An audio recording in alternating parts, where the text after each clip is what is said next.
Alright, let's go, let's go, let's go, let's go, let's go. I can't believe I'm doing this. I am pretty excited. Butterflies in my stomach. It's time. Alright, I gotta do my usual setup. Please bear with me.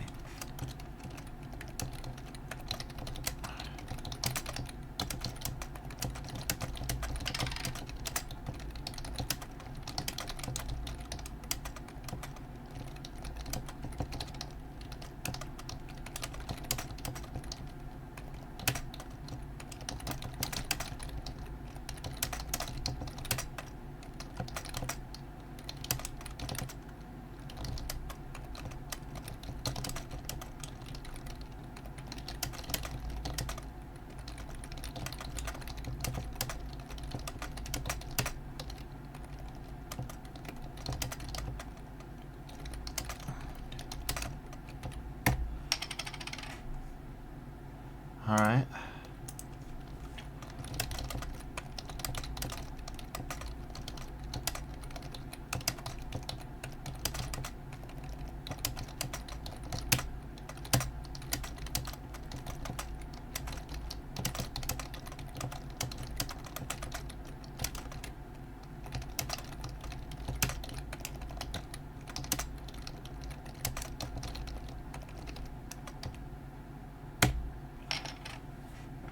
Oh my god.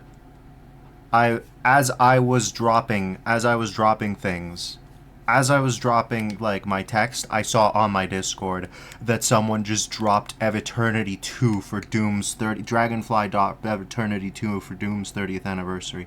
Oh my god, we're going to be here a while. Oh hell yes. Oh hell yes, we're doing it. We're doing it. We're doing it. We're doing it. Oh, we're doing it. Oh, I cannot believe this. Ah, man. Do I play Ev Eternity 1? Too much. Too much. Too much. Okay, I better let Doom World know. This is my only chance. This is probably my only chance to let Doom World know that I'm like, you know, a occasional Doom streamer. Um.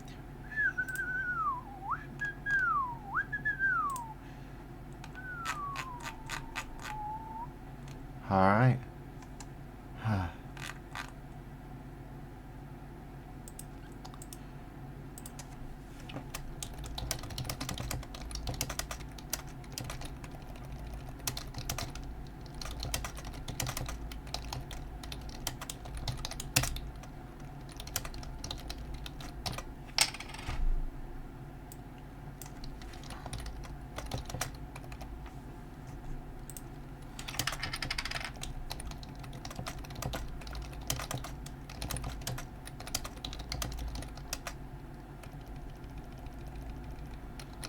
Hmm.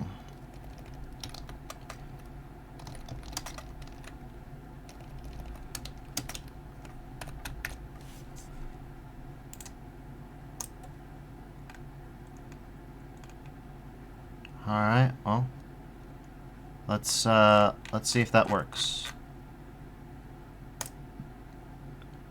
All right. Whoops, this browser embed is misconfigured. Ah, Doom World. Anyways, it's time. It's time. Welcome to the stream, everybody. It's my marathon run of Doom, of Doom's 30th anniversary. This is big for me. Do you know the first time that I played Doom, I was 2 years old. I was 2 years old. I remember the Windows 1995 launcher for Doom, for Ultimate Doom, like a dear friend. Like a dear friend. Big ups to Team TNT for creating such a device, for creating such a thing.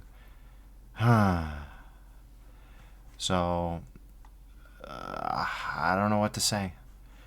But I do know what to start with. I figured that I was going to skip straight to the Cacowards whenever they popped up, which I figured would be in the middle of things, but it's already up.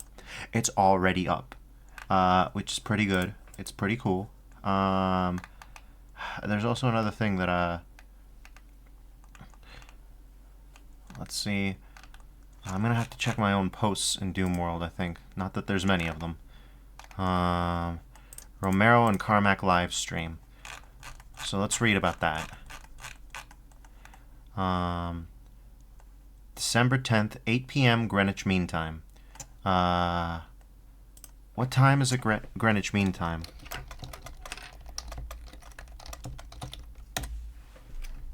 It's 8:10 a.m. Greenwich Mean Time. So in about 12 hours, Romero and Carmack are going to be live streaming at Twitch, The Romero. So that ought to be fun. That ought to be fun, but we don't have to worry about it right now. So yeah. I guess for now, I'm gonna be hanging out. Let me hop on to a Discord channel, and I'll throw in a little bit of a wild card, and have some friends from my Discord, possibly pop in, but likely not. Let's see what happens. All right. Well, I should probably announce that before I do that.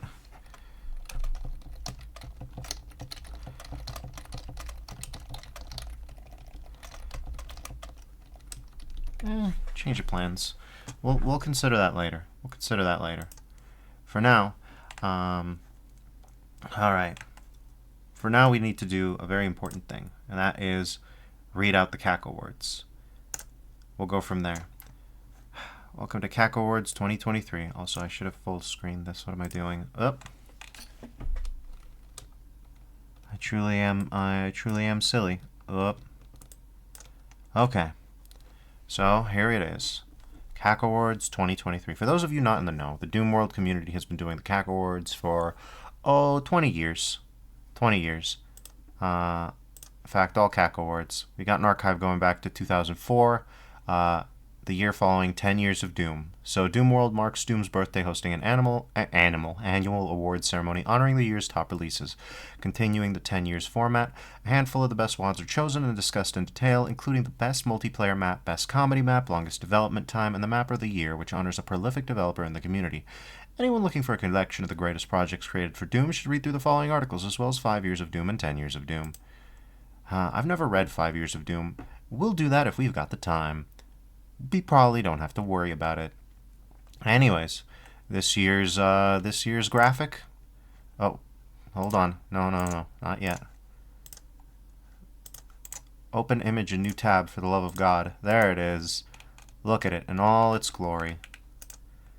There's Doom Guy playing with a balloon, the Lost Soul blowing a streamer, Pinky tearing into some cake, Imp licking the frosting in a weird way. And the Caco's just happy to be there. Caco's always just happy to be there. Caco's a great friend. We can actually see here in the sidebar what we've got. So we'll go from that. We'll do that. But first, invocation. There's usually not a lot of fanfare for hitting 30. You wake up with an inexplicable pain in your neck. Your knees do that weird thing when you walk. You emit an awkward groan when you get up from the couch. As the skin adorning the meat mech we call a body begins to age, supposedly we get a sense of acceptance. Despite being in my early 30s as I write this, I researched to see what else happens when you hit the big 3-0. To my non-existent surprise, there's not much to it. The world has long since recognized you as an adult. You have been trusted enough to legally operate motorized vehicles, shoot powder-based ballistic firearms, consume alcoholic beverages, and go to jail for doing any combination of those at the same time. Fair enough. All these things are true about being 30 years old. Unlike our fragile meat-space bodies, as Doom hits its 30th birthday, there's no sense of acceptance. And it doesn't look like we're slowing down anytime soon. Not a day goes by when someone hasn't released something new to play in Doom. Whether it be somebody's first map they made after being inspired by a 4-hour video essay series on a bizarre map, a community staple finally releasing their magnum opus after years of arduous development, or just someone dorking around to see what's possible in Doom, the community is always in motion, constantly being refreshed with new blood coming into the fray. We've been hit with surprise releases out of nowhere at almost every turn this year. One moment we'll catch our breath, resting assured that there can't possibly be anything else that can suddenly be released, and then bam, another one. This literally happened live on stream, by the way. Thankfully, our team of panelists has been working tirelessly with eyes in all corners of the community. Joining the ranks of familiar faces this year, we've got the marvelous speedrunner at Maribo, the scrupulous writer at Suiba, and myself. We've also managed to extort or pressure or blackmail or politely ask a host of fantastic guests for the most extensive write-ups on music we've ever done, featuring pieces from throughout the entire history of the community. That's just the tip of the 30th anniversary iceberg, and there's a ton to get into this year. So without further ado, my friends, let's get started. Meow, that's what I call doom music. You can tell this community's 30 plus years old. Sometimes they hit you with a little Biggie 101, you know what I'm saying? Anyways, that was from Cardboard Marty. And thanks to Maria Kinun for the lovely banner and title artwork that featured this year. Let's see. That's going to be twitter.com/pocketninja85. Writer at couchsoup.com, writer for Reload Magazine, content creator for Deadpan Gaming, lead artist for Spacebird Game.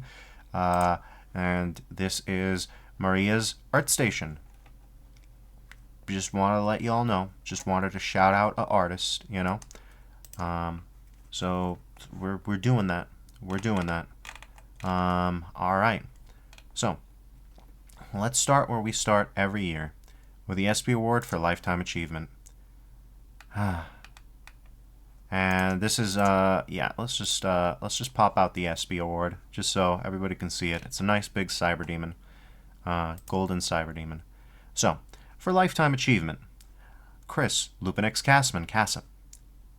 TNT2 De-Evolution has been one of the most discussed projects of the last 2 years, and for a good reason. Beyond the controversy surrounding the Milky Way's most out-of-service gas station, the Megawatt contains some truly stellar and memorable levels that will be studied by vanilla scientists worldwide for years to come. But there is one map that seems to have made more of an impression than not just most TNT2 maps, but dare I say, most maps in the last decade. I am talking, of course, about the new technology by Chris Cassip, aka Lupinix Casman. Far from merely being a brilliant conclusion to the Megawatt, it thoroughly turns the tables on the entire experience, taking you on a mission far into the unknown, deeper into the bowels of hell than any Marine had dared to reach before. Much like another famous map from this year, however, it is definitely worth experiencing and discovering its magic for yourself. What better time, then, than to talk about the magician behind it all? I haven't played this. Look at that. What are we talking about? I don't know. We'll find out later, I guess. Casman first started releasing Doom levels in the mid-2000s and soon found his calling in the form of community project contributions. Indeed, this remained his most immediately recognizable works to date. In 2007 alone, he submitted maps to Heretic Treasure Chest, the 32 and 24 multiplayer series, and Community Chest 3. The latter's submission, Disarming the Mechanism, sees the player attempting to stop the forces of hell from detonating a massive bomb meant to blow up the Earth. The threat is not to be taken lightly, as the bomb will in fact explode and kill the player in the process should they fail to achieve their objective within 30 minutes. This level is an interesting early look at what would quickly become the trademark Casman style. Large, open-ended maps with specific mission objectives and a penchant for environmental storytelling, a style that is more commonly seen now, and one in which Casman played a crucial role in helping pioneer. Let's give that a look-see. That sure is a map, nice and metally. You're going to have to forgive some of my commentary. But above all else, the maps are just fun. Boy, are they fun. This may seem redundant, but the truth is that few maps in Doom I've ever played evoke the sense of joy and excitement that Casman's work so consistently achieve. In this regard, he is virtually unparalleled because he succeeds at merging the grandiose with the carefree, making the player invested in the scenarios unfolding before their eyes, while also appreciating in full that they are still playing a video game. In Castworld, the concept of ludonarrative dissonance simply does not exist. There is no better example of this than the duo of submissions for Community Chest 4, Interstellar Sickness, and Shaman's Device. Much has been written about this pair in the past, but suffice it to say, they are the earliest maps I can think of to have successfully employed an antagonist that toys with your emotions and makes the fight a personal one. All of this, mind you, without a single ACS script in sight. Not that the pretty lights are any slouch either, of course. Whoa. They ain't kidding about the pretty lights. This is pretty good looking. I've seen certain effects. In fact, there are fences like this in Ancient Aliens, in a certain rather famous level. Alright. At this point, Castman was at the height of his popularity, and a few years after CC4, he would be one of the many level designers to provide his talents to ZDCMP2, one of the largest, most complex maps of its era. But the Cass Express had actually only reached its first stops. In 2016 came Skillsaw's legendary Ancient Aliens, with its neon-soaked space stations and faster-than-light UFOs. At this point, the Doom community had matured considerably, standards were raised, and many new, exceptional mappers had joined the fray. Castman remained king among kings with his offering, Culture Shock, yup, which slackened jaws and slackens them even now. A lost civilization in the clouds, this map ranked number 5 in our top 100 most memorable maps list for good reason, as few others have matched it in scope and execution, with intricately designed locales that feel as lived in as an alien world can. Incidentally, one of the levels that effectively matches it is Casman's very next map, Dripstone Wharf, for the record total conversion. Not only does this show Casman's mastery of the arts of mapping for other Doom Engine games, something already hinted at by his Heretic Treasure Chest submission, but this may very well be my favorite map ever made by him, and without a doubt my favorite map from Wrecker. Built within the vanilla limitations, Dripstone Wharf is not merely a map, it is an entirely new world, meticulously constructed rock by rock and brick by brick, letting you travel through ancient waterfalls, an extensive cave network, an underground castle, and finally to the beautiful riverside city. The attention to detail and variety in the locales is to die for, and I promise I'm not saying this just because I show up in it as a dead body when opening the map in Doom Builder. Oh, I feel you there, buddy. I feel you there. I honestly should play Wrecker. Look at that. Look at Dripstone Wharf. Very pretty. Especially for what it is. Now, we've been talking about some of the best community project contributions in recent memory, but of course that only constitutes part of Castman's works. His standalone releases like Noob Project and Nebula 95 may appear idiosyncratic, largely consisting of much shorter maps. Reading the text files, however, reveals their true origin, as they are influenced by many other works from the community, and in the case of Nebula 95 specifically, they are aptly described as being built off personal nostalgia. This is an excellent segue to explain something about Castman many people might not know, the fact that he is a true Doom scholar. While his first maps date to 2006, he had been around the block for years before this, voraciously devouring the community's output and learning the names of past greats and past not-so-greats. In doing so, he became their apprentice, collecting their maps, analyzing their style, and determining what makes each PWAD a truly unique experience. These flashbacks intermittently came back to life with his unique style and twists in his 2 short-lived standalone series.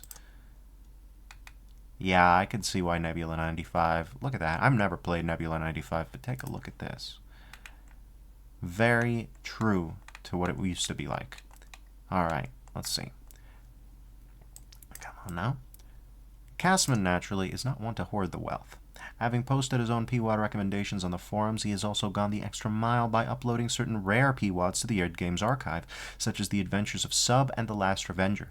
Speaking of id Games, when it comes to interesting and oft-forgotten PWADs, one of the best ways of tracking down such projects for me has been to read Castman's own id Games reviews, which sometimes are the only reviews available for a project. Thanks to him, I discovered the likes of Post, Underworld, Infected Area, and many more WADs from the 90s and 2000s.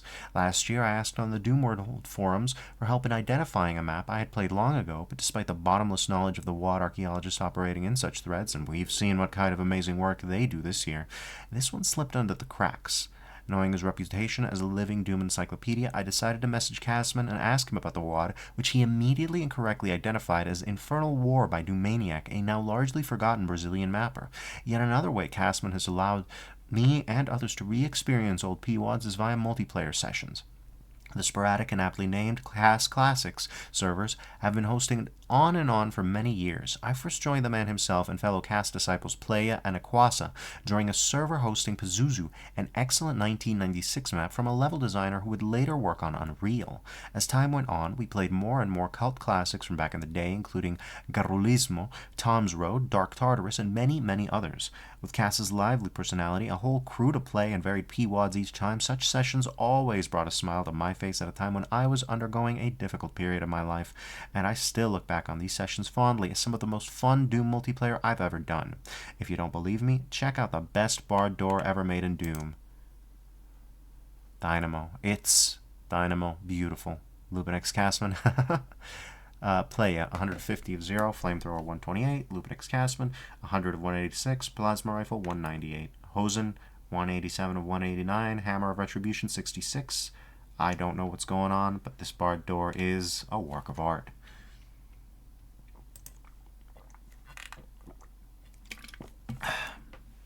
After one of those multiplayer sessions, Castman had hinted to me that he was hard at work on his TNT2 Devolution submission, a map which he hoped would bring something new to the table.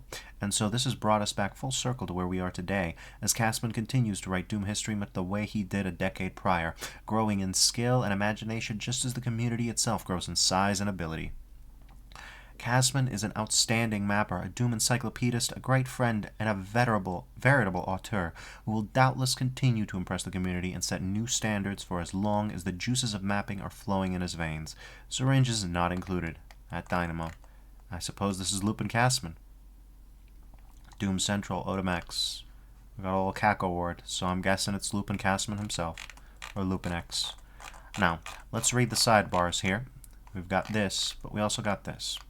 Now, the Sky May Be is an unfortunate staple of a community that's been as old as the Doom community has. Every year, I'm afraid that we in the Doom community lose a few members, and the Sky May Be section every year commemorates them. So, let's do. Standing out in the endless sea of creatives that make up the Doom community can sometimes feel like a monumental task, but it helps to have a strong and occasionally eccentric vision. Icespook's vision and tenacity were evident in his most well-known and first official release, the subliminal and gritty gameplay mod Shut Up and Bleed. With a taste for crafting tense and unforgiving situations, what initially started as a port of the Edge mod of the same name quickly shaped into a survival horror masterpiece. A ZDoom forum regular since 2006, Icespook was a staple in several communities, providing valuable feedback with a splash of trademark witticism. For as long as I can remember, he was always there, hanging around the old VR and Anakion VR channels. After learning about his passing, I got in touch with both community members who worked with him on his work-in-progress projects Hellkrieger and Project Complexity, and his brothers Cody and Mike. They all had nothing but wonderful things to say about him, and the consensus was immediately apparent. Icespook was a kind, gentle soul with a strong imagination that inspired everyone around him. Icespook powered through multiple challenging situations in real life while remaining a welcoming, friendly presence online. His vision was unmatched, steeped in a peculiar fondness for fighting against the odds, and Icespook's passion and love of his craft were felt in every facet of his work and interactions online. Rest in peace, my friend. You earned it. That from Cardboard Marty. Clayton Conroy, December 10th, 1986, June 22nd, 2023. Gone too soon. Alright. A cursory search of multiplayer servers on the Sentinel's Playground reveals over 50 servers running Dwango 5 at this very moment, not to mention the Otamax numbers of countless private servers. One of Doomworld's top 10 maps of 1995, there's no denying the longevity of this deathmatch set, and most famously Map 01. After nearly 30 years, it's still played religiously. In the early days of Doom multiplayer, the most prominent method was paying a subscription service called Dwango, so you could dial long distance into Houston, Texas, and connect with other players. A bunch of popular maps were bundled together as semi-official packs that were played on Dwango servers. Most memorable, however, is Map 01 of Dwango 5 by Brett Rocked McLean and John Asmo Pooch. Both men were prominent members of the early multiplayer scene, even playing competitively against guys like Thresh. According to Brett, John was the DEU master who'd detail and fix everything after the creation of the initial level. John did some maps on his own, though, but the ones we both had a hand in were the ones that did well. John Pooch passed away this year, and with that, half the creative minds behind the most popular Doom multiplayer map in history. Members of the small, private Facebook group of old-timer Dwango alums said their goodbyes to John, and then asked of D5M1, they still play it? Yes, and they will probably never stop. Thanks to John and all the early Dwango Doom modders for laying the groundwork for the robust multiplayer the game still enjoys today. And that's from Scuba Steve. John Asmo Pooch. Gone 2023. Oh, by the way, Dynamo wrote this part. I think I mentioned that, but just to be clear. So yeah, it's always sad to think about who we've lost, but at the same time, it's a bittersweet sadness knowing that we have a community so old and so well established that these people are remembered and memorialized in some small way every year. It's one of those things that I think about the most often when I think about what makes the Doom modded community so special. And not just the Doom modded community, the Doom community as a whole. Vanilla counts in this too. We will memorialize one another until the end. And, you know, I think that that's great. So, now on to lighter fare. Let's keep going and let's see what we've got for the top 12 WADs of 2023. Page 1. Hold on, wait. Doot Eternal. Ah, right. Meow, that's what I call Doom music. Okay, we've got 4 pages here. Alright. It's hard to believe today marks 30 years since the release of Doom. That's 30 years of custom maps, megawads, total conversions, and houses. It also marks 30 years of Kitchen Ace, 30 years of I Saw the Demons, and 30 years at Doom's Gate. From that day on December 10th, 1993, when gamers got their first taste of Doom music... From that first day on December 10th, 1993, when gamers got their first taste of Doom, music has been one of the essential pillars of the game's cultural impact. Sometimes lifted near one-to-one from their source material, the hard-rocking, heavy metal soundtrack of Doom set it apart from every other game in existence. One of the rumors regarding the music was that John Romero simply dumped a pile of Pantera, Metallica, AC/DC, and Slayer albums onto Bobby Prince's desk and told him something like this. Actually, come to think of that, why don't we put on some music? Why don't we put on some music?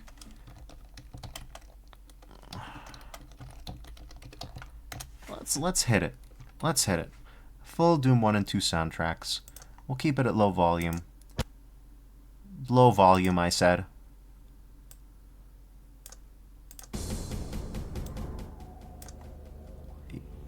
Ooh, what's that phaser doing? I don't know. That's the stuff. No, stop. Stop. What are you doing? We just need you to... Let's lower it even a little bit more. Okay. Doom's music has been covered innumerable times in every genre imaginable. YouTube is rife with professional and amateur remakes and demakes. Hell, At Doom's Gate has been recorded on a series of floppy drives. The music of Doom is such an iconic part of the game that 3DO, in their infinite wisdom, included a free copy of Doom with their absolutely banger cover album. During the development of Doom 2016, id Software had a coming to Satan moment where they asked themselves, what is Doom?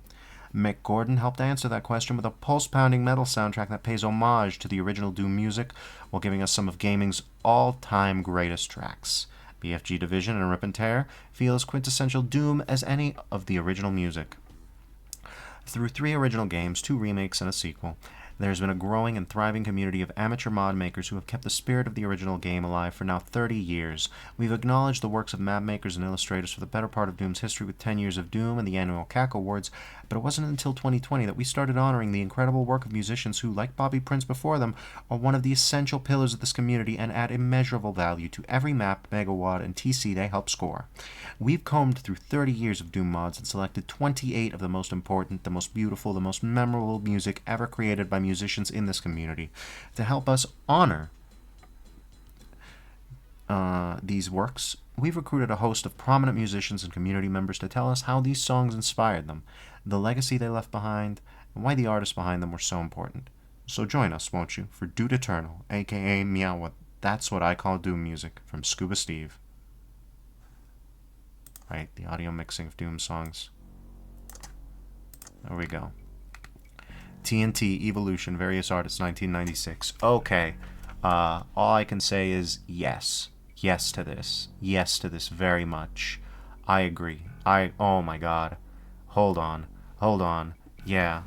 So, TNT has its own soundtrack that's distinct from the one that is in Doom. TNT absolutely warrants mentioning in any conversation about music written custom for Doom maps. It was the forerunning level set to feature up front a definitive cast of musicians in Tom Mustaine, Leo Sieben, Jonathan Albizri, and Josh Martell.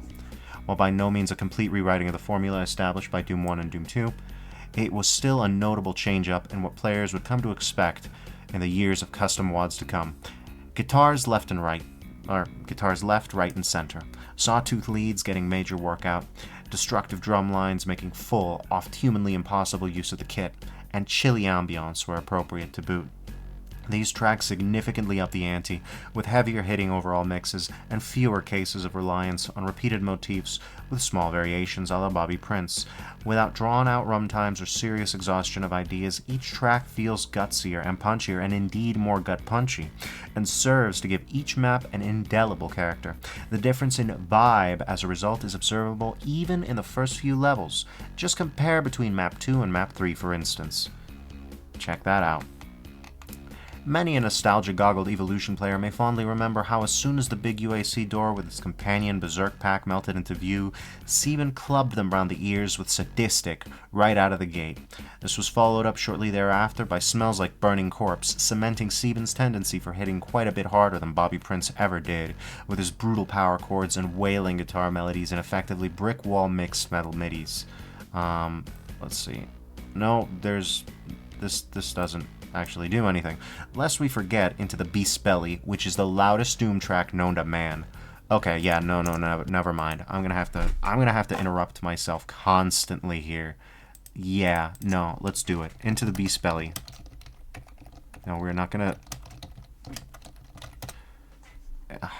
Yeah, there it is. 12 years ago, huh? Let's hope that it's good quality, huh?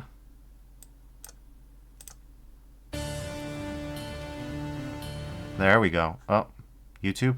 YouTube, come on, YouTube. Don't do me like this.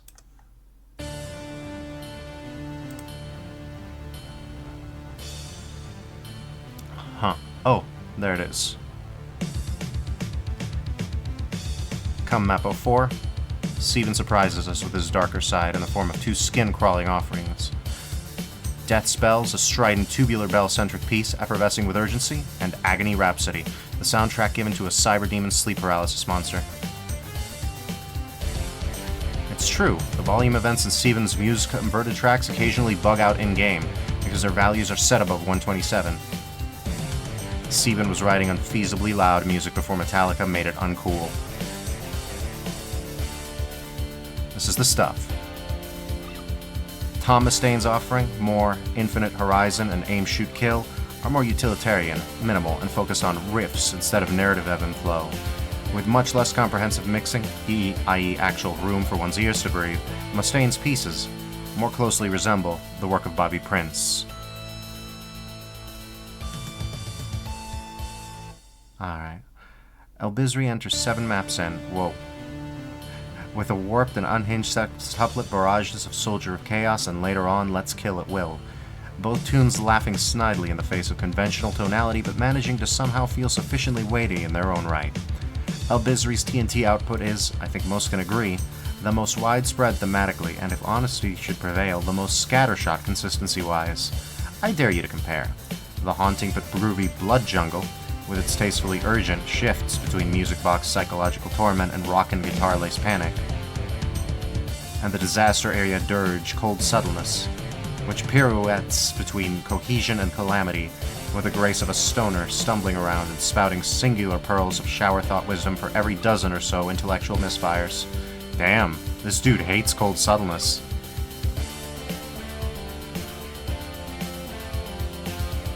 Yeah, there we go. Let's just feel it for a second.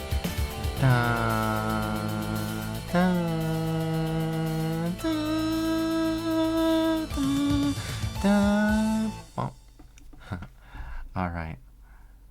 So yeah, this guy hates Cold Subtleness. It'd be remiss of me not to mention the new incidental tunes, which include Tom Mustaine's iconic Stuck Buzzsaw title track, and the emotionally devastating intermission powerhouse Legion of the Lost by Leo Sieben, which for many is perhaps the musical highlight of the entire map set, lending palpable finality to each exit button press and otherworldly weight to the secret level Pharaoh. Josh Martel composed the 5-second guitar bass loop heard between episodes. It is unclear what he meant by this. Whatever you make of the infamous TNT and its soundtrack, you can make a lot with its multitude of ingredients. It's impossible to deny how many musical seeds it germinated in the doom-modding generations to come.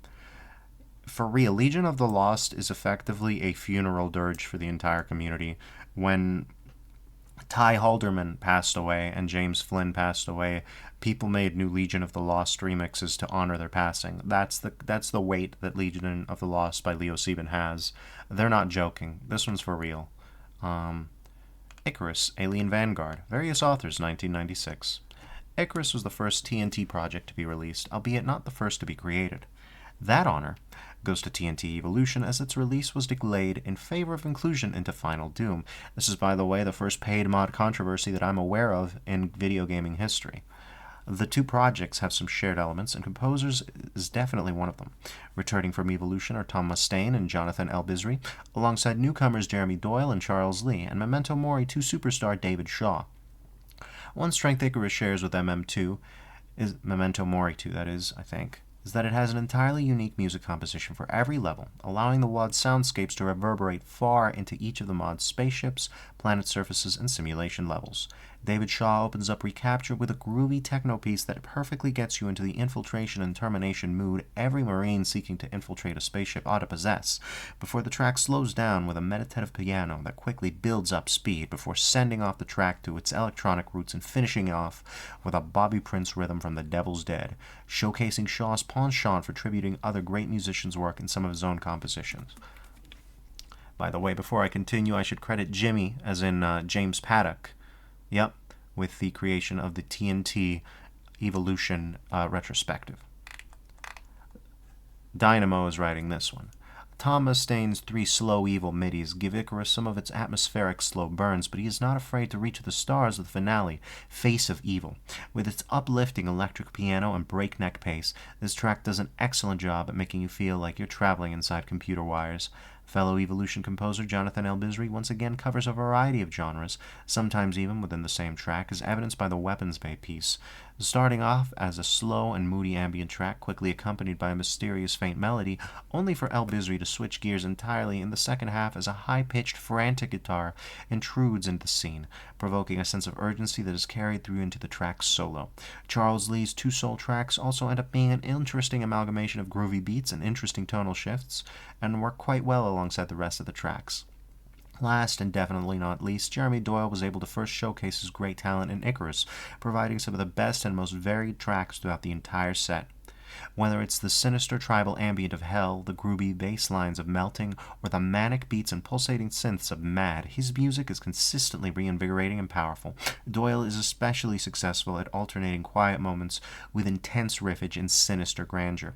And when he goes all in, he takes no prisoners, clearly seen with Stomp, a powerhouse of metal track that absolutely knocks the socks off most of its contemporaries, a non-stop action piece with frequent solos and enough aggression to blow away a demon horde all by itself.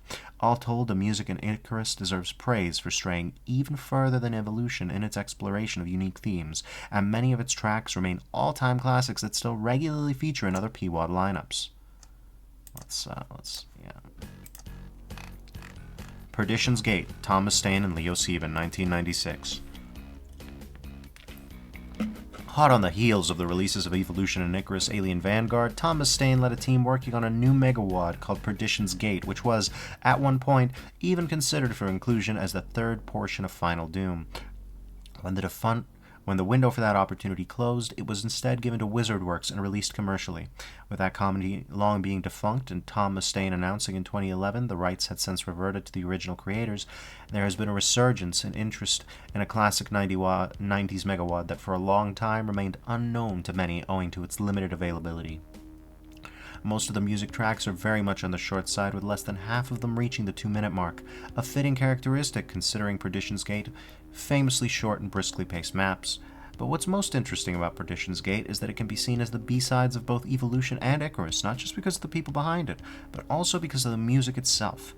The shorter side pairs well with many of the tracks featured in the other 2 megawads, but most interestingly, leitmotifs and patterns that showed up in either are echoed in certain Perdition's Gate tracks. Tom Mustaine's Pacemaker begins with a guitar riff extremely similar to that of Fast Track from the latter portion of Icarus, and both tracks work very well as high-octane pieces, even as they soon diversified, with Pacemaker maintaining a much more uplifting mood and ending with a rocking solo. Leo Sieben's Headshot Hole, on the other hand, reprises the famous bass line from Evolution's Smells Like Burning Corpse in a much heavier sounding package that breaks with the original completely halfway through. Interesting. The Perdition's Gate tracks, while certainly not lacking in slower and atmospheric pieces, are best characterized by their breakneck pace and the sense of urgency they convey. Tom Mustaine expertly shifts between funkier tracks such as Control CV and heavier, more intense pieces such as Teeth that nonetheless each achieve the same goal, helping to constantly push the player forward in a never-ending cocktail of adrenaline, overrun tech bases, and ancient alien worlds. Leo Sieben is at the top of his game here, his tracks feeling particularly inspired as they evoke a great sense of gravitas concerning the events unfolding around you, as seen in Maximum Horsepower, an impassioned track almost giving off a burning sensation to the listener, or for that matter the anxiety-driven arpeggios of Flash Flood and the amazing yet menacing sense of discovery one gets from listening to Cruisin' with the Devils. Perdition's Gate's reputation has increased substantially in the community over the last decade, and as a result, more of its music has steadily been used in projects of all kinds. And considering how good and versatile they are, I for one hope this trend will continue much further. That's from Dynamo. Memento Mori 2, Mark Clem and David Shaw, 1996. Few soundtracks in Doom have ranked as highly as the one from Memento Mori 2 over the years. Fresh off having worked on the first MM1, which already had some seriously rockin' tunes, Mark Clem produced some of the best Doom midis of all time for this project, helped by the similarly great compositions of his fellow co-composer David Shaw. Look at these 1990s fan game graphics. Oh, beautiful. Oh, look at the little Doom guys. Oh my god, look at these little guys. Great. Great stuff. Nothing introduces Clem's ability as a musician better than Give In With Pleasure. This tour de force of a MIDI starts off with an ominous but also somehow nostalgic bass, which soon gives way to a vibrant guitar melody that itself feels at once sinister and reassuring. Clem's chops are in full display throughout the song, as the multiple guitars play intertwined melodies that complement each other, and the sheer catchiness of the track only increases as the harmony changes midway through. The intense drumming never lets up as the track twists and turns in a vertigo of emotions, climaxing in the final solo, which alternates between smooth melodies and whirlwind arpeggios and feels straight out of a rock album. Other Clem highlights include Midnight Call, starting off with curious pizzicato string, arpeggios, and dense foreboding percussion before the drums take over the center stage, and eventually the bluesy final stretch accentuates the great sense of adventure in this music track. And also Organic Gods, famously also used in Jade Earth, with its anxiety-inducing diminished triad arpeggios that break down into dense grooves, making for an ever-shifting track where the tension never lets up. David Shaw provides the other half of the soundtrack, and it's certainly no slouch either. Fear's Falter demonstrates the multitude of genres and styles present in the soundtrack, with an industrial-sounding section, which then pivots to hard-hitting metal interludes, as the two styles then flow into each other at the end. Anger's Reprise starts off with a comforting marimba melody until midway through the track changes into a remix of Mark Clem's Hidden Anger from MM1, providing a nice sense of continuation between the two megawads. These are but a few of the gems that Memento Mori 2 holds, and with no repeating tune in its roster of 32 tracks, it's one album you gotta make sure to experience from beginning to end. Co-written by Dynamo and Mikola. The Telosian Incident, John By, 1997. When it comes to Doom and ambient music, most people will immediately think of Aubrey Hodge's iconic soundscapes for the console versions of the game. While the original levels featured plenty of atmospheric tracks by Bobby Prince, in the 90s, the best-known mod featuring an almost entirely ambient soundtrack is undoubtedly the Telosian Incident. Created by a team led by John By, aka Gestalt666, who also composed almost the entirety of the mod's soundtrack, minus one piece by David Shaw, the Telosian Incident is the kind of mod that puts atmosphere at the forefront. The very first level sets the tone perfectly as a low, droning sound begins playing, uninterrupted as the player explores the dark halls of the abandoned spaceship. This kind of track will be ubiquitous throughout the mod's duration, although short interludes such as the church organs in the chapel or the muted guitar in the great outdoors occasionally break up the formula. Interesting cover. Most of the tracks in Telosian are quite long, some clocking at over 10 minutes, and occasionally some of them feature the same instrumentation but with a different progression. For instance, the two tracks that play in each fort level as the ones in Hardware and Get the Hell Out. Each track, however, succeeds at its primary goal of creating an intensely oppressive, unnerving ambiance. The Fort 2's piece is emblematic of the Telosian style. It starts off with a continuous buzz that sounds like an air filtration system, before gradually introducing deep, spacey synths, after which the track begins resembling the preceding one, with its high-pitched and faint melodies accompanied by another droning background track, conveying a morose, almost mournful feeling as you take in the scenery, lost on a moonbase far, far away. While many ambient pieces have since been produced in the Doom series, the Telosian Incident soundscape remains brilliant to this day and conveys a feeling of loneliness and desolation that is nearly unmatched. That's from Dynamo. Requiem, Mark Clem, David Shaw, and Jeremy Doyle, 1997. Following up Memento Mori's 2 soundtrack was a tall order, but Mark Clem and David Shaw are back, joined by Icarus ace Jeremy Doyle for what was once considered to be the last great hurrah of Doom Megawads. While it thankfully didn't pan out that way, Requiem nonetheless had left us with some veritable classics that remain instantly recognizable to this day. Mark Clem once again experiments with many different genres, and his tracks have a remarkably darker pitch to them than what he created for MM2 and Strain. The sinister tone of his tracks is most evident in Breach of Madness, a disquieting piece where the high-pitched piano deftly accompanies the groovy rhythm and the intermittent guitars, and which sounds no less chilling even when most of the instruments withdraw in favor of the throbbing bass. Under Death is another example of Clem's approach to atmosphere in Requiem, as the foreboding, incessant arpeggio weaves a tapestry of horrific visions for the perilous endeavors that lurk beyond, preparing the listener for the inevitable breakdown as more and more instruments are overlaid over the unsettling harmony. In contrast to Shaw's predisposition towards upbeat techno sounds in MM2 and Icarus, his Requiem contributions are much more tilted toward moodier, more deliberate tracks where percussion and bass predominate. Breath of Sin calls to mind the work of Lee Jackson and Bobby Prince on Duke Nukem 3D, with its wailing bass and laid-back drumming. The Helix instead lulls in the listener with quiet, comforting bass lines and bright licks peppered throughout. For his part, Jeremy Doyle injects an enlivening dose of adrenaline into the soundtrack, even with just 3 contributions. Last Resort reprises his metal chops with a steadily reinforcing prelude which gives way to thunderous guitars that catapult you headfirst into the thick of the action. The more subdued Skinny Puppy, on the other hand, still provides a feeling of haste with its peppy bass and oscillating synths, and is an excellent companion to the eponymous Jawonka map. Requiem was not the end of Doom modding, nor was it the end of the Doom composing career of any of the 3 composers involved, but it remains a landmark release and an endless source of inspiration for all the MIDI aficionados out there. That from Dynamo and Mikola. Oh boy, we are going through all 30 years, aren't we? I'm down for it. Strain, Mark Clem, David Shaw, and John Landis, 1997. Strain's bizarre world of cybernetic creations and colorful stages definitely needed an appropriately zany and upbeat soundtrack to go with it. Thankfully, Mark Clem and David Shaw return once more, together with John Landis' only foray into megawatt compositions. The resulting tunes are somewhat of a marked shift from the often hellish guitar-driven tracks of Memento Mori 2 and Requiem, opting for energetic, often stylish compositions that breathe life and soul into Strain's peculiar setting.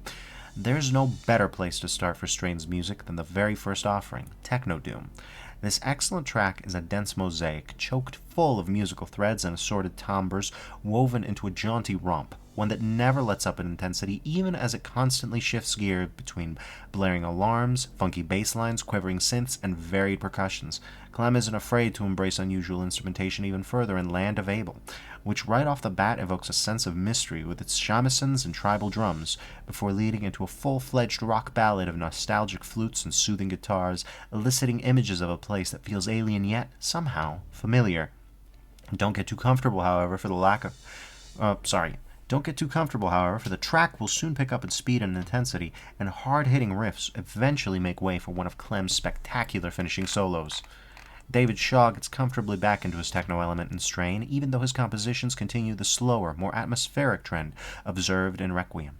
Inner Turmoil and Scent of Hell are veritable slow burns, echoing spent battlefields, where only a few straggler demons remain wandering, dazed and confused.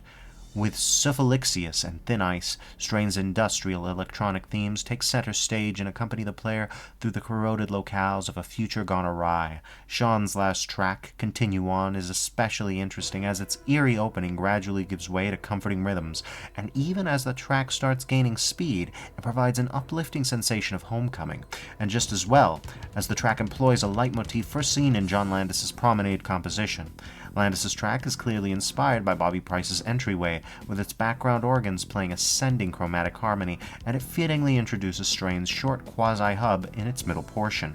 The rest of Landis' tracks perfectly nail the vibe of the megawatt as well, with enigmatic with enigmatic yet cheerful industrial machinations. Worth highlighting are Dispensary Beta's composition with its subtle, somewhat sinister atonal melodies, and of course, the grand finale's hyper-energetic music track that helps bring the experience to a satisfying, explosive conclusion. Strain's music tracks definitely feel like they were made for its world, and yet they have successfully found their home in many other WADs, mega or small, in the years since. And given how good they are, I can frankly only hope that this trend continues. At from Dynamo and Mikola again. Alright. That's page 1. 3 pages to go. Batman Doom. Andrew Corax Wood, Martin Linda, Janix Zulu, and Juan Sanchez, 1999. Before Chilean brothers Andres Carlos and Edmundo Bordeaux were indie dev rock stars, get it, with a portfolio of surrealist games, they were the masterminds behind one of the most ambitious and technically impressive vanilla Doom mods in the game's history. Between the three of them, they created 32 brand new levels, taking full advantage of an entirely reworked EXE using ancient dehack tools while simultaneously drawing replacements for every Doom 2 texture, flat, graphic, and sprite. Despite the talents of these modern Renaissance men, there was one area of the mod they could not tackle alone. You guessed it, music. Before we continue, what's this? You're kidding me. You're kidding me. The Rock of Ages devs made Batman Doom? You're kidding me. What? Yo, the Doom community slaps. Anyways. In 1998, the brothers reached out to the community looking for help to create custom music for each of the mod's 32 levels. With the help of 4 individuals, Andrew Wood, Martin Linda, Janix Zulu, and Juan Sanchez, the ACE team was able to give every map a unique track that perfectly accompanied the diverse themes and locations within the Batman universe. I wish there was more I could tell you about the musicians themselves, but it seems each of them left little in the way of a footprint in the Doom community. Just another set of talented artists who, at one point in their lives, dropped in on the community, contributed something of note, and moved on with their lives. But what they left us was a banging soundtrack that took one of the greatest Doom mods and gave it the sound it so rightfully deserved. Jesus Christ, Batman Doom looks horrifying. What the hell? Scary. Sanchez intelligently kicks off the game with a Danmy Elfman-inspired riff before the song takes off in its own direction, but that nostalgic hit of Batman 89 theme is the perfect introductory track to Batman Doom. The remainder of the game's music is just as unforgettable and integral to each map's theme. Andrew Wood's Bat Doom chase music for the sewers provides a wonderful quick-tempo track as you desperately search for Killer Croc. Zulu's slow, wistful track Waiting for the Evil absolutely sells the map Gas Trap, in which you desperately search for a way to shut off the poison gas fence in a hospital that has been rigged by the Penguin. Linda's track, Heavy on the Doom, is a metal track that is the perfect accompaniment to the Axis chemical plant and its themes of heavy industry and the eventual escape from the exploding factory. Yes, new players, Batman Doom has a dehacked wall of explosions you have to outrun as the factory erupts. Each of the 4 musicians contributed something special to Batman Doom, and their work only heightens what Ace Team had already created. There isn't a legacy of work in the Doom community by any of the artists, but there's no denying their talent and ability to look at a map and its themes and create music which perfectly encapsulates to the player how the mappers intended them to feel. That's from Scuba Steve. The Darkening Episode 2, Peter Tomaselli and Sam Woodman, 2000. One of the first mods to feature all new custom textures and a highly polished look inspired by games such as Quake 2, the Darkening E2 also happens to sport one of the most upbeat soundtracks ever made for Doom. It contains 24 maps, one half for single player and the other for deathmatch, with music tracks largely provided by Peter Tomaselli, with a few contributions by Sam Woodman later added in the second revision. Alright. Tomaselli kicks off with an atmospheric track that quickly picks up in intensity as the player enters the facility, but it is the track on the second map, Blues, that perfectly encapsulates the style of the soundtrack as a whole. An energetic piano quickly followed up by a guitar playing staccato notes in rapid succession to create a very plucky feel, complemented by rapid drumming and funky bass. 70 Hojas on the fourth map is another excellent example of this fast-moving, almost manic style, with a furiously zestful piano as the track briskly shifts in tone between cheerful and discordant, with little in the way of breaks. The Wicked Tree showcases the author's musical chops, as the track starts off with frantic beats, which then get interspersed with jazzy robotic beeps before the track shifts over to a more conventional harmony, with enchanting arpeggios. But the second half of the track goes for a subdued, heavily experimental style with tense, dissonant organs, which are accompanied by a cacophonous piano before the track eventually returns to the more traditional sound of the first half. Woodman's offerings are a more conventional hard rock feel that nonetheless fits in nicely alongside Tomaselli's work. Spider on Your Bagel closes off the single-player portion of the soundtrack with significantly more eerie beats and pizzicato strings, making for a natural final-level theme. The latter half of the soundtrack, which most players likely won't have heard due to the tunes being meant for multiplayer, continues the tradition of fast-moving and upbeat tracks. Some of them are quite short, as befitting deathmatch nature of the maps, but Tomaselli continues to experiment with the unusual and frantic compositions as seen in Steve, while also drowning down the speed in some of the other tracks, such as This Song Rocks Your Ass and The Quiet Knife Is the One That Hurts. All told, the Darkening's E2's music continues to impress with its unabashed embrace of upbeat chaos and ranks among the most unique sounding soundtracks of its era. The Quiet Knife Is the One That Hurts is such a banger track name, Jesus Christ. That's from Dynamo and Mikola. RTC 3057 Hub 1, Julian Hope, 2004. Released in 2004 for ZDoom 2.0, RTC 3057 Hub 1 puts the player into the role of an amnesiac cyborg trapped on a doomed spaceship, gradually uncovering information about what took place there while scraping together supplies to survive and escape. It's a WAD that's all about isolation, atmosphere, and suspense, and Julian Hope's music is a crucial piece of the puzzle that enhances the experience immeasurably, and helps keep this early 2000s classic feeling fresh even today. From the addictive grooves of Continuum and New Floor Puzzle, the latter of which was reportedly written in half an hour before release, to the ominous drum and bass ambience of tracks like Guardian and Device, RTC 3057's soundtrack was like nothing else in Doom was at the time. Even today, it still stands alone with a mood unlike that of any other Doom project I've ever played, which is fitting for a WAD that's arguably more System Shock 2 than Doom 2. Bass synths, strings, detuned pianos, and breakbeats are the key ingredients here, and Julian gets a ton of mileage out of them. During gameplay, the music is occasionally accompanied by strange noises and fragmented melodies, also contributed by its composer, that feel like glimpses of memories, completing the experience. The emotional core of the set is Exactamente, which accompanies the labs and cryo level of the ship where the player finally learns the truth of what's happened to them.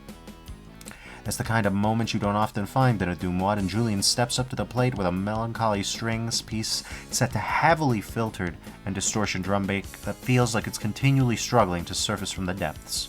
While the rest of RTC 3057 was sadly never completed, Hub 1 and its soundtrack nonetheless form an immersive and evocative standalone piece that's well worth a visit. This from Essel Fortune. Alright. Mucus Flow and Grove. Oh my god, yeah. Yeah. Oh, look at this. That's right. Hold on, we gotta do it. We gotta do it. Mucus Flow. Let's do it. What are my recommendeds? I don't know what my recommendeds are.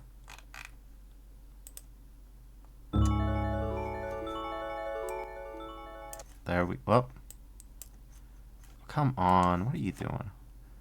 Don't do me like this.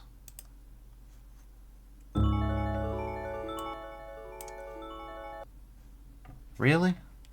Really? Come on.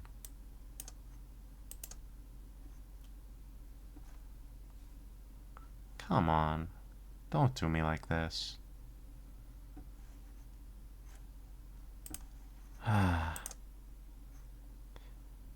I'm trying to read for the peoples. Come on. Speed it up. We gotta hit it. We gotta hit it with that.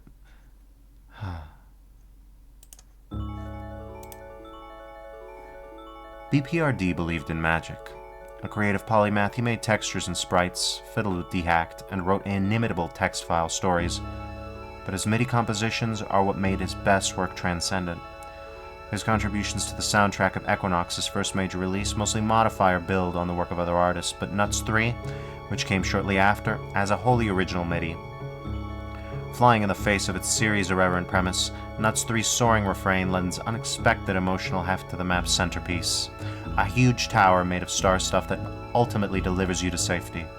Stars also appear prominently in BPRD's masterworks Grove and the Mucus Flow, which contain his two most untouchable compositions. Power Source, Starlight Drained. These tracks are not technically stunning. Both keep a steady tempo in 4/4 time and repeat melody lines with zen-like patience. In Grove, the effect is warm and fortifying, but the mucus flow's shimmering crystal glissando is a beautiful torment, like a siren's song.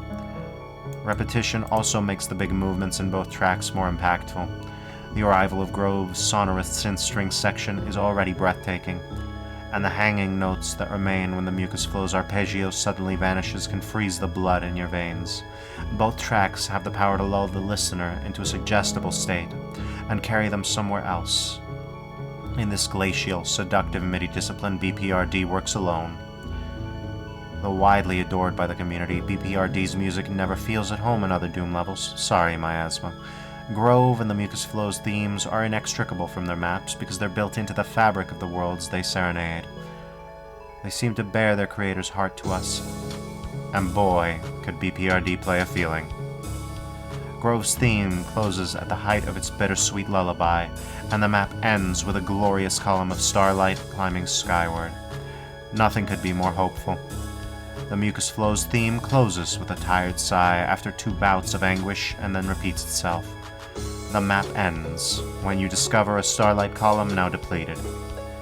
It effectively foretold the end of his career in Doom modding. If Grove is about believing in magic, then the Mucus Flow is about the terror of losing that belief, and their midis tell that story unassisted. I hope that BPRD still believes in magic, because for an hour or two, he made it real for us. Mount Pain 27. Yep. This stuff means so much to me. Let's keep it going, I can't turn the song off. Neo Doom, Daniel Lemos, 2006. Neo Doom is certainly one fascinating megawad.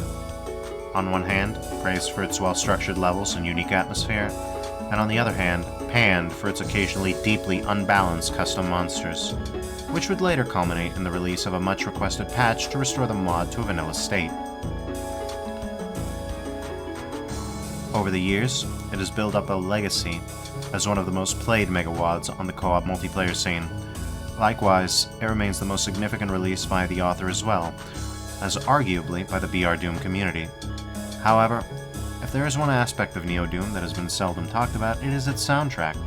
The author, Daniel, is a musician by trade, and the music tracks for Neo Doom were recorded during his graduation.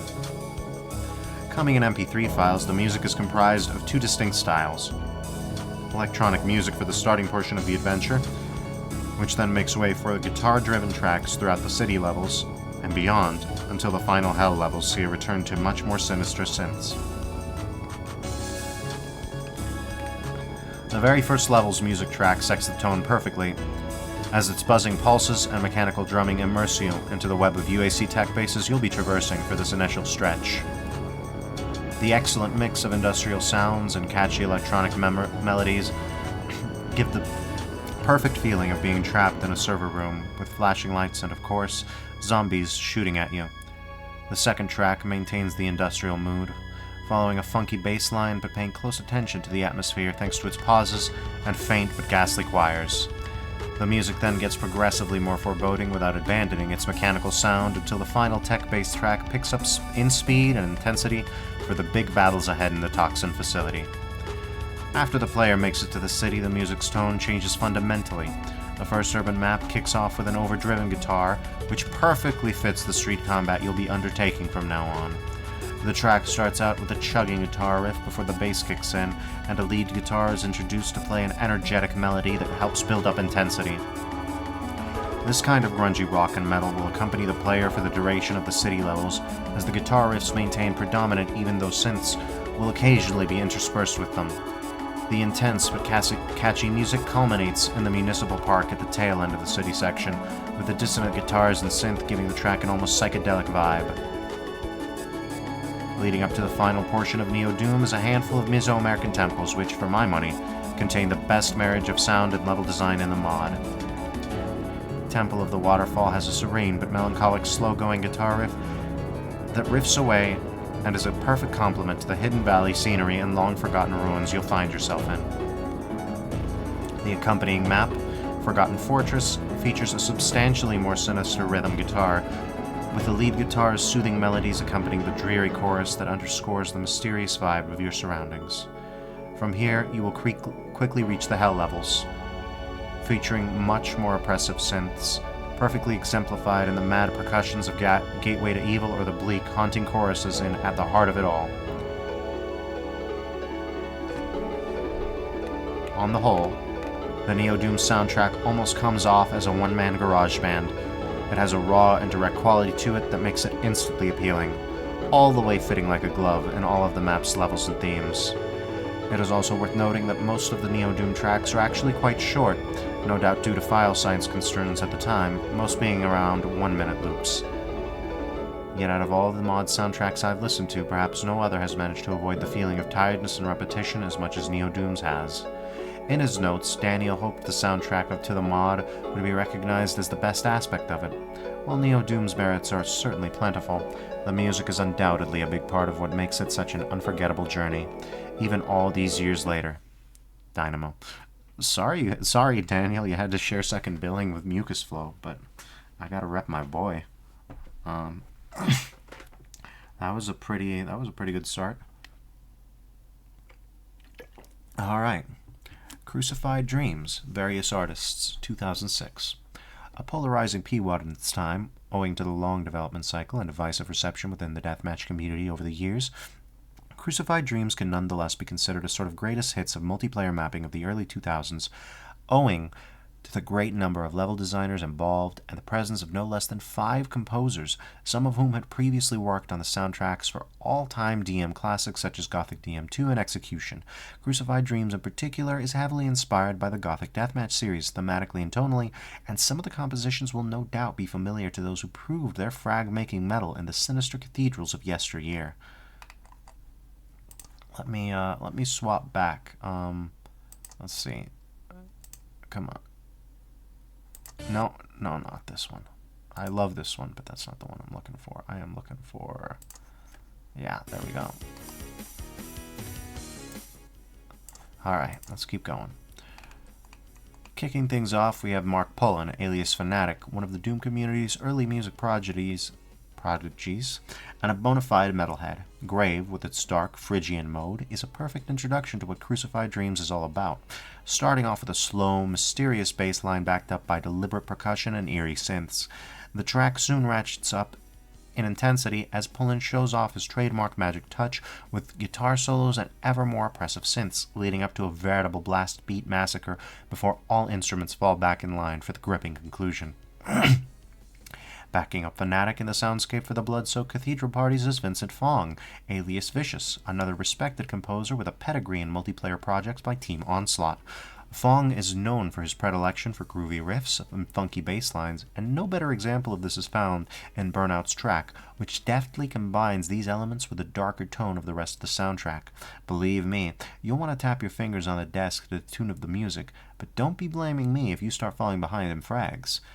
You'd be sure to disappoint our next composer if you do, multiplayer superstar Ralph Vickers, whose compositions perfectly accompany Pullen and Vicious in creating foreboding, yet groovy tracks for your killing pleasure. With all that said, the rest of the soundtrack, and indeed the majority of it, is the work of Nick Baker and Nicholas Linus, the former in his first musical role and the latter returning to music duties after composing the entirety of Overload death matches. Nick Baker's tracks are some of the most evocative, whether it's reminiscing about past battles in drugged perfection, following along with the animatic beat of funky doom, or finding a fleeting moment of solace from the carnage and attitude problem.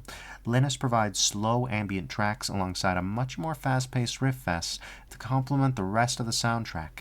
Even if the fame of Crucified Dreams as a deathmatch P-Wad has been overshadowed by other titans, nothing can wash away the brilliance of the many of the tracks on display here, making its music a must-have for Doom MIDI playlists in and out of the Arena Fragfest, from Dynamo and Mikola.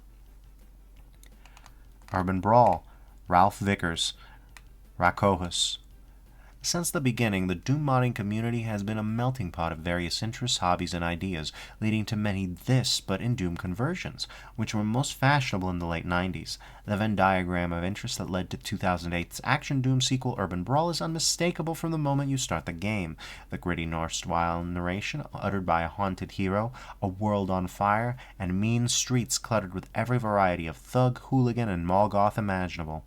Wearing the inspiration of the beat-em-up genre's most acclaimed titles, such as Streets of Rage and Final Fight, on its blood-soaked sleeves, Urban Brawl takes place in a vibrant world where there's nothing you can't fix with your bare knuckles and a rusty steel pipe. In appearance alone, Urban Brawl instantly stands out with its distinctive art direction, but interwoven with the very first moment of the game's introduction, our journey is set to an equally memorable soundtrack. Ralphus quickly establishes a leitmotif, or recurring melody, for our grizzled hero's adventure. It creeps up in the intro as a somber, almost mournful horn section before returning as a more upbeat and triumphant synth lead in the first stage. This version is dotted with piano and the addition of hip-hop inspired drums to complement the more excited vibe the melody has taken on. The first stage of the 2021 Reloaded version concludes with an inspired boss fight against Ralphus himself, scored to a highly danceable 4-on-the-floor disco groove, with our recurring melody making another prominent appearance.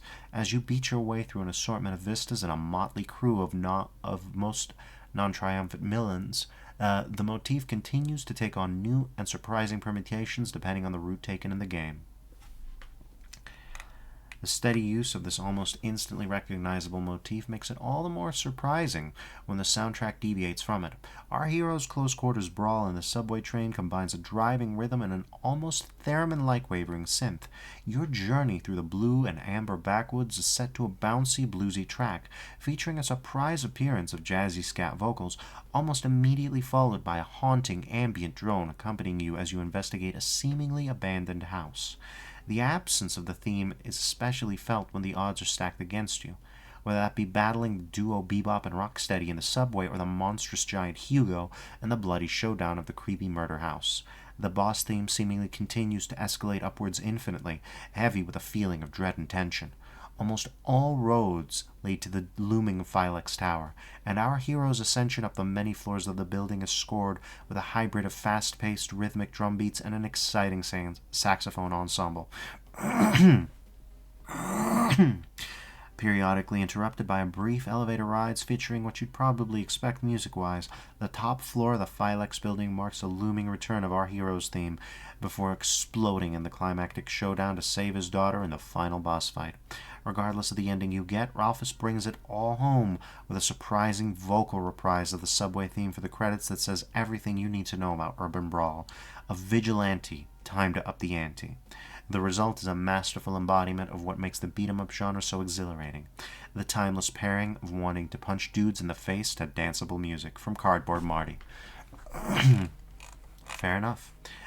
Just like to say, we're an hour and 12 minutes into the stream, the first of 24, and we're not even halfway done with the Cacowards. I think we're going to make it. Page 3. Whispers of Satan. Paul Corfiatis and Christian Aro, 2009. Whispers of Satan has always been a little bit complicated to explain to people who go into it expecting fast pacing and furor, but assuming you don't want the long version, let me just sum it up with a phrase from the era of boomer shooters. Whispers of Satan is a whole vibe.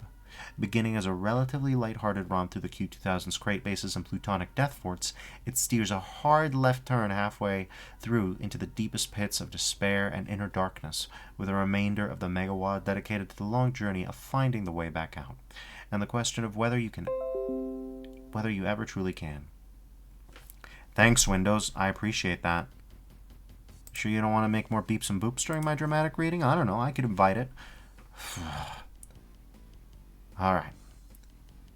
To me, Whispers of Satan stands with ALT and 3 as a crowd as one of the greatest narrative megawads ever made, but the music the two mappers handcrafted to go with their maps is an absolutely crucial part of that experience. Mirroring that narrative arc, the early tracks in the megawad are low-key and catchy, sort of classic doomy snack food, but with an almost fairy tale whimsy to many of them that gives the map set a distinct, unifying character, even as the map themes change and the tracks hop between a good handful of tones and genres. It's in the small, condensed autumn/winter episodes from maps 16 to 19 that the rug pulls out from under you, and the complete lack of transition that makes it hit all the harder. The trauma here is based on at least one of the mapper's personal experiences, perhaps both, and the music speaks directly and urgently to the roughest of human emotions, with a musical philosophy that basically amounts to punching you in the stomach repeatedly to make sure you feel it. The extended final leg of the Megawad, where you dwell in a deathly purgatory of dark halls and red abysses, features music that leans heavily into horror elements, along with hellish choirs, organs, and stabby metal guitars to underpin the theme. Whispers of Satan was released in the same year as Plutonia 2, with the two of them together heralding the end of the Doom community's musical dead years, and it thrives on being more old school than many soundtracks that would follow after it in the image, or in the lineage, of Plutonia 2's composers. Both Corfiatis and Arrow were already longtime veterans of Doom mapping, with experience composing midis, as well as writers and performers of electronic dance music out in the real world. Arrow has been a DJ as well. Corfiatis' Whispers of Satan era tracks read as very Bobby Prince inspired to me, elegant in simplicity and designed for building upon repetition, but with a surprising amount of musical knowledge underlying them. Arrow's smaller number of tracks feel much more directly tied to his experience with electronica, heavy on beats and trance-like sounds. Though probably his best remembered track, the entitled one that appears in Cryosleep, is to me less classifiable as a musical genre and is more a raw expression of emotion than anything. Both of their styles are almost purely mood-driven, a very unsurprisingly perfect match for their own mapping styles and the way that the maps engage in storytelling as an emotive craft. The Megawad's music is by turns haunting and harrowing, gripping and buoyant, sometimes so intense it hurts and sometimes just plain fun. This from Not Jabba. Genesis from various artists in 2011. 2 years after Plutonia 2, the resurgence or evolution of Doom music was in full swing, though arguably it would still be a couple years before the new styles became truly cemented as a genre with the releases of Back to Saturn X. In 2011, Jimmy and Stu Boy had become the Mark Clem and Tolwyn of a new age, the go-to team forming the foundation of almost every major musical project, swiftly followed by then newcomer Primeval.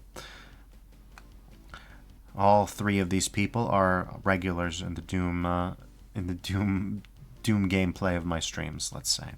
Especially Primeval. We could just as easily have given this award to Speed of Doom or Reverie, or maybe even something a bit more left field like Smart CTF or the later Resurgence. Those years I just listed can give you a pretty good idea of how dense and enthusiastic the output of these few new composers was. Genesis is closest to my heart, though, and I think it also best represents the emerging ideas of 2010's Doom music, the metamorphosis out of 90s hard rock and simple atmospheric repetition and into the delicious pop candy earworms of something more neo-nostalgically video gamey. Though Genesis features a small number of tracks from 3D Realms games and other sources, as well as one track each by artists as diverse as The Green Herring, Paul Corfiatis, Zazer, Revenant, Jamie Robertson, Icy Tux, and Ingzig, all of which are great and add depth and variety to the overall soundtrack. The consistent driving force of the Megawatt sound and the whole music scene of the time was the dynamic between Jimmy and Stu Boy. That's probably true to this day, if I can be honest. Jimmy's tracks are fast-paced, full of vitality, and extremely catchy, even as they range in tone from the heavy industrial in Pistons to the intrepid and upbeat in Pathogen to the sinister and mysterious in Sunset Over Babylon. In my head, I'm constantly comparing his music to the high-energy soundtracks that were so prevalent in SNES and Sega Genesis games, but some of his other influences are made explicit through his absolutely bangin' MIDI covers of Undisclosed Desires by Muse and Crush by Pendulum, which are legit some of the greatest highlights of the Genesis soundtrack. In contrast, Stu Boy's early music is more ethereal and laid back, often contemplative but rarely mournful, whether it's conveyed through the chill guitar riffs of River, the shimmering background instrumentals of Sewer Chase, the high fantasy epic vibe of Cliff, the simultaneously funky and forlorn grooves of In Space, or the hymn-like calm before the storm of The Greater Good. Garden is one of his best-known tracks of the era, a soft lullaby that lends an eerie atmosphere of peace and deathly quiet to its post-apocalyptic map. Neither artist can be summed up quite so easily, of course. Stu Boy's Rusty Bridge is one of his most energetic pieces, a blood-pumping, constantly escalating track with a feel of high adventure, and my strongest memory of Genesis will always be the molten gold of Alchemy, Map 15, with its accompaniment of Jimmy's tranquil, gorgeous Voyage 1. To me, if there's any one defining trait of post-2010 Doom music, it's that ability to pivot effortlessly between the blazing energy of console shooters and the dreamlike beauty of soft electronica, between hammering metal and swaying ballad, or to just straight up blend them all into a single sound. It all started with Genesis and other megawads of its time, and although the major composers of the era have evolved and refined their styles greatly in the years since, both Jimmy and Stewboy went on to formally study music after Genesis, the whole community has never ceased to benefit from their early work, and tracks like Pistons, Garden, and Prototype remain classics to this day. Prototype is one of my favorites from Jimmy and Stewboy. Guaranteed. Unholy Realms, Primeval, 2013. Nowadays, the twice Dood awarded Primeval is known for .ogg masterpieces ranging from ambient to metal, but in the early 2010s, he was one of the community's most prolific MIDI composers. Of the big three composers at the time, his works were the most conventionally doomy, which isn't really to say that they were backward thinking. It's more that he took the riff-driven style of Mustaine, Prince, Doyle, and the like and evolved it to the next step. High-powered and with extremely memorable hooks, his tracks populated a good half dozen of the most prominent megawads and map sets in the first half of that decade, but Unholy Realms is his pre-Bastion magnum opus, as he composed the entire 35-track OST single-handedly. The very first map track, On a Mission, captures much of his fundamental vibe right off the bat, with little more than a bass line and drums, and later a heavy, powerful droning laid on top of them.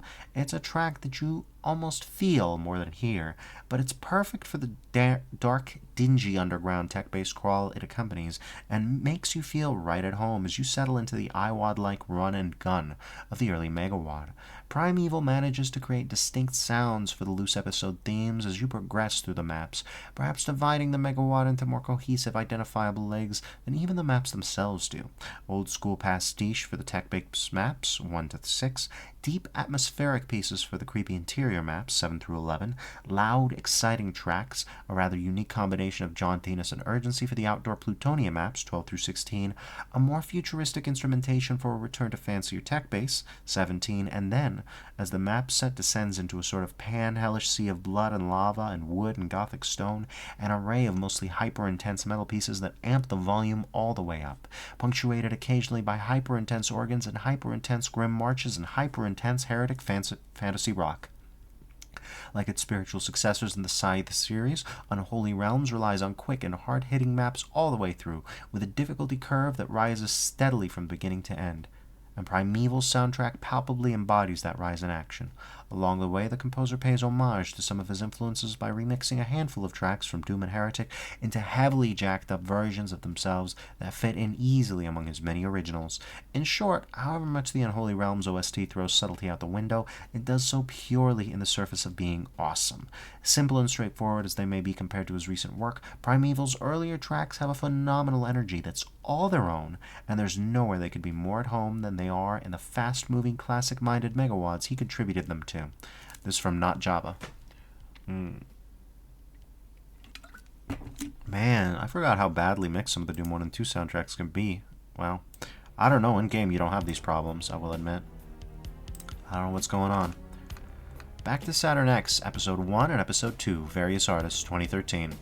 BTSX's original soundtrack has gathered widespread acclaim, loved by even those who aren't such big fans of the WAD, except momentarily by those sharing a peculiar sentiment that Doom MIDIs must lean aggressive and dark, falling into the categories of hard rock or metal or some other appropriate style. Infamous posts going on about this sentiment have led to some in-jokes and copy pasta, one colorful description involving Mexican soap operas.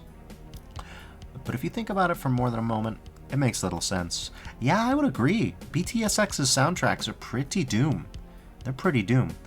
Because the original Doom and Doom 2 were conceived with a particular time and culture in mind, one steeped in punchy, brash rock music, and there is no reason to expect Back to Saturn X, which has a map set loosely as an alt-universe what-if on the original game, to be wed to exactly the same cultural space. Rather than horror, grunge, militarism, and camp, BTSX is drenched in the wonder and melancholy of a far-off planet.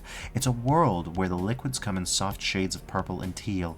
Instead of grunge, it has a certain luster, which is where the restless, yearning middies of Essel Fortune, the whimsical harmonies of Stewboy, the hummable riffs of James Enclosure, Jimmy Paddock, and the energetic drums and synths of Caesar, along with one-offs by Darkhaven, Sir Juddington, and the Green Herrig, fit the character of the series so well.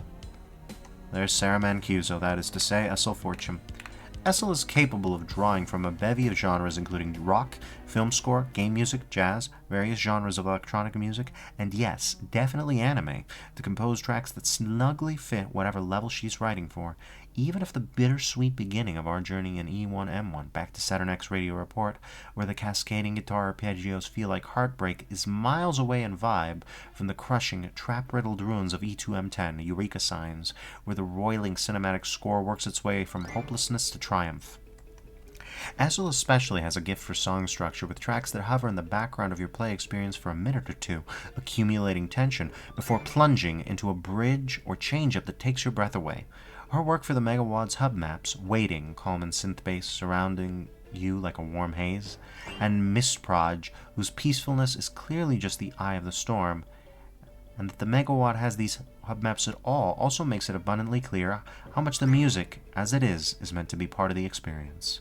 If I thought bass and guitar-driven rock was quite my thing in Doom, then those thoughts would immediately abandon me when I listened to it in Jimmy's music, which grooves so catchily it's impossible not to love. The earliest example in the WAD is Atmospheric Pressure, with its driving rhythm section and dueling synths, which practically shoves you into the downhill momentum of E1M5 Total Exposure, mirroring the way the level's open lanes nudge you into dashes and sprints. Stu-Boy's MIDIs have become more intimately associated with Skillsaw's work in recent years, but his BTSX work is a portrait of an earlier stage of his evolution. The walking up bass string motif in Alien Jungles feels like it's just as much a part of the opening vista of E2M1 Shadowport as the lighthouse in the distance, like I'd hear it in my head if I played with all the sound off. And when Zazer is unleashed in the back half of the second episode, fiery and hard-hitting tracks like Cash Monkey Temple, Lull, and Ominous help invoke the more menacing, unhinged atmosphere that takes us to the finish line. Lol. BTSX MIDIs often have rich emotional palettes, 2 or 3 moods churning around each other within the space of 8 or 16 bars, as if reflecting some inner conflict trying to sort itself out. This ambivalence means that regardless of what you're doing in-game, scoping out what's coming up in silence, flitting around in the shadows, trying to stay unseen, taking on a big climactic fight, silently surveying the bloody aftermath of a battle, the music could realistically complement it at that moment. The lead composers of BTSX trade in harmonic and emotional complexity in different ways, with styles that you would not mistake for each other, yet they have plenty in common at the broadest scale, which all in all reads like an idealized description of the Back to Saturn X series itself. Part of the legacy of these composers, along with others like Ribix, Zanzanzawaveya, and BPRD, is that when I open up a WAD made after the early 10s, which is about when people could stop relying predominantly on iWAD MIDIs or tracks borrowed from other games if they wanted to, I almost expect it to be scored by music that is dreamy, soothing, emotionally ambiguous, playful, or experimental, rather than a rock song cover or a more straightforward dirge. They did not introduce this leaning, but they sure helped to normalize it. The enduring influences that background music to get your map's vibe across can be whatever you want it to be. From @RD. Plutonia MIDI Pack, various artists, 2013. Part of the impetus for this retrospective on custom Doom music is the fact that there hasn't been much recognition of the incredible compositions created by members of the community before the inaugural Dude Award in 2020. For most of Doom modding history, however, there simply weren't a lot of musicians. For the first decade or so, if your project needed a custom soundtrack, one of just a handful of artists, probably David Shaw, Tolwyn, or Mark Clem, were able to provide that service. Either that or you simply ripped MIDIs of contemporary music from the internet. It was rare for projects, including high-profile releases, to include any custom music at all. This includes the official id Software release Final Doom, of which only Evolution includes any new music, and it does have a lot of old music too. Thus, players of the Plutonia experiment, the more compelling and better half of Final True, You Know It's True, No I Don't, Shut Up, were left to grind through chain gunners while listening to recycled tracks from prior commercial Doom releases. The nuts on Scuba Steve to be there. This will not stand, said James Paddock, who in 2011 had already released a MIDI pack for Harmony, now set out to lead one of the first major community MIDI packs to provide a full soundtrack for the remaining half of Final Doom. In the decades prior, finding musicians was a challenge because of the dearth of quality composers within the community. However, Jimmy was able to assemble over a dozen talented musicians to compose 32 brand new songs to accompany every level of the Plutonia experiment, some of whom would go on to become among the most celebrated musicians in community history. This is a fitting track to listen to this, by the way. Hey, Beamer J. Yes, Eviternity 2 is out. It's out. I want to play it. I've got plenty of hours. I've got 22 and a half hours to play it, and I hope I get there. But we've got to hit some stops before we do. Um, I am so hyped. I am so hyped for Ebb Eternity 2.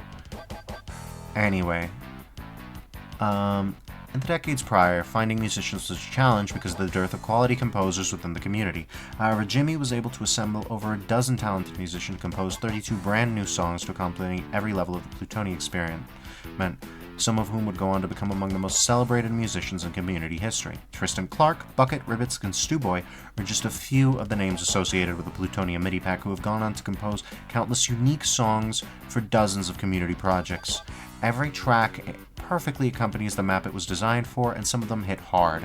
I can't imagine trying to replay Go To It without Plunge Saw blaring over the sound of incessant BFG blasts, and Blood Rush is a certified 5-flipper banger. It's not enough to acknowledge this new generation of Doom musicians provided one of id Software's commercial releases with a custom soundtrack it rightly deserved. It's the impact the Plutonia MIDI pack had on music in the Doom community. Following its release, dozens and dozens of new and old Lee Jackson musicians began creating music for MIDI packs, which would provide complete soundtracks for official and community releases for the past 20 years. In 2016, Thomas Vandervelden's Revolution received a custom soundtrack, followed by MIDI packs for the Master levels, No Rest for the Living, Alien Vendetta, and at least a half dozen more. The Plutonia MIDI pack ushered in an entire generation of Doom musicians and probably laid the foundation for the need to honor musical contributions in the Cacowards. That's from Scuba Steve. Literally 2 hours after I beat Ebb Eternity 1, it came out. This is divine intervention. They don't want me to sleep. Ebb Eternity has such good music. My god, it does. I wonder if Jimmy's made any tracks. I remember Jimmy put the Godhood Suite in map 29. Going Down by Moldy, 2014. I was first introduced to Moldy's music as a teenager in the late 2000s when I heard his track No More Memory through a particular YouTube video. Something about the track just immediately grabbed me, and I put it onto whatever passed for an MP3 player in those days and kept listening to it. As someone whose musical exposure in childhood consisted of opera singers, orchestras, and occasional 90s-era indie computer game music, the track was something entirely new to me. Constructed simply, but with plenty of detail to be found once you listen more closely, it had a slight aggression that was well balanced by surprisingly emotional payoff. Something often lacking in electronic music because it's not that easy to do. When Going Down was released in 2014, I heard about the original soundtrack, and I had to give it a listen, as I often do with these things. As soon as I got to Map 04, I thought this sounds familiar, and was very excited when I discovered why. Moldy's MIDIs have kept most of the characteristics of the music of this YouTube output, which you can bet I had been keeping a close eye on all these years. Although the sound design is inherently limited by the format, the tracks have lost none of the jazzy rhythms, and the harmonies, though occasionally a tad spicy for my taste, show the kind of playful freewheeling that I would love to see more of in all art forms. The maps themselves are lighthearted yet deliberate, frenetic but not overwhelming, and the music is the same. There's always effort, though, thought and detail on display. Moldy knows when songs need a break and knows how to avoid going so off the rails that the listener is completely lost, something I have seen some of my fellow composition students at uni struggle with. Moreover, although he breaks a lot of harmonic rules, he does so in a remarkably consistent way and still gives the music the required punctuation and structure. My personal favorites include Robo-Zombie Mecha Brain Boss Battle, Map 10, 2732, and Running from the Jazz Robots, Map 4, 15. The Jazz Robot song in particular is probably one of the best examples of controlled chaos I've ever heard in music. The drum introduction is like a juggler leaping onto the stage before they start their act. They then show to the audience the objects they are about to use and gradually start incorporating them into their routine. The themes of the piece are all given adequate playtime before they go crazy, and the listener always knows what they're listening for. The juggler's routines have individual build-ups and climaxes, and there is so much color on display that you can't help but marvel as it goes by. In every art form, historical period, or movement, there are those who work within the conventions of the day, and there are those who reject them or are completely oblivious to them. Both of these types of creators are needed, the former to explore existing waters in depth, and the latter to find new waters entirely. I have no doubt that if Moldy had created this megawatt in 2004, he would have shown exactly as much disregard for the musical and map-making conventions of the time as he did in 2014. While I don't usually foray into pure jazz myself, I do occasionally spot some of his style in my own compositions, and when someone commented on a MIDI of mine from 2018 that they got Syriac vibes, I took that as high praise. I, for one, am honored to be in the same community as Moldy, and I am looking forward to see what weird waters he discovers for us next. From Stewboy himself. Damn. What have we got? BRB? Understandable, Beamer J. And thank you for the follow. I'll have to thank you in person when you come back. We're an hour and a half in. Realm of Parthoris, Alfonso, Icalio, Tristan Clark, and Varus Alpha, 2015. 99% of people reading this probably have no idea what map set I'm talking about. That's the story of Heretic, the small number of major annual releases being resoundingly welcomed by the game's dedicated fans, but largely ignored and forgotten by everyone else. So it was with this small but polished community episode and its 10 out of 13 original musical tracks. To this day, about as close as anyone's ever come to a full OST in a Heretic WAD. But if you think you've never heard any tracks from Realm of Parthoris before, you're probably wrong. And many Doom mappers recognized genius when they saw it, and over time, the various pieces have quietly made their way into Doom releases as if by elven magic. Gutter Penny and Mechadon's Formal Hout, Saboteur and Afterglow's Clock Out, Oracle Knight and Ciano Blurgeon's Unhallowed, and The Occultist and Razik's Judgment, to name a few. Because a good thing can't remain hidden forever, and that's part of the story of Heretic 2. Alfonso's 4 tracks, which represent his best composing work, form the heart and backbone of the soundtrack. It's simply impossible to overstate how good they are. They're among the most beautiful MIDIs I've ever heard. Whether they lurk in sinister things in the most ancient shadows like Gutter Penny, or soar on the winds of the gods like mystic tides, they invoke the fantasy setting and the things I love about Heretic's world in the deepest way possible. The rest of the tracks in the OST more than keep up, though. Tristan Clark's The Occultist is a complex, elaborate journey, a majestic rising wave of force that's pluckily arcane but also metal as hell, which explains why I've heard it over and over again in Doom maps released since Realm of Parthoris. The remaining 4 tracks, 2 each by Varus Alpha and Icalio, carry a distinctly the way Raven did vibe that fits their maps like a glove, perhaps foreshadowing the later Raven MIDI pack, with Crystal Embers being probably my favorite Schleider tone track ever. Heretic has its own identity, and you can't just throw any dual Doom track into your maps and expect it to work. That's why Heretic maps uniformly relied on the stock tracks for so many years, and why so many of the more recent releases use the Raven MIDI pack. How do you craft a musical sound that feels distinctly like it was made for the game without just recycling Kevin Schilder's compositions? In 2015, Realm of Parthoris was probably the first project to tackle that question, and the answer absolutely rocks, so much so that we'll forgive them for using Lee Jackson's famous Plasma in the secret map rather than adding another track. This one from Not Java. Alright. One more page left, I think. Yeah, it's looking like it. Alright, well, let me quickly BRB myself, and then we shall, from there, we shall continue. Give me just one moment. BRB.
Alright. And I've returned. Alright. Oh. I pinned it. Unpin this message. Here's the message from you I should pin. Unpin after 20 minutes. Yeah. Alright. There we go. So, thank you for your patience. Let's continue. Alright.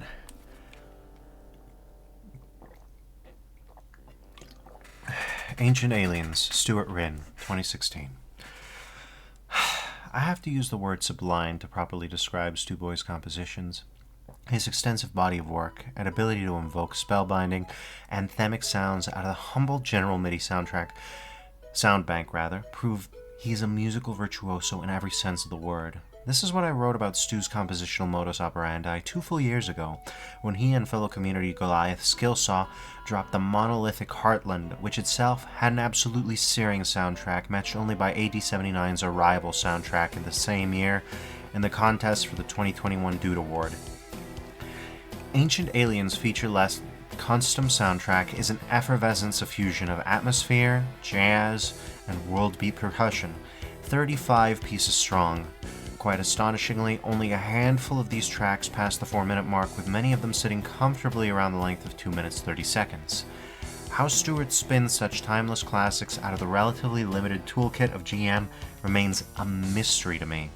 When it comes to my own compositions, I tend to agonize about getting the most out of the material possible through transformation or recapitulation.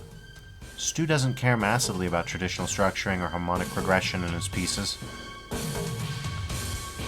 allowing him to weave free-form masterpieces out of thin air that, through their own natural ebb and flow, carry the listener on a time-melting journey through sound.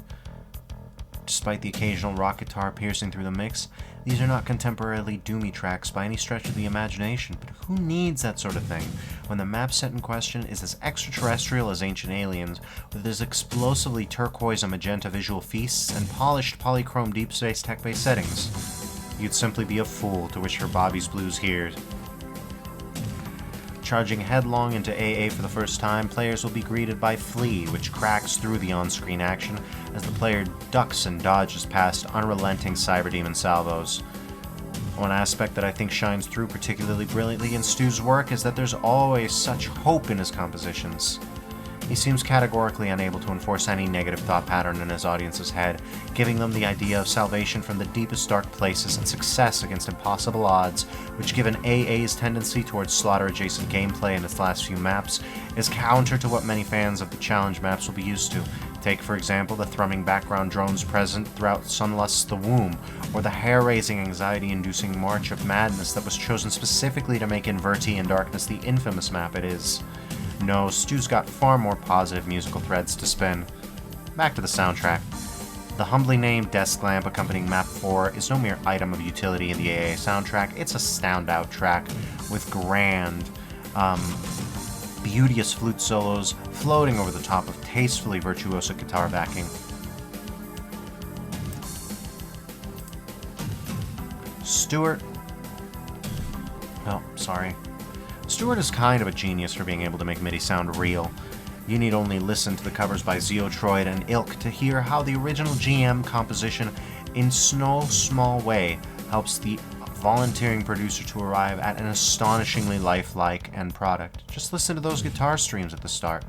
Other, more electronically oriented pieces like Featherfall, Gold Rush, and Gigabridge carry a kind of intensity which is still altogether serene, with propulsive synthesizers and power kit snares, reassuring the player that they're on the path to conquering the demons of their deepest desert dreams. It should be noticed that AA prefers to take its foot off the pedal every so often, with gentler and moodier tracks allowing the listener to drift amid the atmosphere of other worlds. These tracks imparting the type of urgent serenity of sitting in the eye of a tropical storm, such as in The Incessant Flow of Time, Hell Jungle, Vase, The Demon's Serenade, and Martian Blues. And need anything be said about the Masterstroke's Trapeze, Imaginarium, The Greater Good, Colliding Nebulae, and Yuletide? These are the tracks that define Ancient Aliens. A map set already renowned for being a convention-shirking masterpiece, somersaulting melodic lines, steadfast chord progressions that shadow the norm we've come to expect, and weighty ambience transports us to another cosmic realm altogether, unquestionably fitting for the next spiritual journey that is AA. Praises for Stu Boy should never go unsung, and while I'm a touch remorseful that I never got directly involved with Ancient Aliens myself, I wish it all the longevity and endurance, which everyone must admit is simply inevitable. To think, Stu is a classically trained percussionist and ensemble performer, having toured around the globe for performances and recitals of his own work, and we humble doomers are getting all this amazing music for free from Jimmy. And yeah, it is kind of nuts. Eternity does have great music, but so does Ancient Aliens. Ancient Aliens' music is baller. Ah, boy, I can't get enough of it. Anyways, let's see.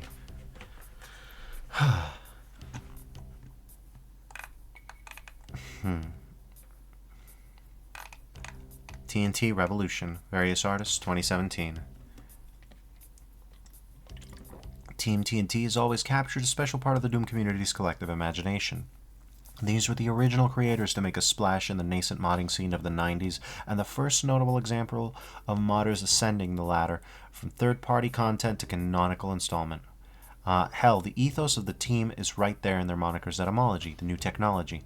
While the Plutonia experiment embodied the new technology of gameplay and level design whose influence echoes throughout the modding sphere, it was the new technology of TNT Evolution's music that set a new bar for what MIDI should accomplish in a Doom game. Beamer J, what's your opinion on Doom 2's music? I need to finish AA, but it's so hard. I think that Doom 2's music is better than Doom 1's, if I can be honest. I think it's really good. Like, listen to what we're listening to now. Like, there's just these nice tracks that don't go for metal. And yeah, AA is hard. I played it modded, but, I think that it probably deserves a vanilla playthrough from me sometime. As Jimmy so poignantly wrote in his coverage of the original TNT soundtrack, the seeds germinated by TNT have propagated into a veritable rhizome, a dense network of roots and references within which the modern Doom community is fiercely entangled. Perhaps that's why, seemingly every couple of years, we reboot the concept of a TNT-styled megawad. At the time of writing, there are at least 5 direct megawad sequels or spin-offs from the TNT iWads. Yeah, it is kind of crazy to me that TNT has been so popular, and I love the fact that we're apparently getting some Deleuze in here. We're talking rhizomes. Man, this is the kind of writing that you get in the Doom community. You don't think it sounds fun? I would disagree. It's not as fun as the TNT soundtrack, though. If we're comparing against TNT, it's not nearly so good. The origins of TNT Revolution are controversial and storied, but we're here to talk music, and this soundtrack is one that thoroughly honors its controversial and storied progenitor. TNT OG composer Jeremy Doyle joins modern masters Bucket, Tristan Clark, and Varus Alpha, Visca Maelstrom, for a score that both pays homage to, remixes, and subverts the 1996 OST. The composers deliver the full gamut of mid-90s thrasher MIDI rock captured perfectly by Bucket's Tin Toker. Authentic SSG backing tracks like REQ JD10 by Jeremy Doyle, winkingly goofy adventure synth romps like Becoming a Machine, one of Mapper Airdrop's 2 contributions to the soundtrack, to what are, in my opinion, the real standout, Tom Mustaine-esque, teen angst spiritual alignment MIDI anthems by Visca Maelstrom. Viscera's track Contempt, I Hate You, has always stood out to me as the most authentic Revolution song, not because of its structural or sonic similarity to the original, but the pitch-perfect atmosphere created from a simple, catchy, and undeniably tough song, with an idiosyncratic chorus that just screams the new technology. Revolution's OST isn't revolutionary, sorry, but its genius lies in capturing and refracting the zeitgeist of an exciting and unprecedented time in the history of our community, which I might add, is more vibrant and prolific on the eve of Doom's 30th birthday than anyone in Team TNT or even id Software could have ever predicted. Maybe the new technology has always been how you innovate the old stuff. From Bank. TNT is so good. I agree, Beamer J.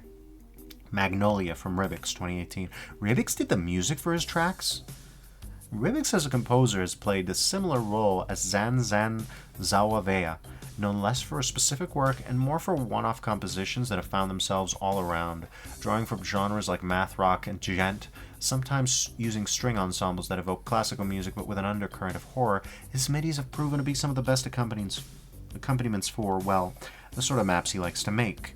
If you ask someone who knew little about the community what sorts of background MIDI a difficult, oppressive doom map might use, you might get guesses like hard rock and metal, or maybe extreme genres like splittercore or Latvian rockabilly core. But more ambitious ultra-hard levels have tended towards tracks that are somber or downbeat, sometimes even discordantly soothing.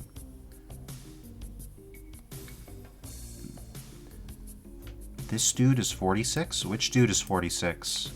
Rivix? I think Rivix is younger. But maybe he's 46.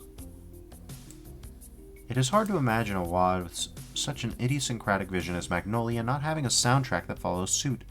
Playing over the first map, DFD7._D mid's bells and harps are like ice crystals, pirouetting over a gentle bass figuration in a rhythm that has the signature math rock influence that Rivix has brought to so many of his tracks. Like the borrowed BGM for Sunless Map 08, it is a deceptively pretty song for such a potentially harrowing map. The third map goes full darkness and bang extended mid follows a menacing dirge that sometimes feels like it was downpitched to the bottom of the ocean.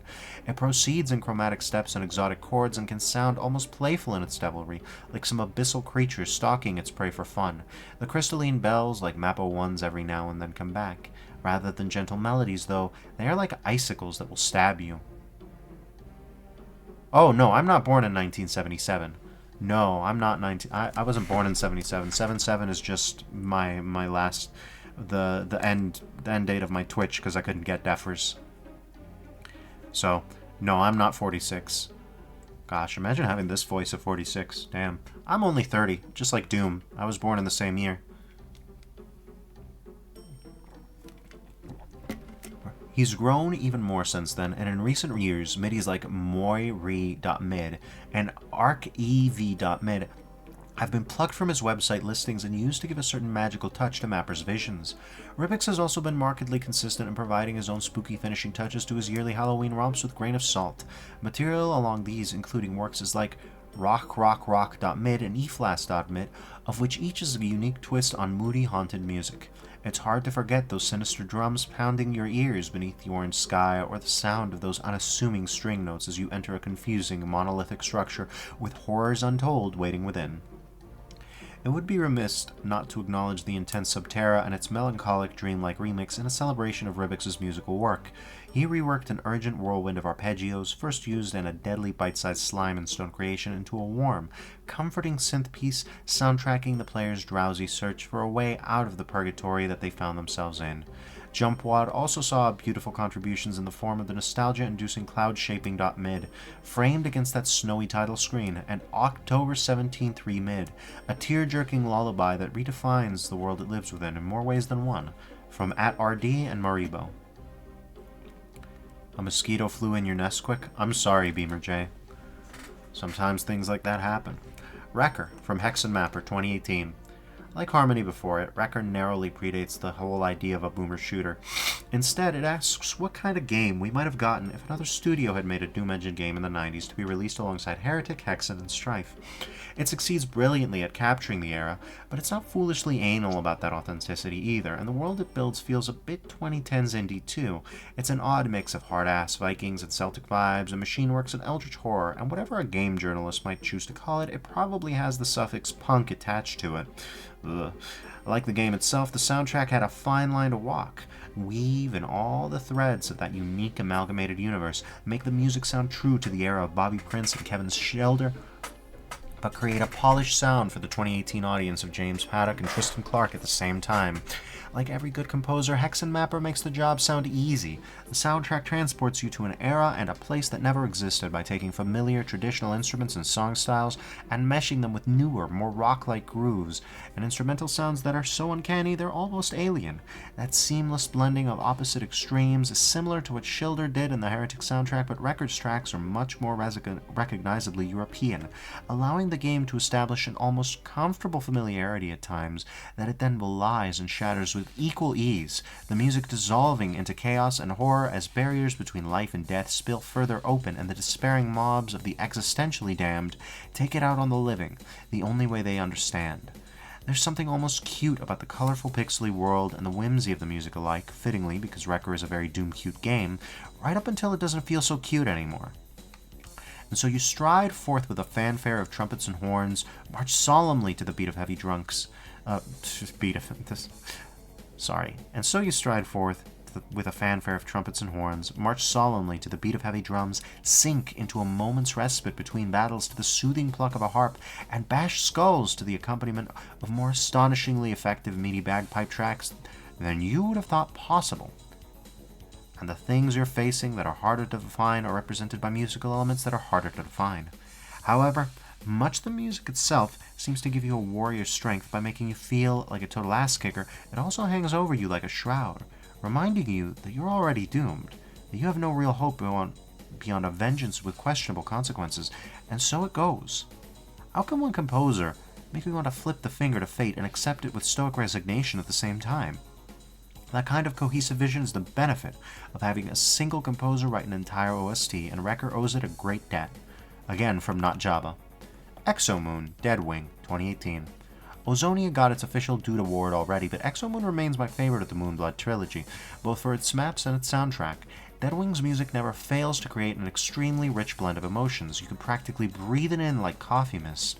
But Exomoon and its OST are the most melancholy bittersweet of all, encapsulating the heart of what the trilogy is about.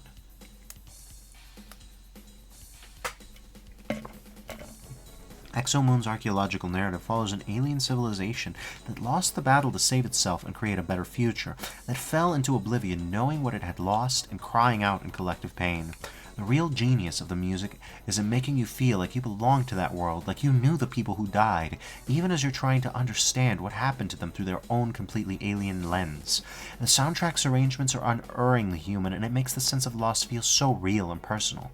It's far from one note, though, and that's part of why it's effective. It's sad, trailing guitar distortions and floating pianos are more like a recurring theme amidst celebratory, worshipful hallelujahs and enthusiastic, upbeat rock riffs and ineffable jazz, funk, soul. Every other emotion orbiting that dense, melancholic core in dusty clouds like planetary rings. When you listen to the music in Exomoon, it's like hearing the voices of the dead, lingering on in the echoes of their ruined world and crying out, "Remember us."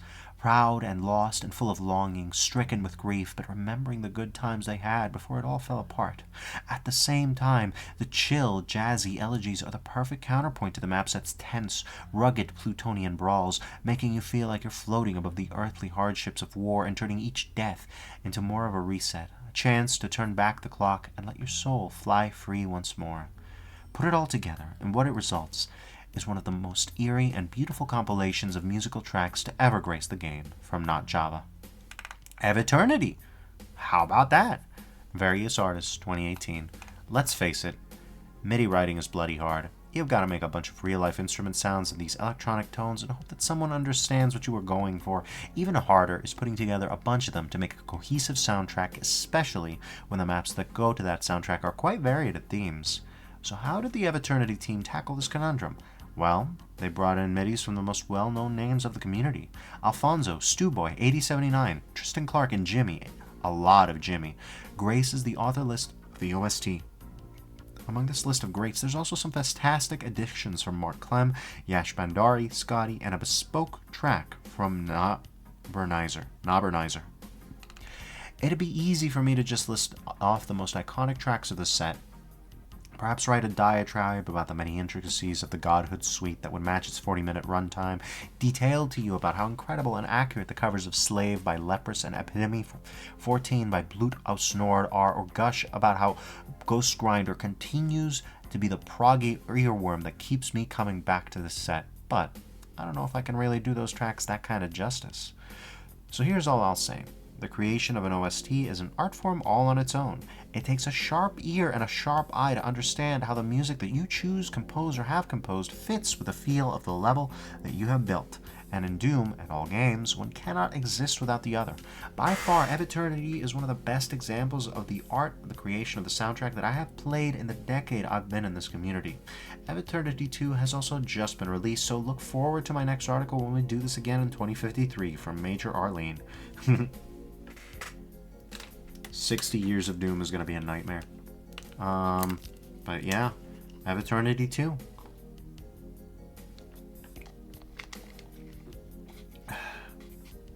So, Tivari by Zanzan Zawavea, Yakvak, 2019.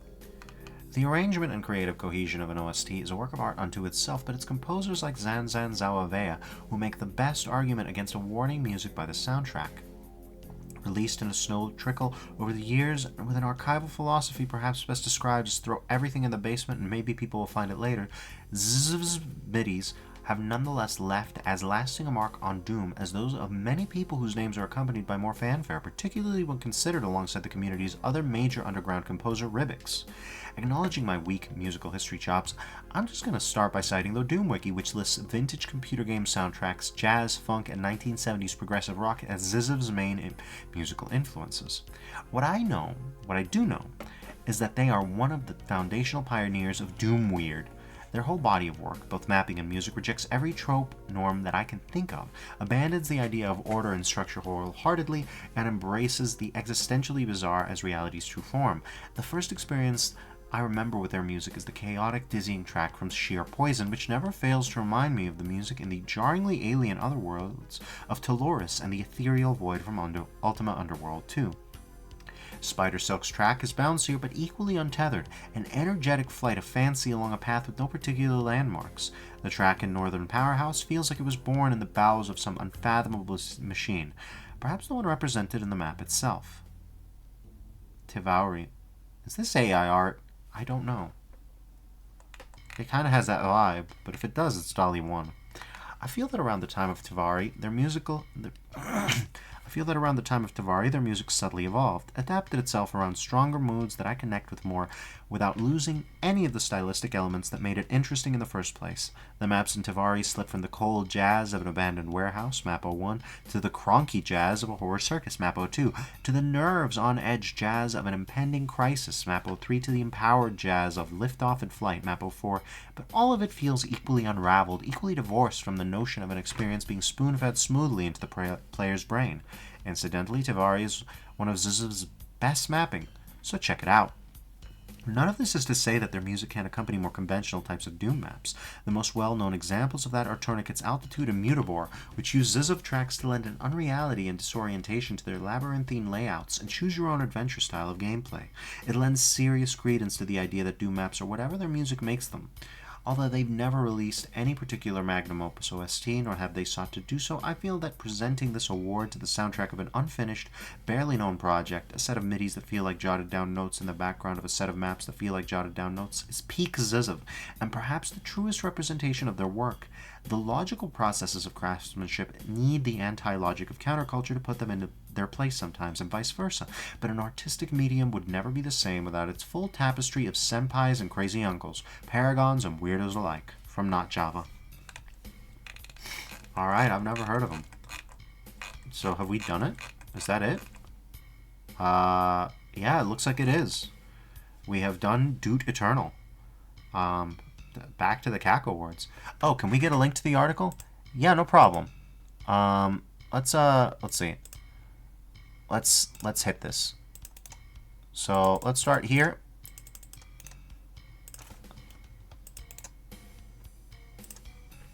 Looks like the pin ran out, so I can pin this. And then Doot Eternal is going to be here. Oh, no, we're not going to inspect the viewer. Here we go. So yeah, let's pin this bad boy. Unpin after 80 minutes. That should be enough time. Alright. Yeah, no, this is huge. This is huge. I'm not surprised you didn't even see it. I almost missed it myself. I don't make music, but I love Doom. I love every part of Doom. So now let's actually hit the Cacowards. Alright, first one, Dream Blood, Headshot Tass. Alright. Last year we had a look at Ethereal Breakdown, a full megawatt from the blossoming Doom 64 mapping community that put on quite the show with its diverse cast of mappers and even more diverse ideas. Among said mappers, Headshot Tass stood out to me for the remarkable quality of his mapping and zestful nature of his gameplay and encounter design.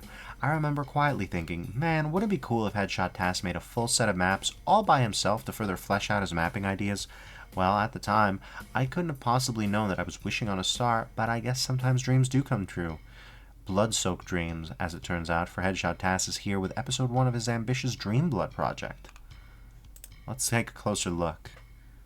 Damn, that looks good. I like the little UFO. I like the purple and the green. Do you know about the Wadazine? I do, but I haven't read it. If I do more Doom content, maybe I should do readings of the Wadazine. Well, I'm obviously going to do more Doom content, but as part of my Doom content, maybe I should do readings of the Wadazine. The first episode of Dreamblood delivers 8 maps of varying length and challenges, each following a unique theme and sporting beautiful custom skies by Immorpher, with other assorted custom graphics working alongside a largely vanilla texture set. The very first thing that becomes noticeable is that texture usage throughout Dreamblood is remarkably fresh. A retread of Doom 64's first episode, this is not. Locales include a water processing plant, a lava-soaked mining facility on Mars, and a quiet city overrun by not-so-quiet monsters. They're all splashed with the vibrant colors that we would expect from this game, but also teeming with Doom 64 cute we may not necessarily expect, but certainly embrace with open arms. The city's bleak landscape contrasts nicely with its lit street lamps and sector greenery. Office departments are neatly laid out with computers and chairs and undead employees caught playing Doom, and don't forget to check out the local bar for the extra strong health bonuses. Of course, taking advantage of Doom 64's looks alone is not what Headshot Task is here for, and ultimately it's the usage of macro scripts coupled with the author's excellent combat design that elevate Dreamblood to greater heights. The very first level presents a new mechanic. Jumping pads allow you to speedily cross rivers and gaps or reach higher floors of a building, adding a new layer to exploration. The maps are expansive, but the pace is consistently brisk, with plenty of incidental combat interspersed with the more challenging set pieces that take full advantage of the constantly moving geometry and scripted teleports. There is no greater example of this than the UFO encounter in Map 04. It appears over a small park in the standing area, torching the nearby trees and damaging the road below. A teleporter offers entry to the inside of the spacecraft itself, where a large fight awaits the player. A skill saw light sequence that not only feels unique, but also perfectly encapsulates the creativity and dynamic nature of the level design. Dreamblood is not just an excellent Doom 64 PWAD, it is an excellent PWAD period, one that leverages the strengths of the engine while showcasing Headshot Task's rock-solid level structure and combat design. It comes off as fleshed out, a complete experience, but also a kind of embryonic work, emblematic of a maturing Doom 64 mapping scene that is sure to give us more surprises in the future. Whatever the case, and whichever future awaits Dreamblood itself as Episode 2 gets into production, Headshot Task has honed his mapping skills and given us a sensational package, hopefully the first of many to come, from Dynamo. One by one, from various... Oh my god, one by one. Oh, this is a grayed out Cacoward. Yeah, we should do a close-up of this like I did of the Lifetime Achievement Award. This is the Cacoward. Here's the lad.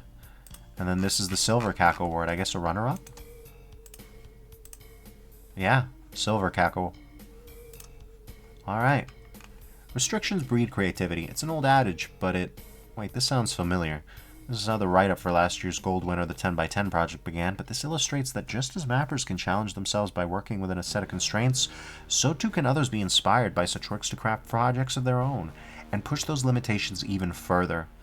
How does one go further in this case? Well, divide by 10, and set a congregation of challenge demo runners at the helm, folks who tend not to back down from the extreme.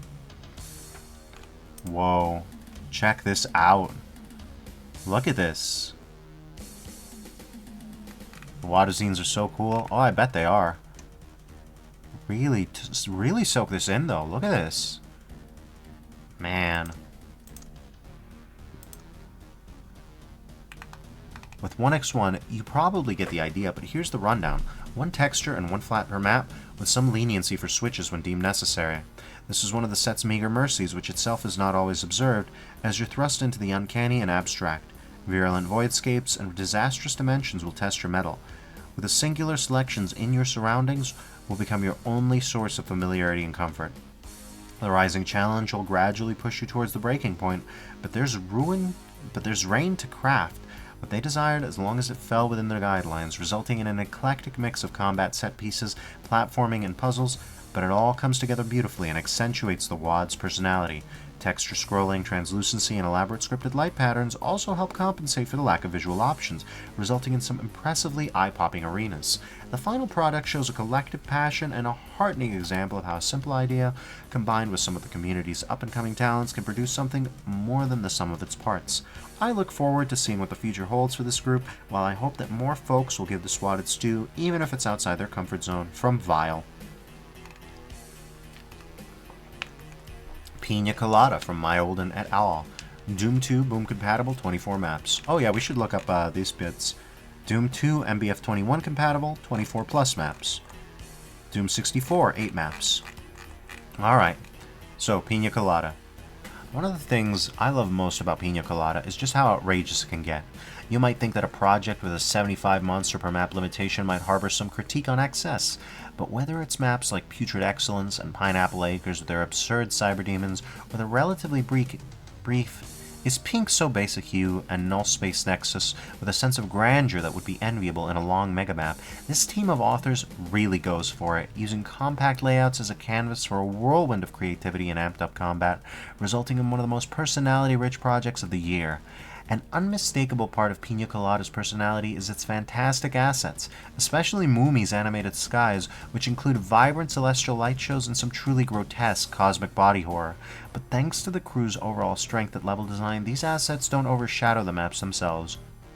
This is established as early as the humbly scaled opener, where Myolden sculpts a very tidy death box wearing blue and purple highlights so that the effervescently bubbling sky of the same colors feels like a magical, realist extension of the map itself, rather than the one point of interest. A regular source of fun is seeing how the team, which is largely compatible in design philosophy, differs in terms of expression. One example is that Lord Entropy and Picadum's maps are defined by architectural enormity, both authors sharing a taste for vision quests that have you flying uncontrolled above vast scenic landscapes. But Picadum goes about it more like a sketch artist, and defining architectural features or recognizable constructs like arcs or houses. And who offers up some of the WoD's best doom cute, like the hellish corruptions of a grand piano and bearskin rug in dreaded estate. Mumi is the sort of mapper who can drop a Gundam-sized Daddy Longlegs and Spider in the distant vantages of their map and make it look like that's an easy, natural idea to think of. This swirling cocktail of creative energy makes Pina Colada captivating as a purely aesthetic experience, but the energy course is just the same through the gameplay. Myolden and Deathbear establish the baseline that everyone deviates from, which reminds me a lot of the early Sunlust with its spicy traps and Plutonia-like brawls that flow smoothly into each other. Then Shawnee's Heart of Snow is the earliest example of a big swerve, flipping from the opening trio's fondness for space restriction and precarious terrain by building turrets that sweep across the snow. This map is even more dangerous than what has come before. As the experience unfolds, the placement at the beginning, Pineapple Acres sliding ice fight, where the spider masterminds and Mancubi go zooming across a slippery winter battlefield, and Carnage Hearts everything, but especially this Archvile obstacle course gauntlet that afterward recycles the vials for a later battle. The absurdity of the final third leads to many of the most thrilling, adrenaline-filled scenarios I've played all year. Pina Colada feels like a band of authors just having fun with it all, even as the end results show a lot of love and care. It's a wonderful showcase of how to make smaller maps excel in a way that doesn't make you miss the artistic qualities of long odysseys, which does seem like it's increasingly becoming the story these past 2 years. Overboard, Don't Turn Your Back on the City, Good WoD, and Many War. Where Pina Colada deviates from even those, though, is that its method is better suited to the madness of more informal group projects. The next time I join one, I'm definitely revisiting this set as a reference from @RD. Boomer Beyond Vanilla at Fernito. Doom 2 limit removing 6 maps. While not a new face in the world of Doom, Fernito did not yet have one magnum opus to call his own until Boomer hit the scene earlier this year, with a stated goal of creating a set of massive, non-linear, and heavily interconnected maps using only stock textures. Such a project would be a tall order even for the most experienced of mappers, so it is a pleasure to be able to announce that Fernito has delivered in spades, creating a memorable and engrossing package that will utterly captivate adventure seekers. The thing that will immediately strike a new Boomer players is the detail found in the environments. A lot of detail. This could result in certain pitfalls involving visual noise and confusing navigation, and the fact that Fernito has been able to completely bypass either problem is a testament to his mastery of the fine art of Doom mapping. The locations range from ruined industrial landscapes to UAC resort complexes, deep canyons, and of course, the bowels of hell itself. The texture variety and combinations remain impeccable throughout, and the resulting locations are not only a pleasure to look at, but also interesting to explore. Boomer succeeds in presenting a largely non-linear structure, with maps that can be tackled in multiple ways without having to follow a strictly linear path, provided you can power through the demonic opposition haunting this world. And what a world it is, for Boomer goes out of its way to take care of every facet, from minuscule furniture detailing and expert Doom cute distribution to vistas showcasing faraway buildings and hills looming in the shadow. To round out the package, the rocking MIDI soundtrack perfectly captures the feel of each map and even includes a guest MIDI by Doom legend Lee Jackson. Pound for pound, Boomer is one of the most captivating releases of the year, one that makes me wish to spend forevermore exploring its vast horizons, the distant miles of ruined territory its world so tantalizingly teases, and with Firmino's prospective goal of overhauling Boomer with even more maps, that dream may yet be reality one day. Let's give this a look-see. It's got a lot of detail. We got a nice dock, some blood, a boat full of skulls, hanging bodies. Yeah, this is the stuff right here. This is pretty good. Boomer. That's right.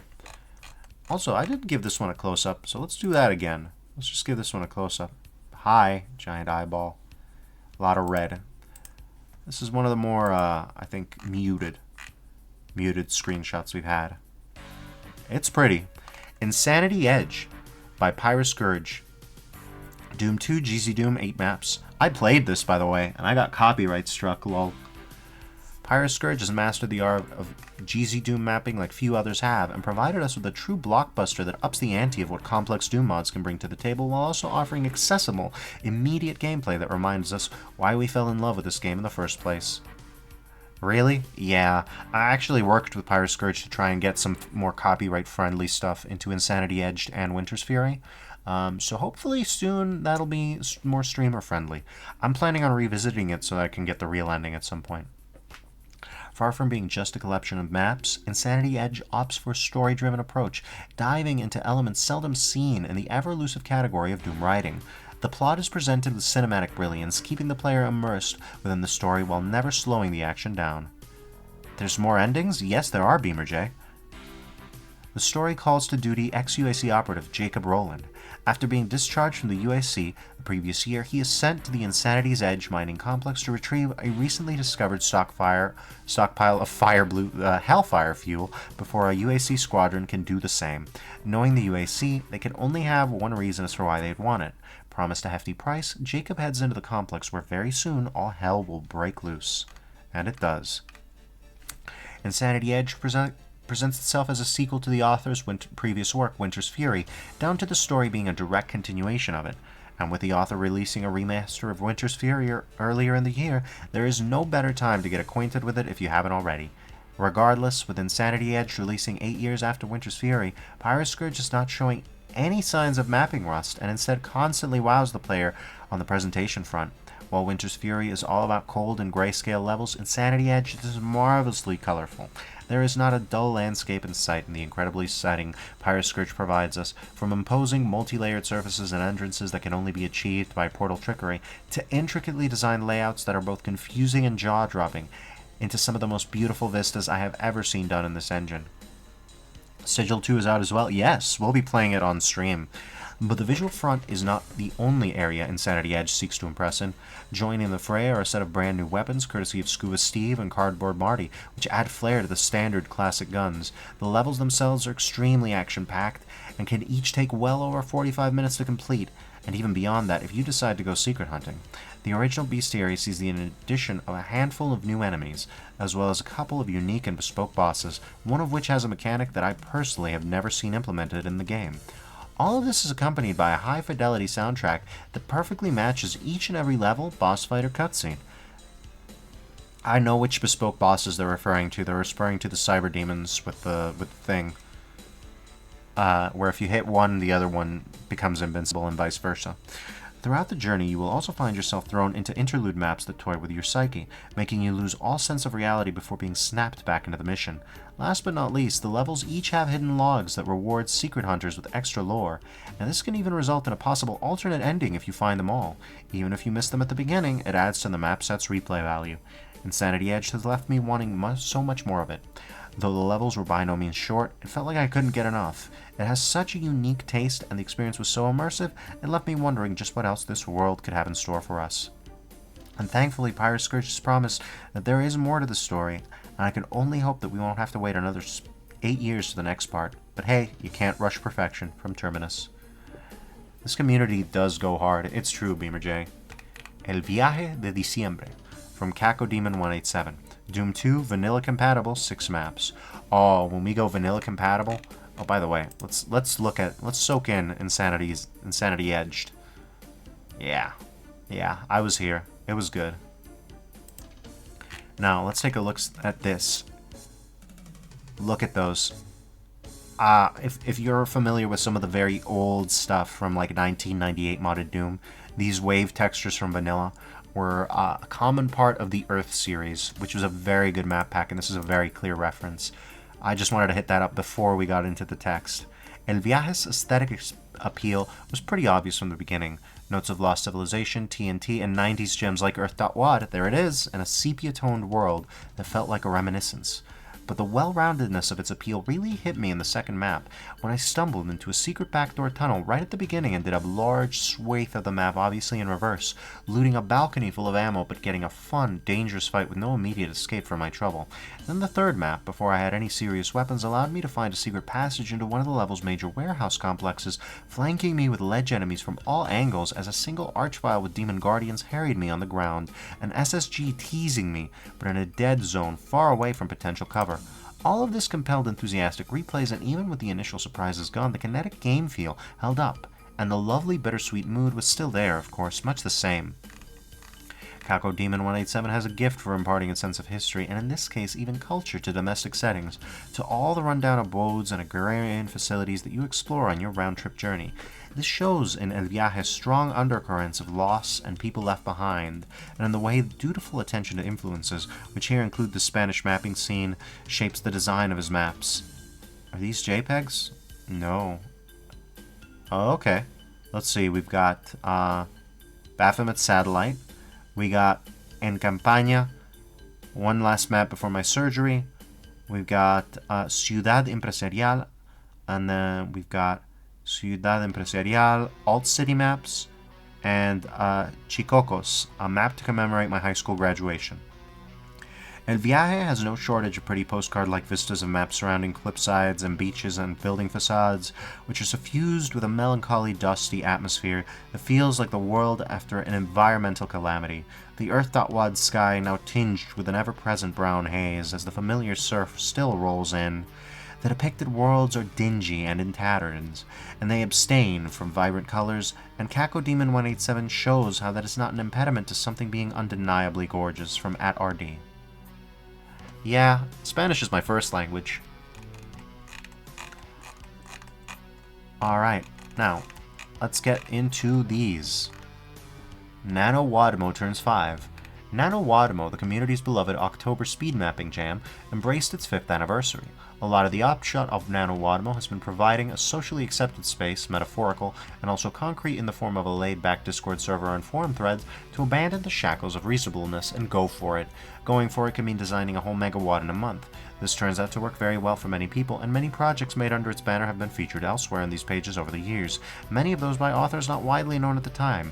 Those include Machete, Sepia, No Reason Speed Map Series, The Unmaking, Deadliest Demolition, Technicolor Antichrist Box, 3 as a Crowd, Deathless, Doomed, By the Hour, and The Lost Magic. Outside of these, the WADs from past years that got the most buzz and praise around the community, which definitely means you should check them out too, include @Cannonball's Night on Doom Mountain, @David N of Ramp 123's Ascent Off Titan, @Washing Machine Enthusiast and Co's Temporal Tangent, @4Lee's Redundancy, the Slavinator's TNT Goes Boom, @Crunchy Nuts 44 Synergy, and @Yakfax Tivauri.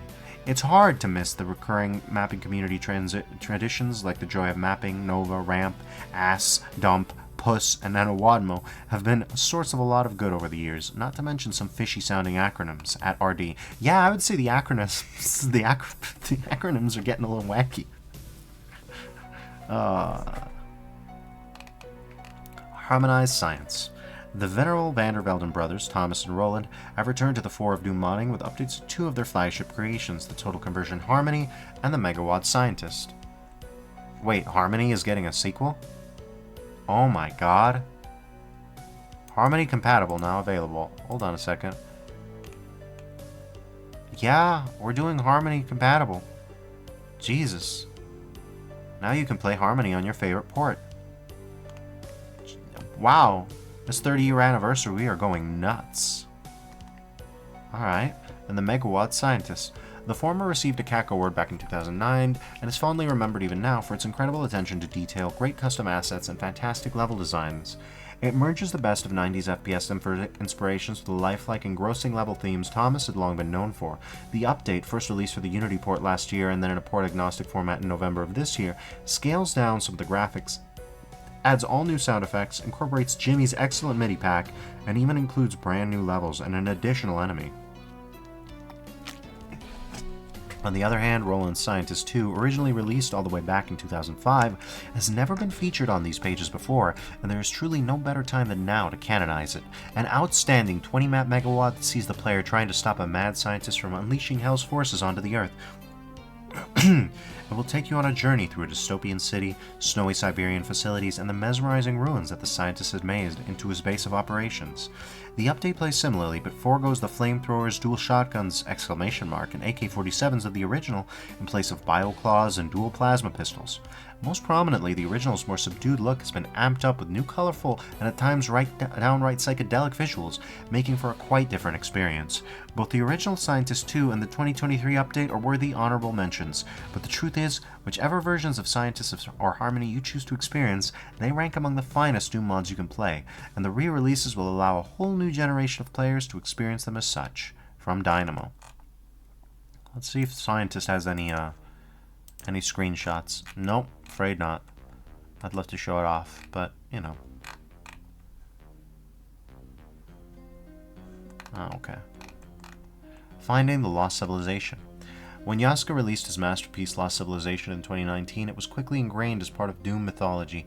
Few and far between are the maps that allow such perfect blends of nonlinear exploration and large-scale levels, and even fewer are the megawatts that consistently feature map after map in this style. Yaska began work on a follow-up, this time choosing to implement significantly more diverse gameplay ideas than the original. The first version of Lost Civilization 2 actually came out in November 2020, dubbed The Introduction, and saw an absolutely gorgeous first level set in an overrun coastal town still fighting back against the invasion. The rest of the maps were in various stages of completion, but Yaska then decided to experiment even more, releasing Lost Civilization Part 2, The Desolation, earlier this year. How did Lost Civ Part 2 come out this year? Are you kidding me? Oh my god!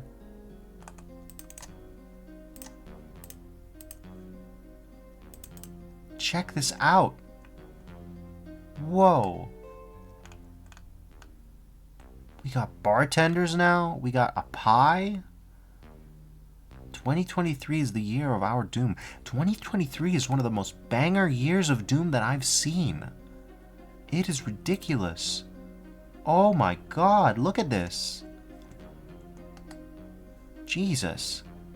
Playing it is clear that Yaska saw Doom initially as a sandbox for the most fantastical of creations, but increasingly also as a cage from which to try to escape.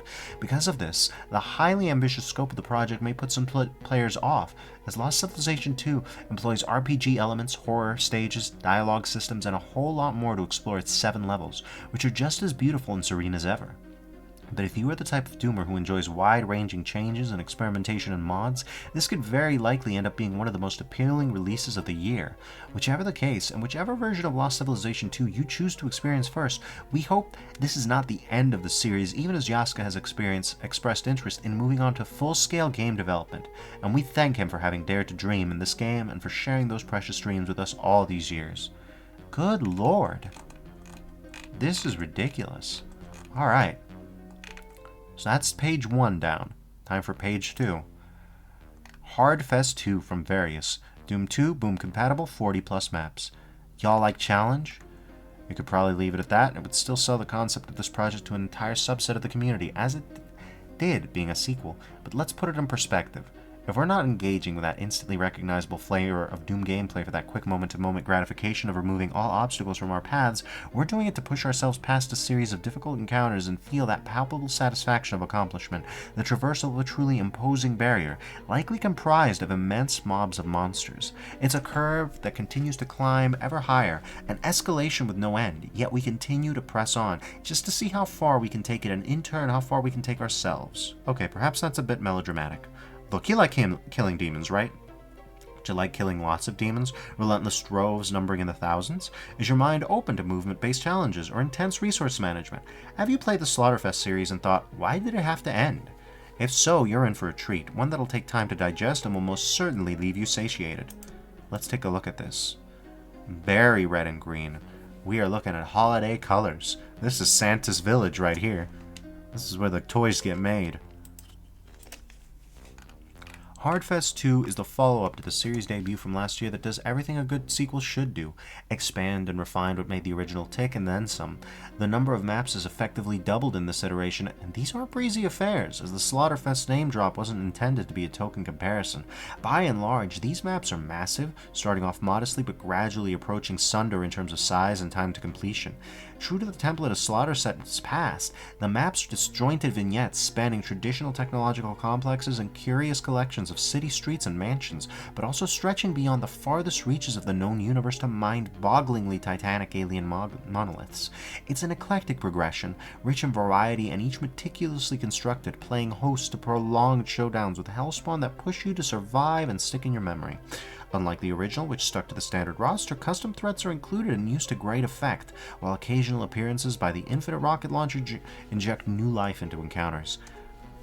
There are some intriguing wildcard entities in the set, like the mostly monstrous Acrophilia, a rocket-jumping tour de force inspired by the Quake Explorer jams, and the avant-garde Weeping Angel, a captivating experimental adventure through a crumbling tower lost to time, bridging dimensions and packed with enough architecture and doom-cute to provide a welcome reprieve from the chaotic combat.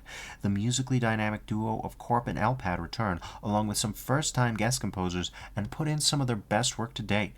Scoring such a massive megawatt is no easy feat, and I'd fully expect these two to be mentioned alongside the MIDI masters like Jimmy and Stewboy in the coming years. Hardfest 2 represents the evolution of a team and continuation of a concept honed to a razor edge.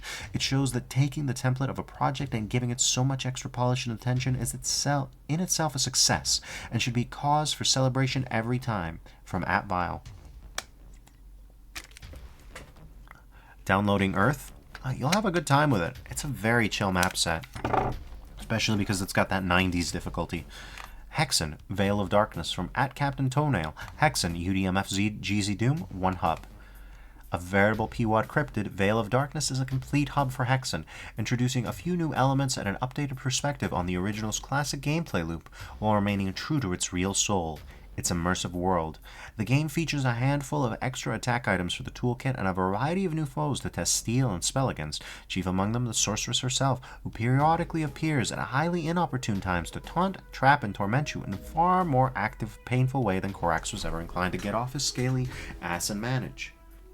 These additions are generally meant to increase both tempo and variety in combat, either attacking in ways that require more active evasion, or by being more dynamic themselves, a la the twitchy, slippery serpent men, or the chain-slinging gladiators who can be entertainingly dispatched by falcon punching them miles into the distance via a timely disc of repulsion. Hard to find good help these days, eh, Lady Nox? Let's take a look at this. We got a nice burning pyre, we got some nice trees, I really like them. The warrior should really get some help on his blood pressure or cholesterol. He's looking like maybe he should tone it down a little bit. The HGH is taking its toll. Though presented as a side story to the events of the original game, Vale slyly functions as more of a remix and reimagining of its most memorable locales and quest arcs. Dismal bogs, frozen grottos, blighted steppes, sordid castles hiding occult rituals, and much more are all here, hidden beneath the shadowed boughs of an eternally benighted wood. While the expanse and layered complexity of this unexplored region of Chronos will appear to any Hexen veteran, new players or those wary of the original game's convoluted labyrinths of switches, portals, and backtracking need not worry. Whatever the path inclination, intrigue, or simple bloodlust happens to lead you down, you're sure to find not only a thrilling and dangerous new biome or surprise boss battle, but also satisfying progress in at least one of the adventure's many overlapping subquests, all cleverly woven together in a web designed to naturally lead you towards the center, no matter your angle of approach, provided you've the mettle to keep pulling on any of its many threads. Modern in conception and endearingly nostalgic at heart, Veil of Darkness will hopefully spark something of a revival of interest in this often underappreciated classic, even as we wait for the continuation of the quest setup in its climactic confrontation, from Demon of the Well. Yeah, Hexen is one of those where it's like, oh, it's really showing its age in the level design. I'm glad there are fans of it who are like, let's make it good though. Let's make it really good. Austrian Avian Association from at Mundi C. Doom 2, boom compatible, 8 maps. For all the mountains and medieval castles we've visited in this old game, all the time travel and alternate histories, I don't think anyone had folklore-inspired 1898 Austrian Alps on their list of places Doom would take us this year. Austrian Avian Association is the kind of whimsical project that you never knew you wanted, set around the turn of the 20th century in a world where creatures of European myth are real, including the Schnabelperkten, a somewhat morally gray society of bird people who watch over the local human population. If the humans stay in line, they're rewarded generously, but if they shirk their duties, the Schnabelperkten don't hesitate to taxidermize a few folks.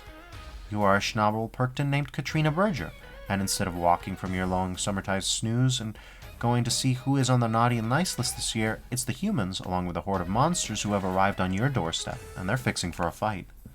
The unique setting of AAA means an entirely new reality to discover and soak in, and lack of familiarity with the folklore of the project is based on may actually make it an even more engaging experience.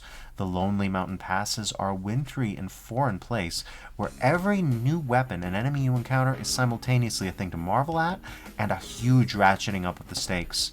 Each insurmountable new beast challenges you. Each insurmountable new beast that challenges you, there's often an equally devastating weapon revealed not far behind. For a wad that starts the player off with a measly straw broom and some throwing axes, you'll be floored by the kind of arsenal you amass by the end. Yeah, we got some really odd looks here.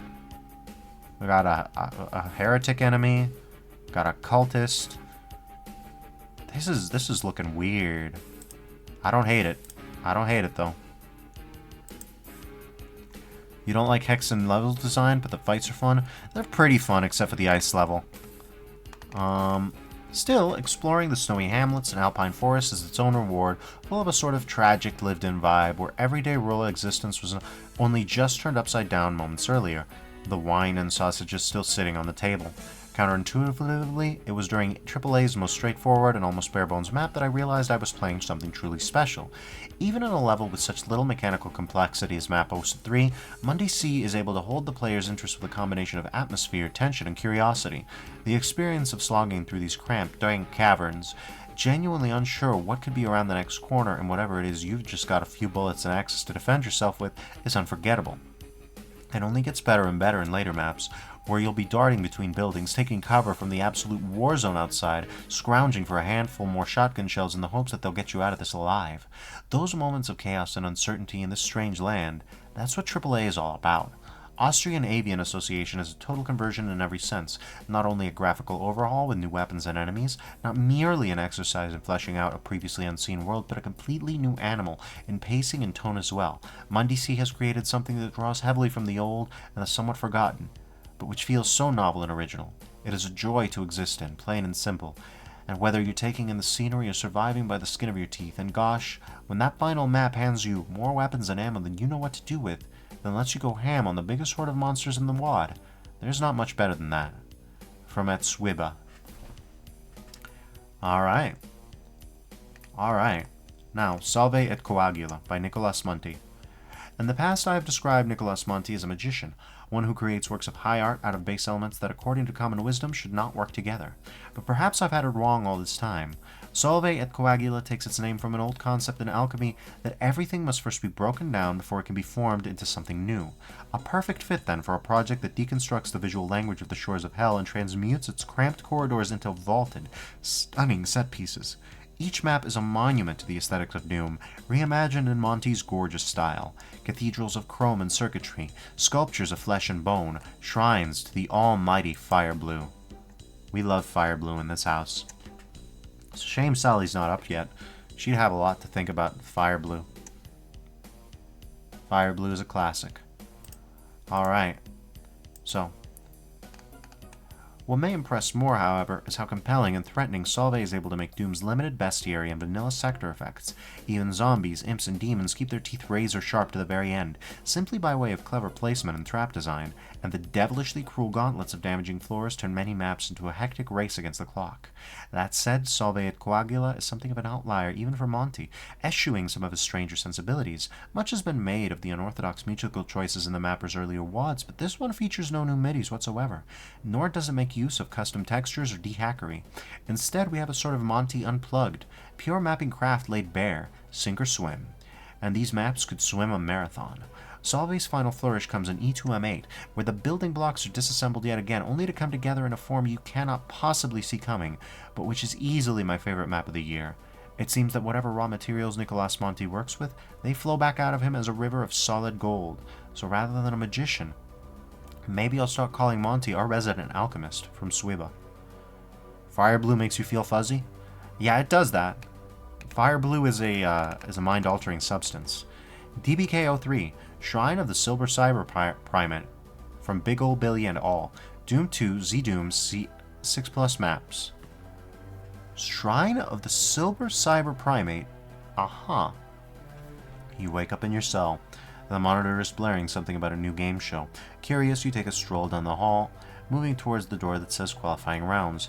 After going up the elevator, a strange marble face greets you with 4 words: big money, big prizes. Shrine of the Silver Cyber Primate is a techno-Mesoamerican adventure in the form of a game show where you, the player, get to run through the makeshift Mayan temples, caves, and jungles in the quest for gold, glory, and a mysterious silver monkey. The first level, the qualifying round, is actually the longest in the entire campaign, while the other levels expand upon some concepts the player was faced with before while still keeping the exhilarating theme at the forefront. Interesting Mesoamerican look, I gotta admit it. It's looking pretty good. Alright. The brilliance of this map set is achieved through so many creative methods. A highly destructible environment where almost all the walls, obstacles, and cameras react to your weapons, custom enemies that feel right at home with the Mesoamerican setting, such as giant wasps or cultist zombies, soda machines thrown inside temple hallways, holographic bridges across mossy caverns with lava. The list just goes on at how the environmental storytelling is used at every possible moment during the campaign. Anytime you might forget you're part of a game show, turning around after an intense fight will most likely greet you with a glass window and a cheering crowd behind it, reminding you that all you're doing is serving as a tool of entertainment. And if you're ever annoyed by the incessant jeering, worry not, for almost every crowd window is accessible by secrets, and once you find your way there, you can be sure the crowd will run away screaming for their lives. The campaign also has a fun personal side quest of sorts to hunt down every hidden camera in each level. A lot of them may be hard to find, but some are not even hidden, and in fact purposeful, such as the one at the end of the Lost Village of cheap documentary B-roll, which outright mocks you for trying to exit. Destroying them will make it show the names of the authors behind the map, and if you are thorough enough, you might get access to some bonus levels after the main campaign is over. Big Ol' Billy is known for being an outside-the-box thinker and a leader of projects with unique themes. We've seen him featured in many map sets in the past, wishing that one day he would make a magnum opus of his own. While this project isn't 100% made by Billy, it's safe to say that he's behind the great majority of it. From taking part in all but one map to crafting a full-on post-game bonus campaign, as well as being the project lead in general. Well, we're all overjoyed to finally have a project where Billy could go all out with such creativity, and I personally cannot wait for the next DBK iteration, or whatever else he may work on in the future. A day might come when Billy just decides hosting a real game show is his calling in life, and that's how he's going to make us some big money.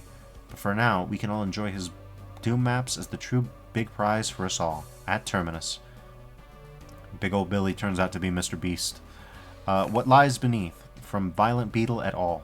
Doom 2, MBF21 compatible, and 11 maps. I'd be remiss not to point out that Mount Pain 27 covered this one earlier. Mr. B's, yes. This year, Violent Beetle has continued to be a diligent orchestrator of inspired team projects. The latest is What Lies Beneath, which explores all sorts of haunted places at the interstice between the real world and its uncanny shadow. Corrupted houses, forlorn ruins, abandoned bases, the innards of flesh monsters, astral fortresses, you name it.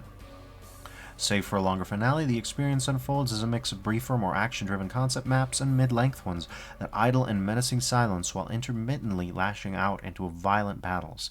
And this, combined with the grim atmosphere and a taste for compelling movement, the winding scenic paths within levels, and how the story whisks you between its highly varied settings, creates what lies beneath's large-scale sense of flow, which feels like drifting like a ghost on an unraveling world that occasionally erupts like a firestorm. Hey, Samurai of Dundee. I'm doing alright. I'm doing my marathon. I'm 2 hours, 44 minutes in. Still going. Damn. Chiaroscuro. We're looking at darkness. I'm hoping to go for 24 hours. And I am, we have passed 2.4 hours, so I'm 10% of the way there. What elevated What Lies Beneath to one of my favorite releases of the cycle was the work of Moomy and DFF, who aren't household names but are certainly a couple of the community's best mappers. Moomy's Mansion Halls of Madness, an opener that paints an enigmatic portrait of the mansion's weird benefactor, nails not just the Doom cute, which is stylized angular contours that are crafty rather than just cute, but also the light horror atmosphere and deftly sculpted architecture.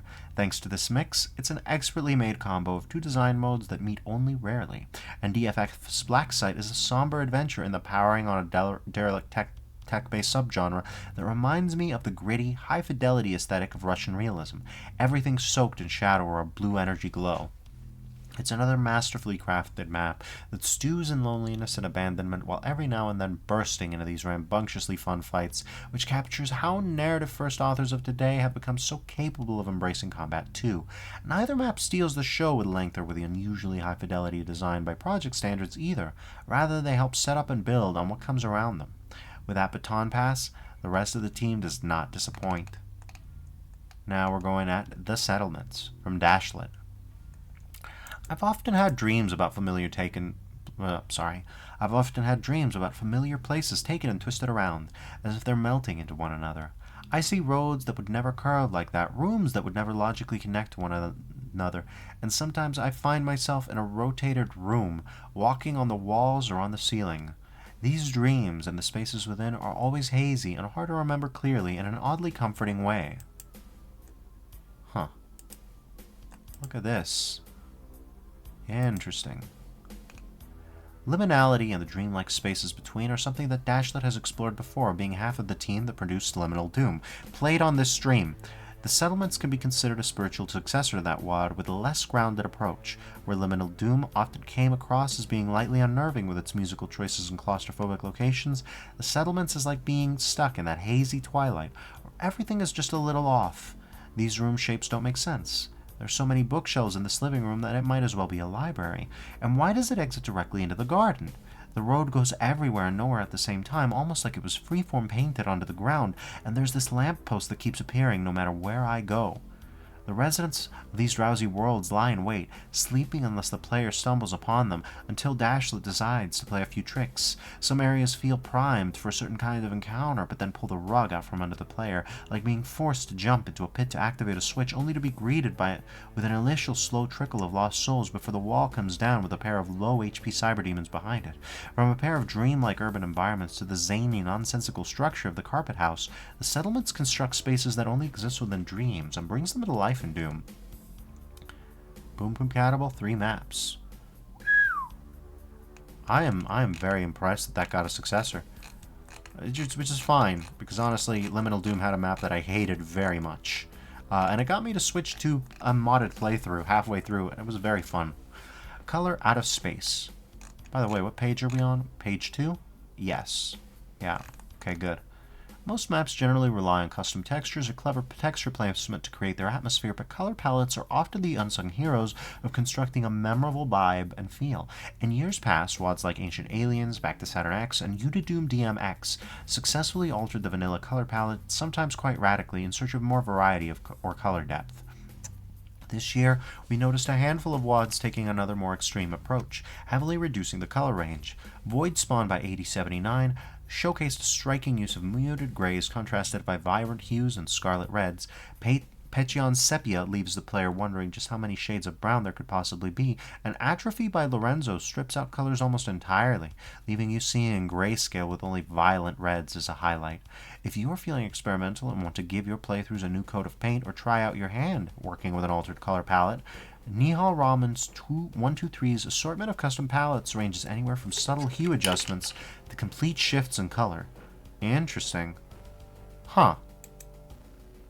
62 CGA palettes. Let's look at this real quick. Interesting.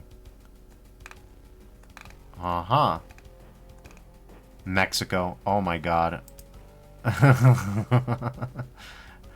American Hollywood colorist perception of Mexico. Yep. CGA MP41. Ooh, look at that. Whoa. Alright. So yeah, that's an interesting resource. Let's see, what does Void Spawn got? Pretty colors. Pretty colors. Alright. How about Sepia? Some screenshots. Oh yeah, we got that old movie look. Whoa. Never mind. I don't... There ain't no Hollywood movie I ever seen that looks like this. Oog. Oog. I don't know if white technically counts as sepia, though. Yeah. Alright. How about Atrophy? What do we got? Oh, no screenshots, sorry. WOD archaeologists.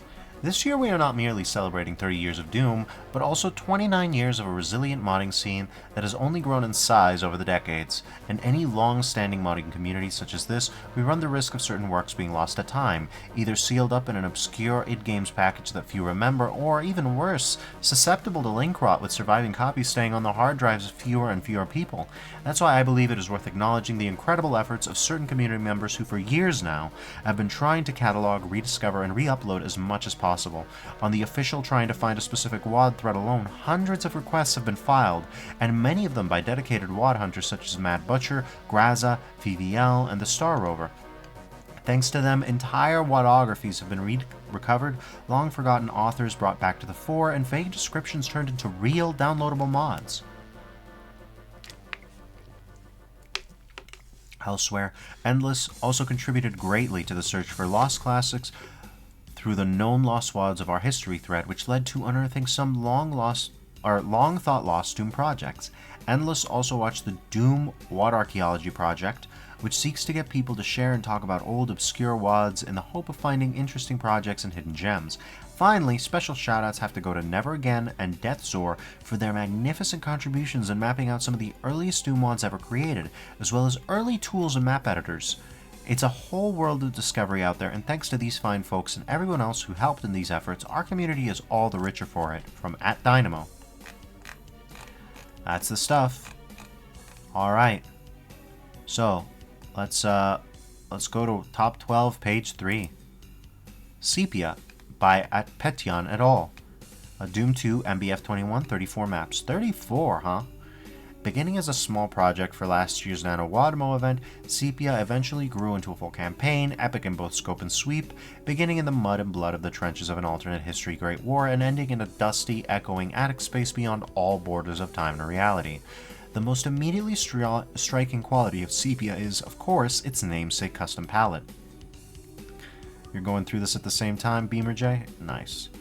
All of the world's colors are shifted to a beige, brown, black scale meant to simulate the look of a late 19th century photograph, an effect which imbues the game's variously grim and rustic scenery with a contrasting emotive tones of melancholy and desolation, and yet also an odd sort of warmth.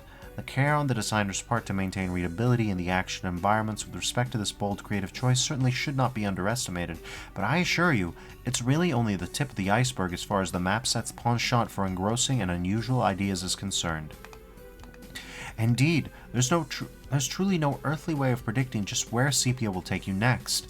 The opening World War I theme, novel in itself, eventually and unexpectedly gives way to buried ruins of an unnervingly anachronistic cast.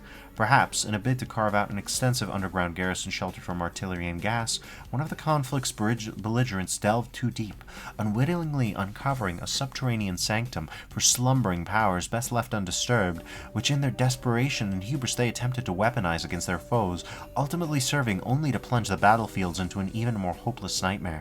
As the mystery deepens, a sense of unreality steadily creeps in. A buried ballroom hosts a phantasmal dance macabre, a landscape portrait becomes an astral window in a black magic ritual held under cold stars long ago, and our protagonist finds himself formally on trial for one of his admittedly numerous acts of wanton aggression. And then things really get weird, as an unearthed monolith flings open the doors to a primeval antiplane beyond Mortal Ken, where the mounting surrealism collapses wholesale into brutalist hyper-abstraction, a tidal wave of cubist alien geometry, an unfeeling white void threatening to spill out and drown our planet. Along the way, the action is just as varied and unpredictable as the setting.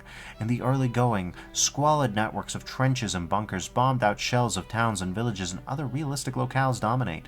In this type of environment, with plentiful solid cover and definite, if often numerous, avenues of fire and approach, both into and out of most locations, you'll frequently find yourself stolidly holding the breach, weaponizing and strategizing around wartime features like minefields, demolition charges, and pillboxes, becoming an unshakable bulwark against hordes of the damned as they crash fruitlessly against your defenses time and time again. Later on, the earthly killing fields are left behind in favor of minimalist, geometrically uncanny arenas, far more open and exposed to hostile eyes both near and distant, where a single misstep is enough to send you eternally plummeting into the silently howling void. Camping and other indolent tactics simply won't work in this context, where fights are much more openly gamified and experimental. Irregular or unstable terrain makes for precarious footing, and a lack of solid physical boundaries or other safety nets engenders risky play driven by daring and desperation in equal measure. With nowhere to run or hide, survival often hinges on making clever use of environments which can be drastically shifted or altered in real time to narrowly avoid being swarmed and devoured. This more deliberately choreographed approach in turn gives way to almost comically bombastic slaughter on a climactic scale as worlds collide, old battlefields melting, mashing, even dancing together to set the stage for a final, deliriously violent free-for-all. A surprising tour de force by a heretofore unknown author, Sepia melds what may at first seem a rather unlikely combination of contrasting elements into a fresh and remarkably cohesive whole. As evocative as it is irreverent, and as whimsical as it is intensely bloody, Sepia is an unforgettable experience that heralds a bright creative future for Petion and co-conspirators alike from Demon of the Well. It's certainly given that. Oh, is this backgammon? I forget what game this is. That's an interesting vibe for sure. And all this is MBF 21. Alright. Machete by A-Rob 2. Also covered by Mount Pain 27. Doom 2, boom compatible, 32 maps. Oh, it is backgammon, Beamer J? Thank you. If you did a survey of Doom players' most beloved type of straightforward game feel-based fun, you might get an answer like lobbing rockets into clusters of imps and zombies. Machete, described as a homage to the Scythe series in Doom 2, plays like a relentless exploration of similar forms of satisfaction. SSG cluster-killing fodder mobs, flattening whole troops of Hell Knights under crushers, desperately fending off insurmountable odds with your plasma rifle, and enjoying all kinds of explosions and multi-kills and entertaining infights. The early phases are eye-opening about fresh ways to make easy combat work, and then the briskly but smoothly ramping up difficulty curve pulls you into a familiar wavelength of red-hot thrill, but with a unique panache. What also stood out to me was the degree of authorial control and vision over the gameplay. An early example is how Mapo 2 Knuckle Sandwich steadfastly refuses to put up even subtle impediments to its envisioned playstyle. The player recklessly zipping down tunnels like a dynamo, punching imps and zombies in full stride. Combine all of this with a sprinkling of humor, a showman's sense for confident encounter staging, and build-ups that make map climaxes really hit, and Machete becomes one of the most intoxicatingly enjoyable WODs yet made. Hell rules, UAC drools, huh? Interesting. Machete is also one of the strongest WODs in recent memory at building around a grab-bag approach to theming. Much like many Scythe 1 descendants, the settings and themes can shift around unexpectedly, but Machete's X factor in retaining the benefits of that variety while also unlocking a rare form of cohesion comes from the way A2 Rob has always been a studious disciple of his favorite WODs, wearing his influences on his sleeve. The idea is that in Machete, you feel not so much that you're exploring one unified world as you are exploring the soul of a style of mapping. Nods from Doom 2 and the Scythes show up as confident, studied remakes of encounters and as loose parallels rather than a simple fan service. The intertext plays at a demented Doom guy gone mad from so many revolutions around the icon of sin, and if you want to really stretch it, you can look at Machete as a stream of memories and confabulations, a haywire nightmare, and it sure does hit when the penultimate map does a second loop through places you visited in past levels, past credits, part credits, part climax, but not quite the end of the story, from @RD. Alright, let's get some different soundtracks up. How about the Ancient Aliens soundtrack? Ancient Aliens full episode. No, thank you. That's what I'm looking for, thank you. Oh, hell yeah, we can bump this up a little bit. Or we could, if the video would buffer. Man, I'm having trouble with that tonight. Shush, shush now, relax. Deep breath in. Deep breath out. Come on. You can do it. You can do it, YouTube. You're a big boy, YouTube. You're a big old website with a 15-year history. Come on. You can do it. I believe in you.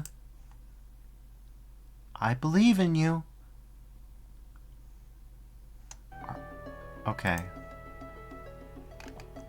Wormwood 5 by Rivix and Grain of Salt. Doom 2, boom compatible, 5 maps. For the past 6 years, Rivix and Grain of Salt have been giving us mad science experiments on Halloween in the form of the Wormwood series and its orange-loving prequel. Out of them all, Wormwood 5 comes together as the most fully realized experiment, rolling the proverbial dice every time the player launches it, aiming to give them an experience they didn't have the last time. An axe murderer lost in his own horror movie is Doom Guy, this time. He finds himself breaking through the walls, never coming out in the same place each time, falling deeper and deeper into the depths of an inescapable wooden resting place. There's something about the music he finds. Records don't sound like that, and those paintings, there's something wrong with them. Look at this.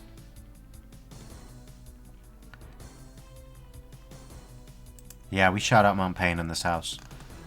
Where Grain of Salt's ominous opener introduces the dice mechanic that the rest of the WOD stands behind, her second map puts it fully into play, shuffling the locations of the player's arsenal and power-ups amid a bleak landscape surrounding a central fort. The player retains only a handful of specific tools on a given attempt to provide them with a metaphorical anchor against the hordes that will close in on them. It asks the player how they will adapt when the weapons they're given aren't always what they've grown to expect, though they are always welcome to fall back on their established axe-murdering tendencies, using a melee starter weapon that can one-shot revenants and even three-shot the low-HP cyberdemons you'll encounter. Jesus! And then there's the Byzantine afterimage with all of its occult gimmicks involving curse levels, a map that easily eclipses Rivix's other Wormwood centerpieces. As grand as it is, Afterimage left us with a refreshing feeling of restraint. The layout could have easily held twice as many big encounters as it did, but the relative sparseness provides room for later replays to fully experience the intricacies of the WOD's mechanics, rather than wearing the player out forever after one go. It also allows the mood of horror to perfuse throughout the Gothic megafortress and its surrounding environment, providing a very real feeling that you're at the remote edge of the world and everything might be a transient mirage. I mean, yeah, good luck though. Rivix maps are hard. If you think Ancient Aliens is hard, you're gonna have a time with this one. I would usually recommend modding it, and it's boom compatible, so I don't know. The curse levels, which rise as you pick up weapons, recall how modern challenge WODs have tended to feature obscure but rewarding optional content, one foundational trope being the secret side quest that gates a BFG behind a gauntlet of extra hard encounters. Some authors would then add extra enemies to any not yet beaten mainline fights once you have leveled up, keeping those encounters more suited to your power level.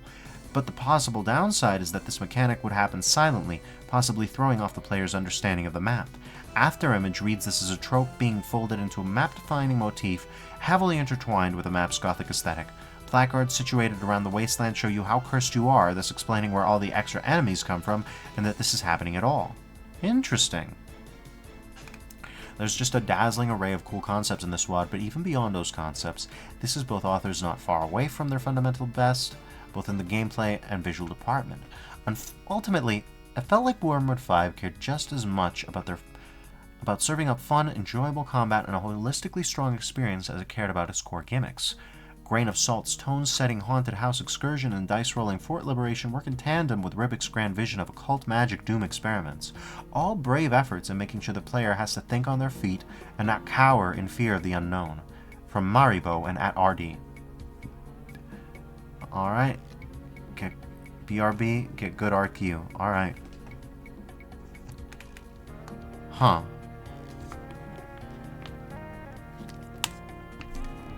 The diseases and casualties of this year being 1632 by various.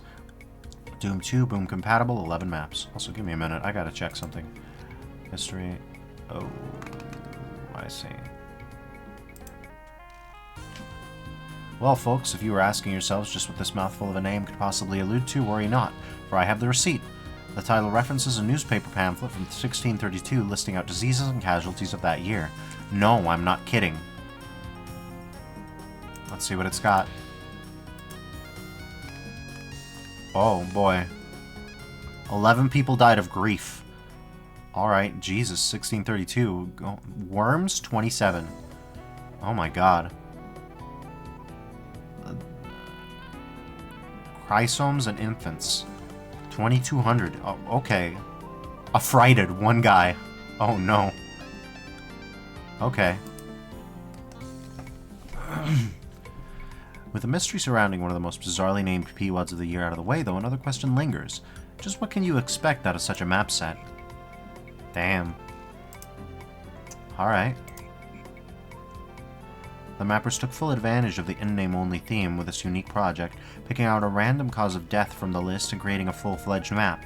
For instance, Teeth by Dieting Hippo has the player circle around fleshy landscapes with more gnarly fangs and dental implants than the most expensive dentist office in town. Or, as another example, the map Killed by Several Accidents by AOD presents itself as a large map of many themes, throwing the player from tech bases to sewers and finally into hell, in a rhythm that makes sense one moment and loses itself into madness the next. Erratic progression is a prominent theme in most if not all of the maps, and even if some maps may seem predictable in what might happen next, they will most definitely surprise you. The levels are mostly small to medium sized, with a couple of large and imposing maps thrown into the mix, meaning there will be much to like here by players of diverging tastes. There are all sorts of battles and ambushes awaiting the player. Some maps throw you straight into the action, and others will have you walking in apparent solitude in a dark base, except you're very much not alone. All of this is also achieved without using a single custom texture, utilizing the vanilla assets as skillfully as possible. A map set that has such a name behind it can be anything but plain, and it sure holds true. The crew behind it made sure it's chock full of surprises, and you can never know what kind of disease or casualty may befall upon thee, from at Terminus. Godless Knight, from at Tango at All. Congratulations, Tango. I know you've watched some of my streams, so I'd like to just thank you, and also tell you I'm legitimately surprised you managed that despite that Revenant fight. I'm sorry if that's mean, but that's just how salty I still am. Still, good job, legitimately. For all my salt, that I'm glad you made it. Doom 2, GZ Doom, 10 plus maps. If there's a reliable formula for Doom modding magic, I'd like to believe it's a conflux of complementary inspirations handled by folks with the experience and talent to respect them. Take Castlevania, that's how you say it, yeah. Take Castlevania, a venerated series since the early days of console gaming with its gothic horror aesthetic and addictive action/platforming gameplay.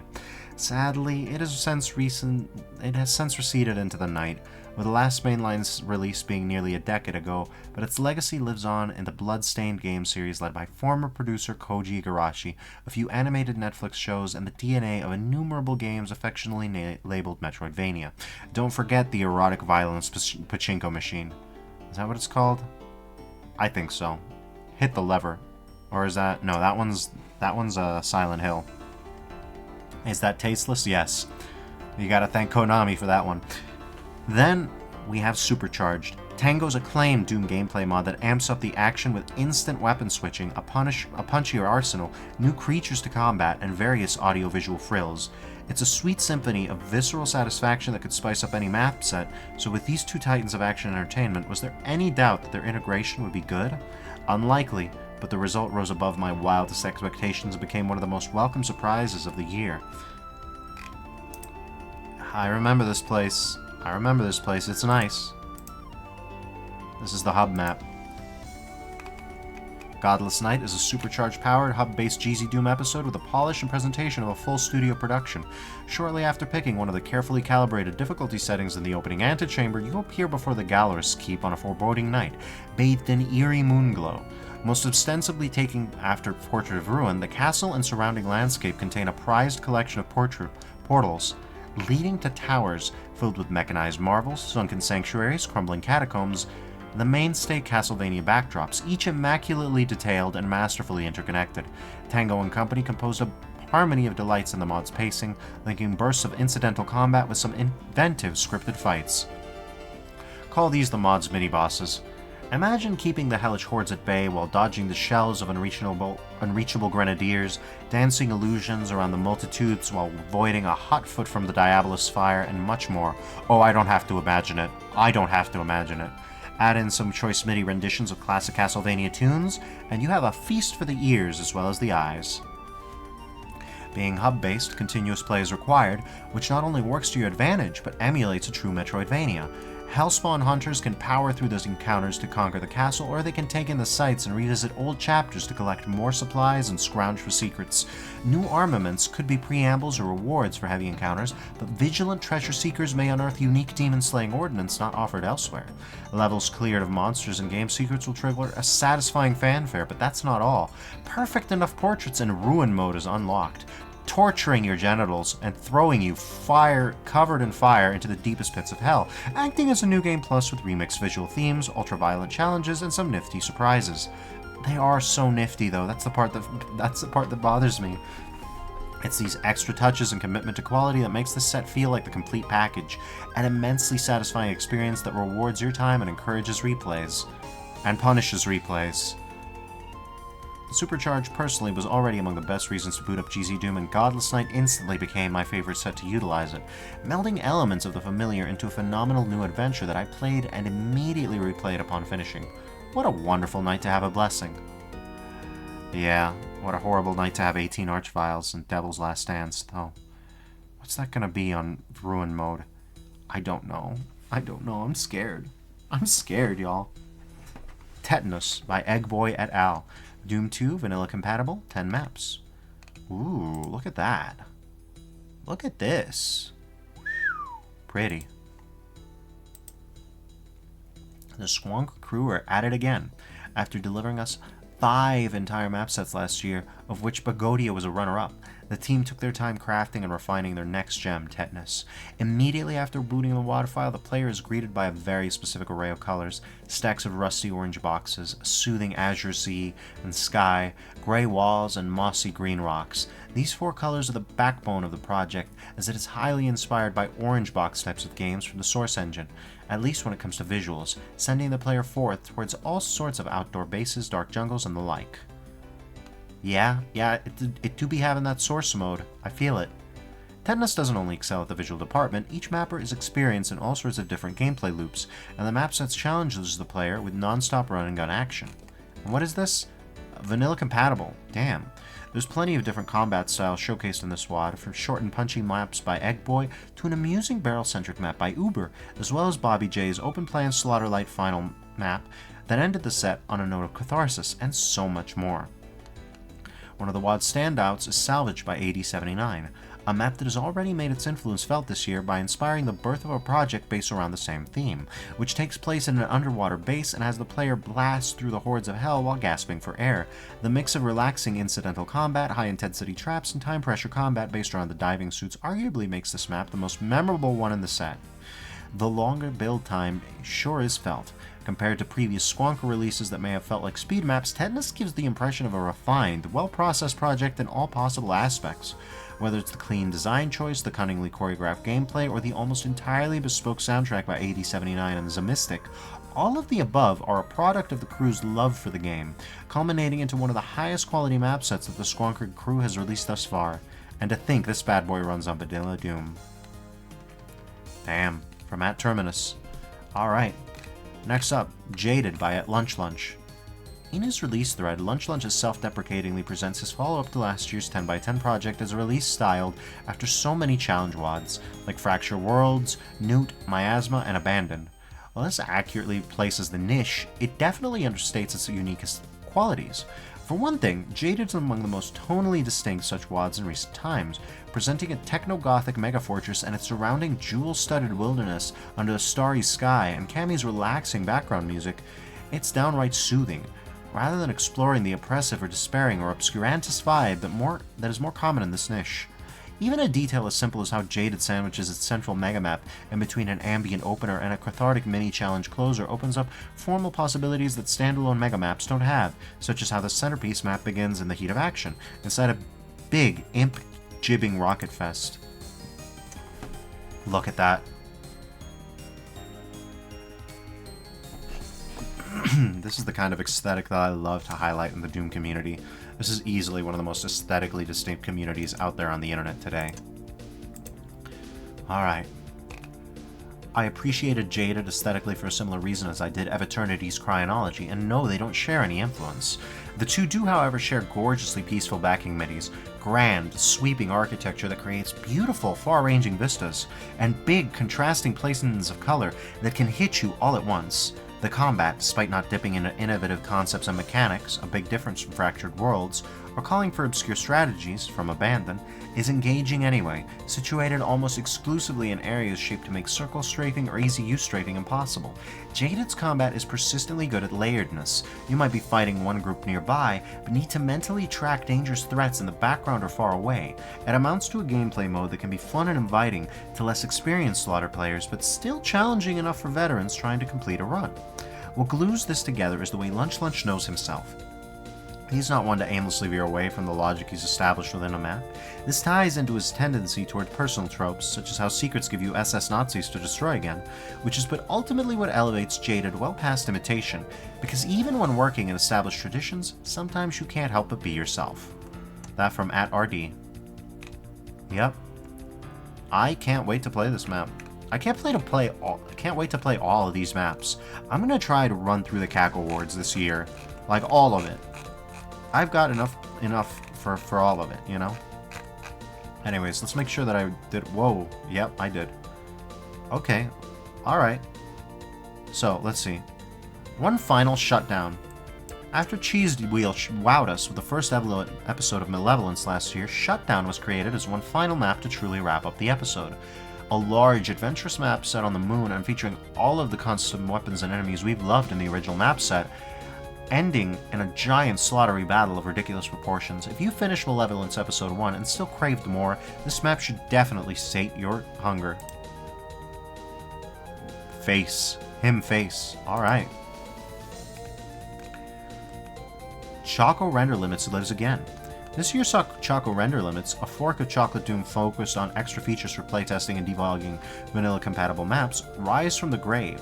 The port had fallen into an odd space where there were two separate versions. The original feature-filled version and a rewritten but unfortunately feature-lacking unofficial successor.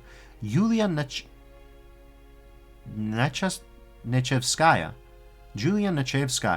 author of International Doom, decided to update the fork from its very old Chocolate Doom 1.5.0 base to a much more recent version 3.0.0 and make many other improvements for vanilla compatibility testing.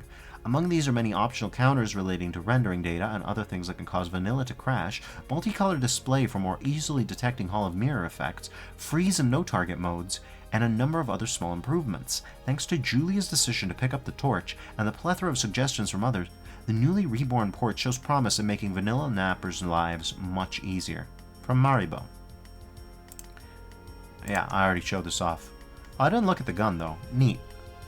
Alright. So, let's see what we got. Page 4. Alright. Ultimate Doom in name only, from Cannonball et al. Ultimate Doom, limit removing 36 maps. The soul of a good community project is a clear, high concept which both maintains a strong sense of coherence between entries and allows for all participants to express their personal styles, two goals which can very easily come into conflict. This tension lies at the heart of most such projects, and I'd be hard-pressed to find a more successful attempt at overcoming it than Ultimate Doom in name only. The brief here is simple and intuitive. Take the name of one of the original levels and build upon it anything that one can imagine within the bounds of Ultimate Doom's assets and the limit-removing standards, of course. The result is a veritable kaleidoscope of interpretations from a wide range of authors who each bring their unique styles and interests to the fore, all clad in the familiar skin of the game that started it all. Look at this bad boy. Nice, towering megastructures, big buildings. Oh, look. You can actually tell from the sense of scale there's this vast pit. Very interesting. As with the best community projects, Udino's greatest strength is its lineup of participants, counting among their number some of the Wadham's finest mappers. None of these have left a greater mark on the set as a whole than the inimitable Dobu Gabumaru, co-project lead, whose numerous solo contributions represent a treasure trove of unique experiences, ranging from pure puzzlers to vast subterranean adventures to the WAD's jaw-droppingly grandiose finale, and whose editorial influence permeates the set, unifying and enhancing the experience without in any way homogenizing it. Cannonball's influence is also readily felt, stemming both from his role as project lead and his personal contributions, which forms something of a half-length lost episode of Return to Hadron, a rougher but markedly more experimental collection than one might find elsewhere in his body of work.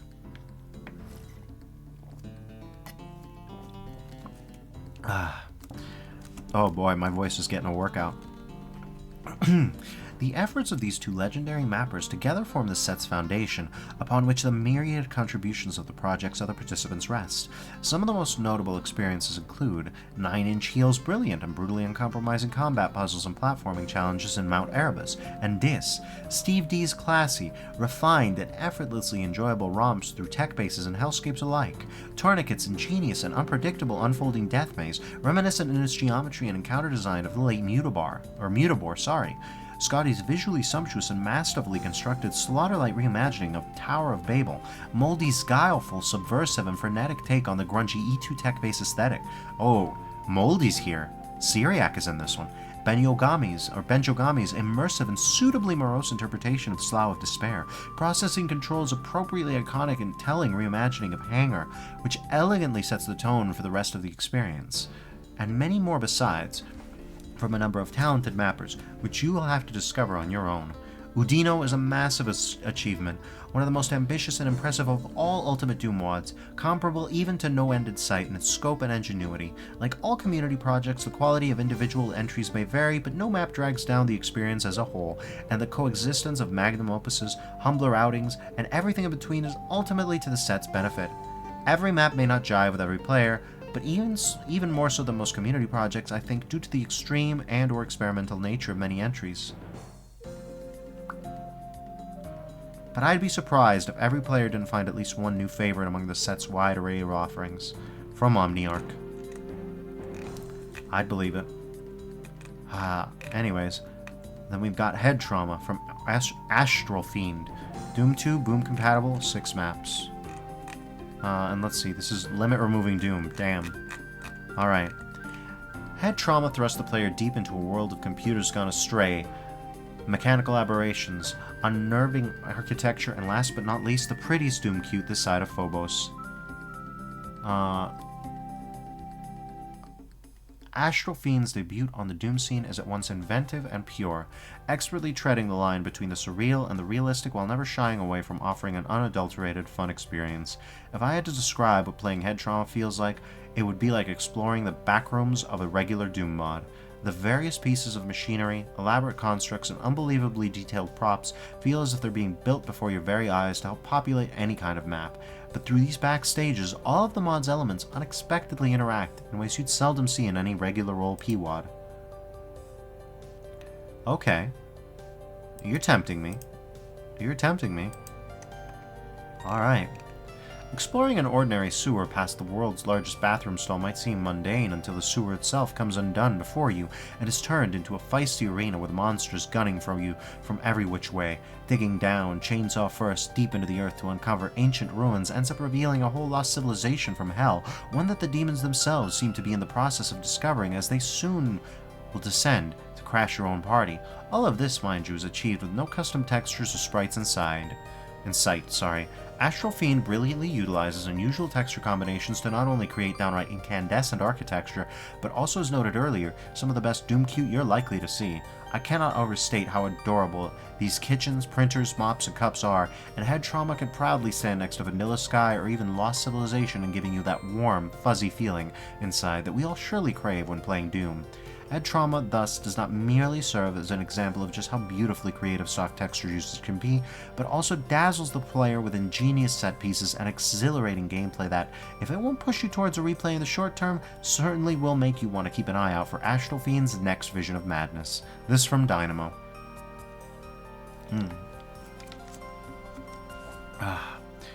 Next, TNT 2 Devolution by Various. Final Doom, vanilla compatible, 32 maps. One of a number of community-made sequels to TMNT's 1996 megawatt Evolution, Devolution follows an unlikely plot involving time travel, overlapping realities, and a Jovian moon possessed by the fleshly remnants of a demon nursing a grudge against you personally for having previously kicked its ass back when it was still just an unusually large demon rather than a nascently sentient planetoid. Right. Some of you reading may be aware the story behind the WAD's development is equally colorful and arguably even more convoluted, but that's a tale for another time stream. No, for real, I think they've been talking about TNT Devolution over like several Cacowards. Nearing 30 years on, perhaps the most enduring and artistically influential aspect of Evolution is its goal of using believable spaces with a marked sense of place to convey a real sense of journey through a larger world. This is something that all of Devolution's many authors seem to have wholeheartedly embraced, imbuing its quintessentially traditionalist tale of a lone marine battling against a demonic invasion of cynically repurposed military bases and dilapidated industrial facilities with a genuinely intriguing plot spurred on by an array of clever thematic thorough lines and a heady, layered atmosphere, blending shades of disconsolate solitude, gritty and gutsy 80s/90s bravado, and a modern tone of dryly irreverent levity. Alright, let's give this a look-see. A doom-see, I almost said. I like the skybox. I like the ground. I like the hex floors. Alright. There's a persistent and subtly unnerving motif of eyes, of being watched, crude graffiti scrawled on the weather-stained walls, off a fallen slum warning of a sinister conspiracy between corporate and abyssal interests, brief flashes of premonition hint at apocalyptic revelations, none of this even remotely preparing you for where the story ultimately concludes, something I'll certainly not spoil here. At its best moments, these contrasting tones coalesce into something uncanny and affecting a biomechanical magical construct, if you will. The feeling of finally standing on the deck of the infernal carrier after so many bloody battles, seeing its engines fueled by immolating souls, its bay doors painted with miles of Haz stripes, evidently hell does have some kind of safety code, its black iron comms masts crackling with necromantic current, well, there's really nothing else quite like it. This chimerical fusion of modern and classic ideas penetrates deep into the marrow of level design and map arrangement as well, whereas the aforementioned experience aboard the carrier represents a kind of wish fulfillment which was never done, and perhaps couldn't have been done in the first outing. The game also showcases innovative takes on many of the original's most iconic ideas. The Relayer map, for instance, cold opens as a tense survivalist crawl through gore-clotted biotech hellscape, which was once a secret UAC lab researching quantum phenomena. To escape, the protagonist must use the lab's still-functioning wormhole gate to align structural elements across both the Hellmind and original timelines, masterfully building a violent odyssey out of what is at first seems a relatively straightforward dungeon dive. Likewise, the handling of the secret maps as an offbeat vacation of sorts is similarly intact, this time serving not only as a refreshing mid-game diversion to more thematically exotic locales, but also as a platform to further explore the notion of diverging timelines that tunes the imagination to future possibilities while also evoking feelings of nostalgia. And there's even room for a bit of mischief purely in the name of fun, too. Habitat 2, named as a direct sequel to what is arguably Evolution's most infamous map, represents a rambling, non-linear safari through a demon-assimilated biodome which, for those so inclined, can be exited in just a minute or so. Meanwhile, those choosing to stick around and plumb its many, many secrets will find themselves absorbed in a side quest of truly epic proportions, with a payoff destined to enter the realm of legend. Ultimately, Devolution does more than merely meet expectations as to what a TNT sequel should or must be. It decisively obliterates them like a heat warhead delivered directly into a demonic brain pan. If you've not already played it, this one is legitimately not to be missed, even if you're not a TNT fan, but especially if you are, from Demon of the Well. And it's vanilla compatible again. Damn. Alright. Now we're on to Ad Mortem from Various. Alright. Doom 2, MBF21 compatible, 34 maps. Like any good Halloween anthology worth its essential salts, Ad Mortem is carefully crafted to strike a fine balance in tone and atmosphere, cavorting playfully between the whimsical pageantry of the holiday's contemporary face and the much graver air of its starker, darker, old-world origins, God. And of course, there's plenty of line blurring between the two, making for a frothy, heady witch's brew of fun, festivity, and grindhouse brew. There's even something to please every player's palate here, from short, sweet treats to fiendishly elaborate tests of skill and wit, with a trap for every trick. Long, luxuriantly lugubrious walks under the bloated fungoid moon intersperse freely with the occasional jaunt far beyond the pale, into realms of presiding slaughter, residing evil, and abiding terror. I wonder, didn't Mount Pain also cover this one? I feel like he did. Oh boy. Along the way, a host of freshly unearthed ghouls and goblins will be eager to make your acquaintance, alongside the usual gang of netherworld malcontents. Sardonic satyrs wind up akimbo fiery fastballs as snickering gargoyles flutter and flit about, right up until they pop like overripe gourds when hit with a high-speed 7.62mm round. Lurching death knights you'll love to hate are the real unlife of the party, wailing like banshees as they unleash ghost-propelled rockets that never miss their mark. And everywhere from streets to sheets to grove to grave, troops of jubilantly jostling skeletons are always ready and willing to throw you a bone right before siding up to punch you in the face, man. Oblige their obstreperous advances in turn with the customary curtain of bullets, bombs, and buckshot, efficiently and stylishly dispensed courtesy of a beautifully reskinned weapons, all sporting a dashing Helsing chic flair. So off you go then, children, into the night, sack of sweets in one hand and boomstick in the other, to frolic and play and bleed and slay like the capering little devils you all are underneath, deep down in the marrow. Just be sure to bring a change of undies and plenty of extra ammo, as you'll surely be needing both. From Demon of the Well. Oh boy.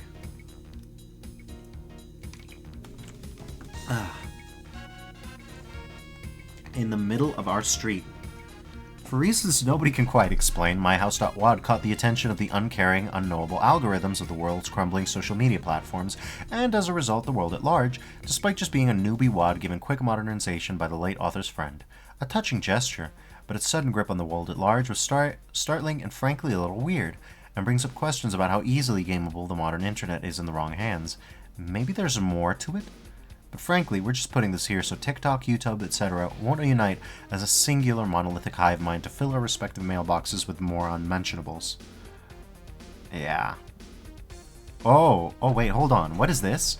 We got a link to a... Okay. Yeah, no, this is...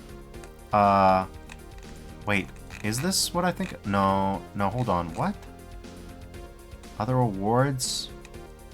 Yeah, no, this is, this is his own thing, huh? Okay. MyHouse.pk3 from Veg.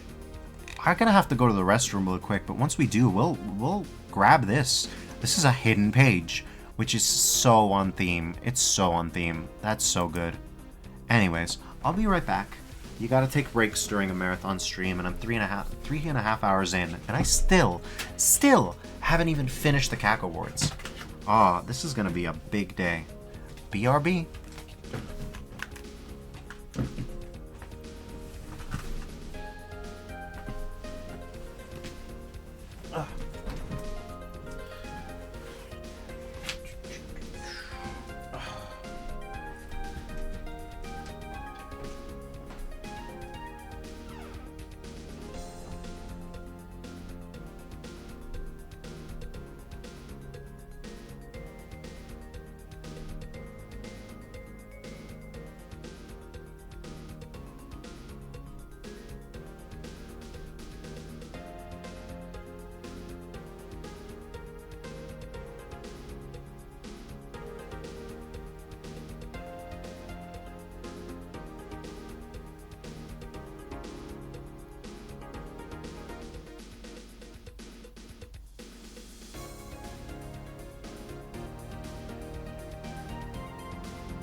And I'm back, everybody.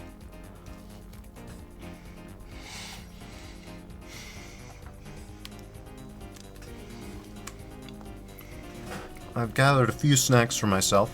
I hope you don't mind. When you're going for a 24-hour stream, you kind of have to do it, you know? Anyways. Oh. One of my snacks was a pear, and now it's rolling around. This was a mistake, but that's alright. Let's get that window capture back up. Alright. MyHouse.pk3 by Veg. Doom 2, GZ Doom, 1 map, question mark? Personally, I'd say it's 2 maps, but you know.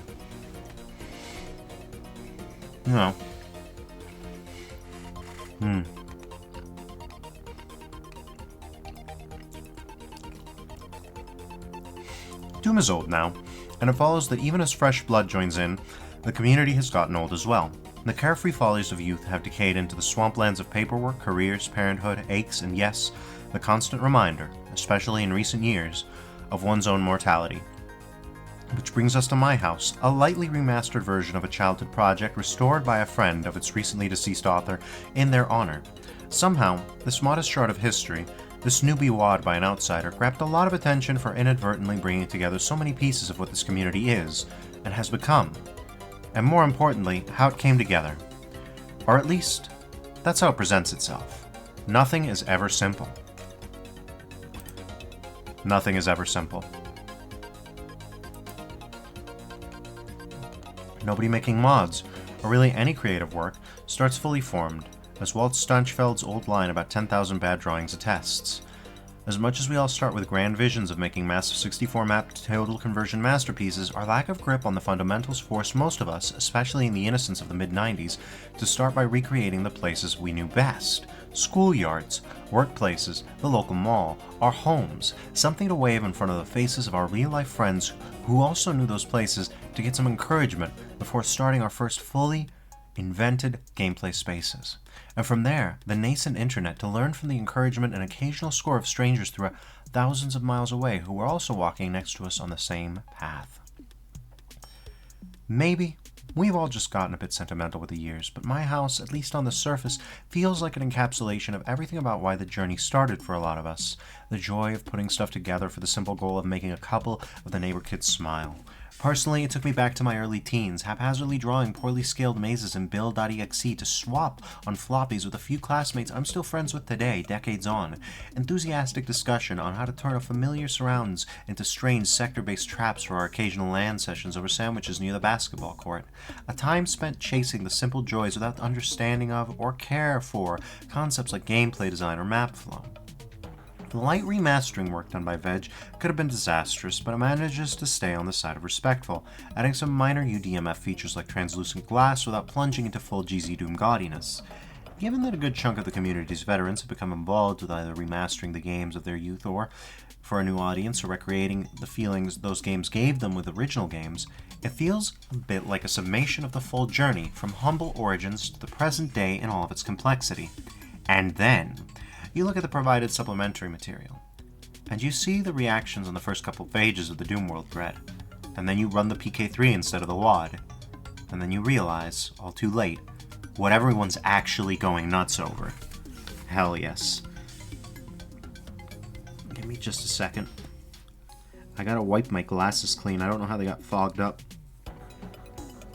It happens, I suppose. Alright, there we go. That's a little better. MyHouse.pk3 is a lot of things, and a tidal wave of ink has been spilled about its many intricacies and themes. In a Doom mod, perish the thought over the last year, but where it stands out and makes its mark in history is how it uses modern source port functionality not as a means to an end, but as an essential, indelible part of the story and the experience. From corridor switching destination on the return trip to basic gameplay functionality, changing and subverting itself. The entire adventure is a seemingly endless queue of clever magic tricks set up not to wow or amaze, but to keep the player second-guessing themselves, doubting their own memory, and fearing that they may have dug too deep, all without knowing that they merely scratched the surface. With mods like this, where half the fun is the surprise, it's hard to give a definitive response about where to start, especially now that the surprise is all over the internet and even being forwarded by its very inspirations. Forwarded on by its very inspirations. What do you mean by that? Mark Danielewski. Oh my god. Mark Z. Danielewski reblogged this. Okay. Yeah. But probably the best way to approach things is to go in as blindly as humanly possible. Sink your teeth in as deep as you can and find what you can while resisting the urge to look at walkthroughs or spoilers. Make mistakes and see where they take you. Then dig up those spoilers and see what you missed. Once you've had your fill, look up those lengthy technical analysis videos that reveal the magic tricks, cards up sleeves, and hidden compartments. Then take another look with fresh appreciation for the logic behind the chaos. That's gonna be David Newton, right? Let me check. Yup, David X. Newton. There it is. I would recommend this video series. MyHouse.pk3 is a lot of things, but above all else, it's a complete demonstration of just how far we've come over the last 30 years, by Kinsey. Odyssey of Noises, best original soundtrack for a Doom project. Memory equals entry RRRR by at Fortune. It's a classic. We might even take a break from Ancient Aliens just a second to hit this. Alright. There you go. Okay.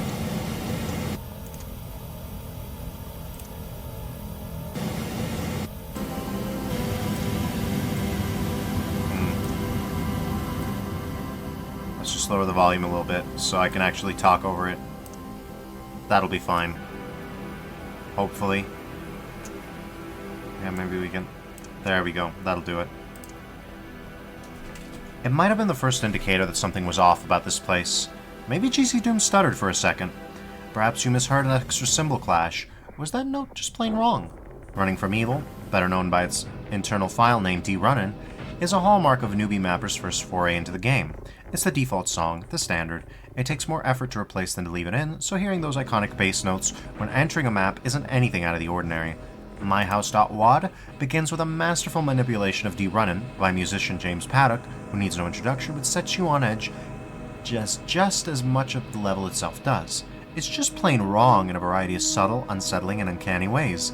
As you push further into the enigmatic house, the music accompanying you changes as well, which is where memory equals entry RRR/ comes into play.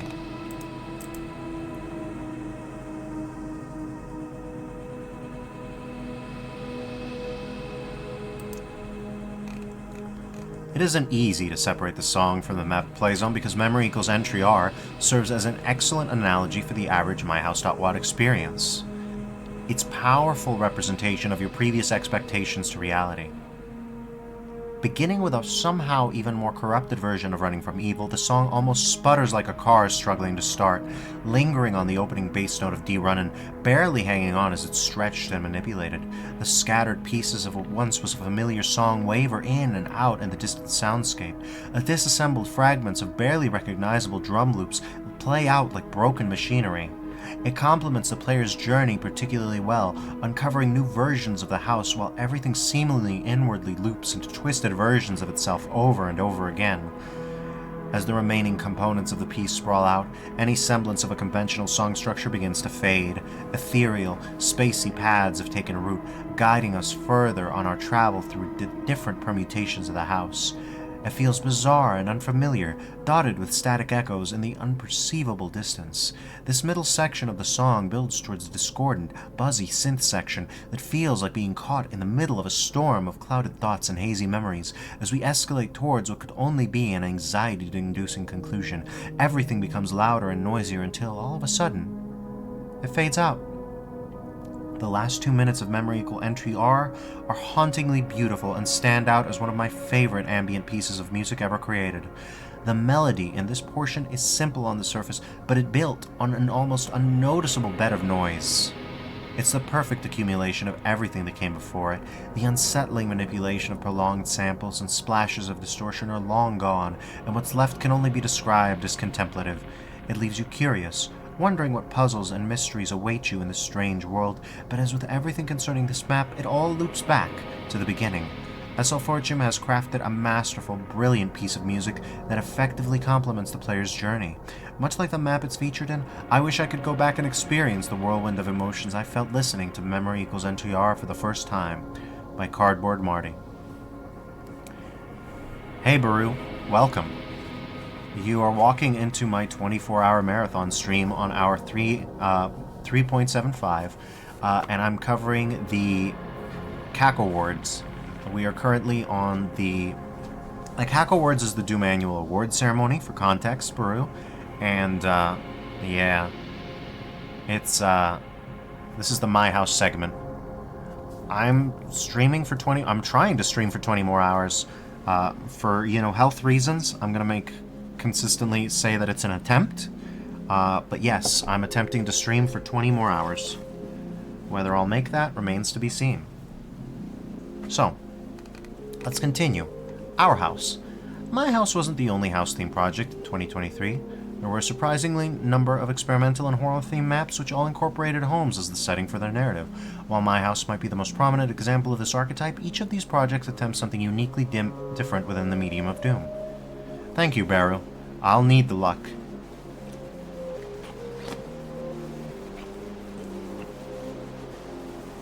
There is nothing more important than content on this godforsaken earth. Sometimes. The Thing You Can't Defeat, by Your Opinions Are Wrong, Doom, Jeezy Doom, 8 maps. Released last year, The Thing You Can't Defeat takes direct inspiration from the collected albums of Everywhere at the End of Time, a surreal musical experience which explores the progression of dementia.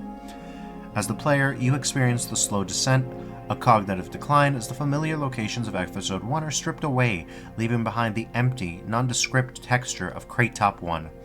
The episode ends with a bold choice even for a mod as experimental as The Thing You Can't Defeat. A very popular one. Moving by German Peter, a Doom 2 Jeezy Doom 1 map. A Doom walking simulator which features a fully voice-acted story in an environment brimming with Doom cute. The events of the map play out through forum conversations with your friend as you somberly pack up the belongings in your apartment in preparation for moving out. The story packs quite a punch for such a simple 20-minute map. Ismo's Quest by Tomi Rajala, Doom 2 GZ Doom 1 map. A bizarre experience where you play as a child exploring their own house while trying to avoid an escalating series of horrific events. What begins as an uncomfortable feeling of being left alone with your siblings devolves into full eldritch horror as the house is slowly consumed by increasingly corrupted monsters. Arlington by Bank, Doom 2 GZ Doom 1 map. Arlington is a tongue-in-cheek project that takes the banality of being trapped in a house daily pandemic life and allows you to explore increasingly absurd events based on your actions within the apartment. Cleaning a litter box, rolling a joint, conversing with a giant sector man made from sadder switch textures.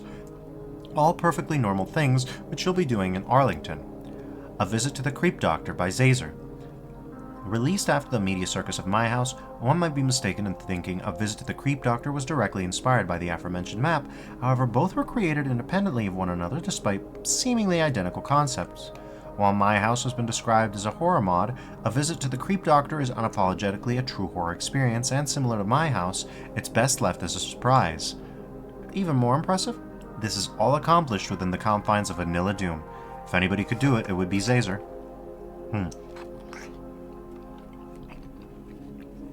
Hopefully I'm not mukbanging too hard. Map Not Found, Ethereal Breakdown, Map 08, by JetX121, Doom 64, 1 map. The Ethereal Breakdown Megawad last year contained the enigmatic Map Not Found, a Doom 64 level where a regular walk down the Cheeto store turns into a terrifying journey through empty apartment blocks, dilapidated basements, and shadowy fingers seemingly following your every which move. Just what sinister force could be hiding behind all this? Crunch, crunch, slurp? God, I hope not.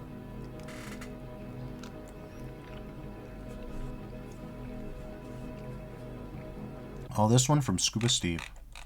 Alright. We're done with Memory Equals Entry R from SL Fortune, Sarah Mancuso. Found on Bandcamp, by the way. Lot of full digital discography. Oh. Yeah. This digital track is $1.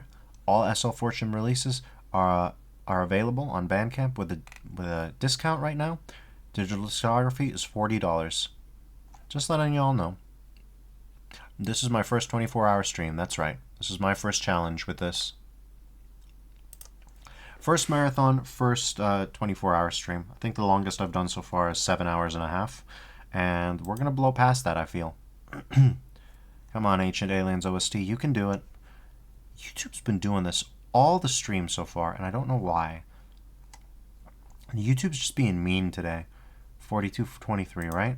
Let's see if we... Let's see. There you go. Let's see if it stays going. Oh my lord. We're gonna be doing this for a little bit, huh? Come on. Come on. Brrr, brrr. Nothing? Okay. Well, we'll keep reading. I hope the music comes back.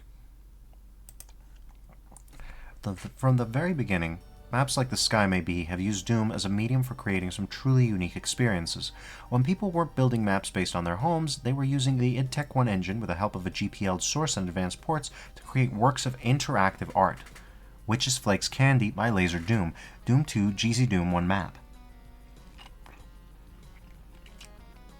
I'm not going to pretend to have any clue what the hell is the famous Mexican comedy series Chavo del Ocho is, but for one thing I can gather is that it must be weird as hell. The map is apparently a recreation of the neighborhood in which adult actors portray children in a variety of comedic situations while apparently exploring the themes of homelessness and many children face on a daily basis. I don't understand it, but apparently this is the Mexican Doom community's equivalent of myhouse.wad, or I would assume micasa.wad. I have never heard of this.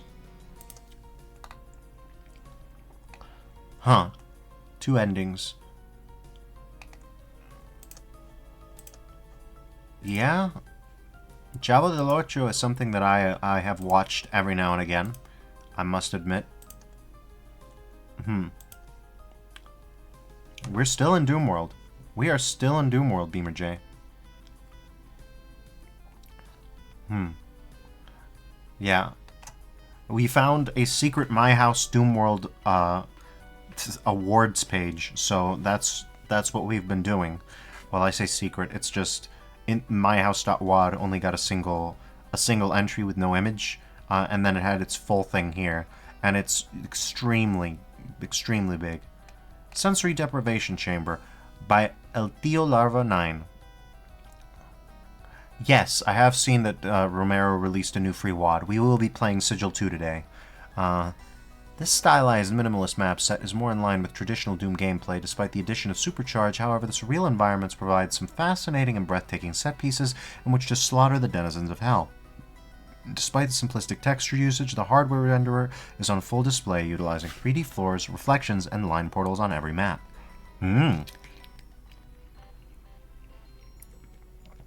Defy the Omphalos by Anotak, Agent JR, Crash, Doom 2, GZ Doom 3 maps. Anotak, creator of Lilith.pk3, the original glitch horror Doom map, released this follow-up which now takes full advantage of GZ Doom and proceeds to completely obliterate the hardware renderer. Co-developed with Agent JR and Crash, this 3-map set is less abstract than its predecessor, taking place in a variety of urban environments but still awash in the same aesthetic that endeared Lilith.pk3 to so many players.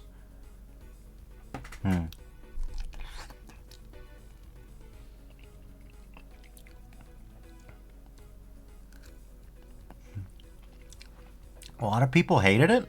I don't know, I've seen a lot of people in love with My House.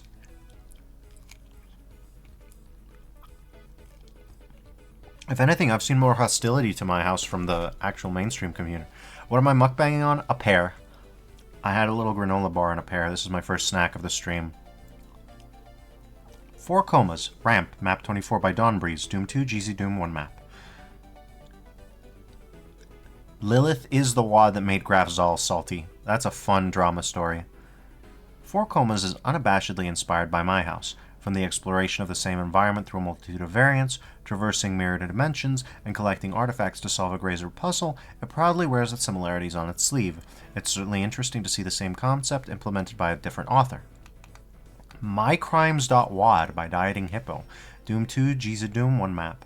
The former President of the United States is facing felony charges in 4 separate cases ranging from conspiracy to defraud the United States to racketeering charges related to conspiracy, false statements, and document forgery. Inspired by MyHouse.Wat, Dieting Hippo cleverly combined its gameplay mechanics with the former president's 32 felony counts of willful retention of national defense information in violation of the Espionage Act, 6 felony counts of obstruction-related crimes, and 2 felony counts of false statements by Stuba Steve. People mostly liked my house, but a lot of people, it got too big. You know how it is. When something gets super big, people think it gets played out. Actually, Sally Miyake, my occasional co-streamer and partner, didn't like it too much. She mostly didn't like it because some of the liminal spaces were a little derivative, which I feel that, but at the same time, I like it too much. You know what I mean? I like it a lot more than she did. It also didn't help that I had my render settings on bad the first time that I played it with her. And so everything was just pitch black during the final fight, and I couldn't beat it because I couldn't see anything. Word of advice, if anybody decides to play my house, don't make sure that your GZ Doom graphic settings are not set to dark mode. You will not be able to see a damn thing.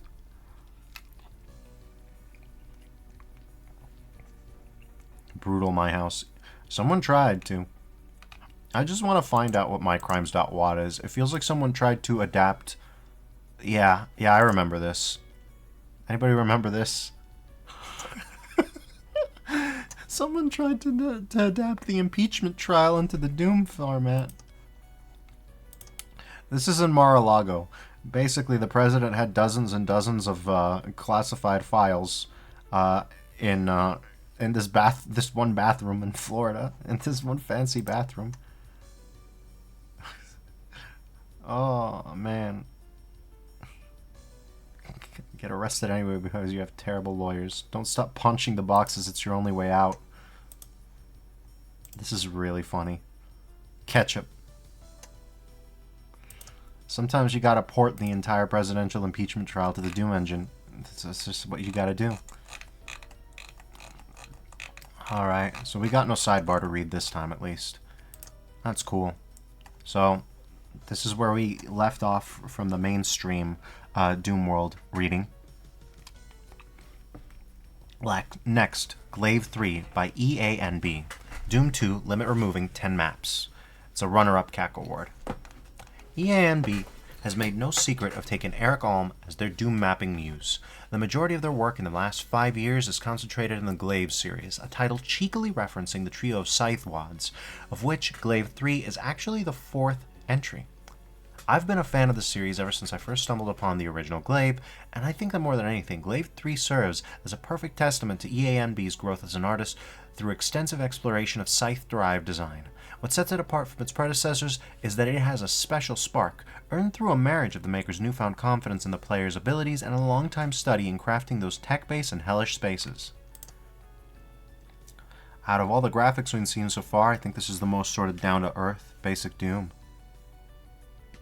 Eric is a doctor now? I believe that. Nobody's heard from Eric Alm in the mainstream Doom community in a long, long time. There's gotta be a good reason. Dude's practically a celebrity.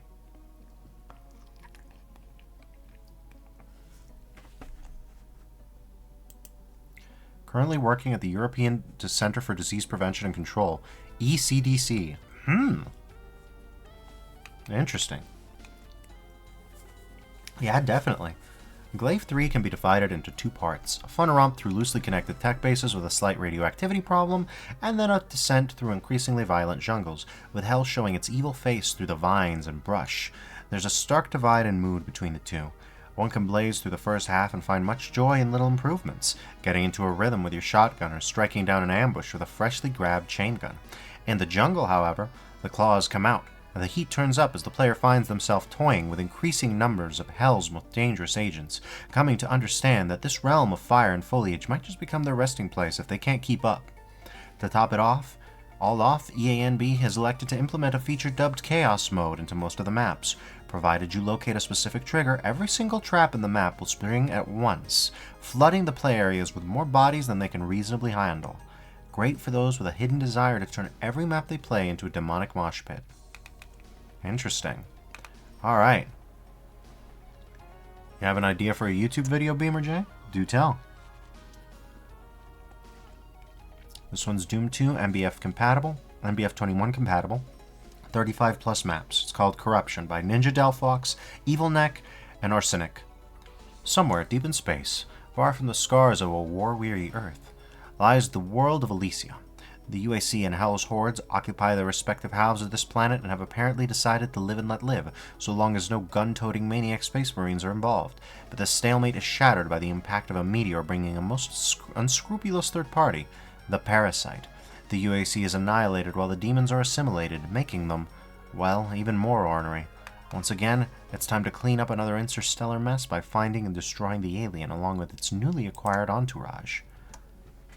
Interesting. The Parasite seems to be purple in color this time. I wonder. My mod-addled gameplay mind makes me think of modded Minecraft's famous Thaumcraft mod, where it has a giant purple parasite. So let's see. Read the Cacowards and play the WAD in question while quoting the article. I don't think screenshots are enough. I don't know, it seems like a cool yearly idea. I agree with that, but it'd be a lot of work. It'd be a lot of work. Especially if you wanted to release it quickly. Oh, it'd be hard. You'd probably have to make a few educated guesses by trawling the mentionation thread and going through there first if you wanted to do it real fast. Even then, you'd have to do a live stream. I'm probably going to upload this to YouTube as its own separate segment, but gameplay on top of that would be pretty fast. It'd be pretty hard to put together.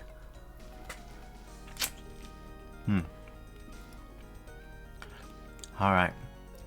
Corruption is a full 35 map megawatt and a beefy one at that, split into episodes of distinct themes, observing the model of such works as Scythe 2, Valiant, and Ebb Eternity. Beamer J says, yeah, nah lol, it'll be like 2024 for 2023's Cacowards. I don't know about that, but it would take a while.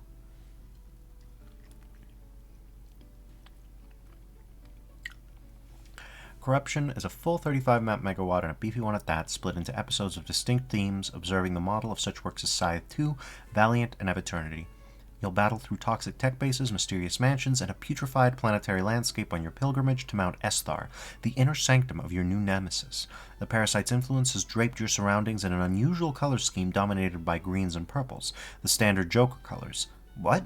Also, much like the Clown Prince of Prime, what? The Swad is a malevolent trickster. The familiar faces of Hell have received a makeover and are bestowed with abilities that make them more aggressive when approaching death, merely a sample of the more advanced mutations you'll encounter. Boom Wizardry is further implemented to construct devious new traps and add unique flourishes to certain maps, making them adventures into themselves. The gargantuan Map 15, Hellcinerator, features a multi-tiered secrets leading into an amusing Easter egg. Densely populated, richly detailed, and especially savage in the final stretch, this WAD's extra bite will make the grand finale taste all the sweeter if you survive that long. Corruption earns its spot alongside the episodic greats of the modern era with its distinct design and bold, uncompromising execution. If you want a lengthy adventure with flavor and challenge to spare, look no further. Well, that's a strong sales pitch from Vile. And by the way, Maribo was the writer of the past segment for Glaive 3. So, we do be doing that. Let's see. Now it's time for the sidebar. Too voxel, too furious. Hey, remember Voxel Doom from last year's Cacowards? It got its much-anticipated upgrade to fully support Doom 2 this year, even going so far as to add little cube-based depth to the wall texture we're contractually obligated to call Final Boss. Interesting. So even the icon of Sin gets voxelized. An excellent bit of deal sealing to sit atop an already excellent package. And even then, somehow, the project continues to grow and expand, both within and beyond the boundaries of Doom. Following some experiments in taking on Heretic, creator and artist Chilo is extending his reign of terror to Duke Nukem 3D, and has even been experimenting with parallax shaders to add subtle, voxel-style faux depth to dap near every relevant texture in Doom, which is the kind of horrifyingly insane drive to succeed that I can only endorse, albeit from a safe, half the planet's length distance. What? Okay, hold on. Let's, Voxel Doom, Parallax Doom. What? I'm gonna... Oh my god. getting rate limited by YouTube again. What's parallax doom? They're going to try to parallax map all the textures. It's apparently from the same guy. This is the first I'm hearing about it, too.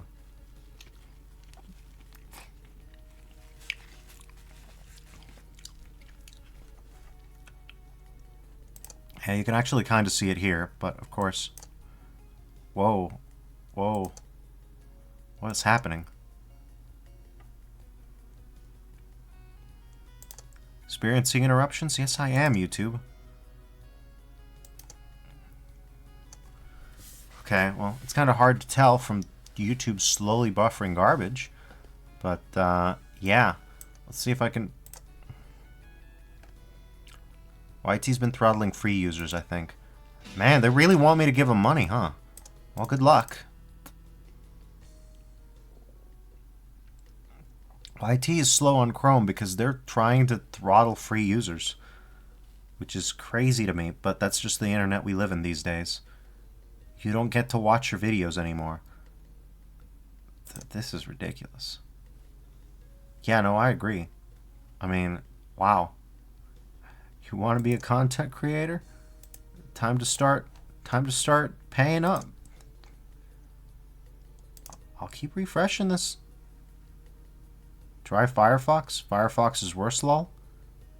Oh, yeah. You know what we're gonna do. I had to add a uBlock filter for this kind of stuff. Oh man, maybe I should do that. Oh, here it goes. It woke up. Never mind. You're on Firefox, don't have these problems? Well, it'd be lovely. Wow. I'm saying try Firefox because it's not Google. Oh, I feel you. I feel you. Okay, let's see if we can actually... You can actually kind of see the effect a little bit, but of course, because we're seeing it at 3 frames a second, we can't really... If we pause this for a little bit, will this go a little bit more reasonably? Oh my god. I can't believe YouTube is actually getting away with this. This is unusable. Damn. Sometimes you can switch resolutions and that fixes it. Alright, yeah sure. I'll switch to 1440.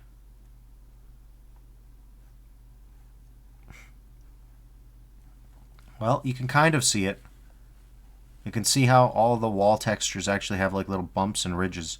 And Chilo is using parallax mapping to achieve this.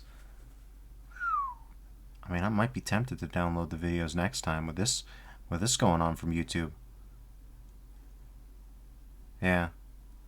1440p on a 720 stream. That's right. Speaking of, let's just go down to 720p and see if it acts normal. Well, normal's putting a lot of work in, but you can actually see some of the parallax effects. What the? Yeah, Firefox is great, Defers. Yeah, I bet it's not Chrome. It's not Chrome. I'm gonna have to set up my own little. Yeah, I'm gonna have to modify my stream for all kinds of stuff. All right, well, this is a bit of a wash. Thanks, YouTube.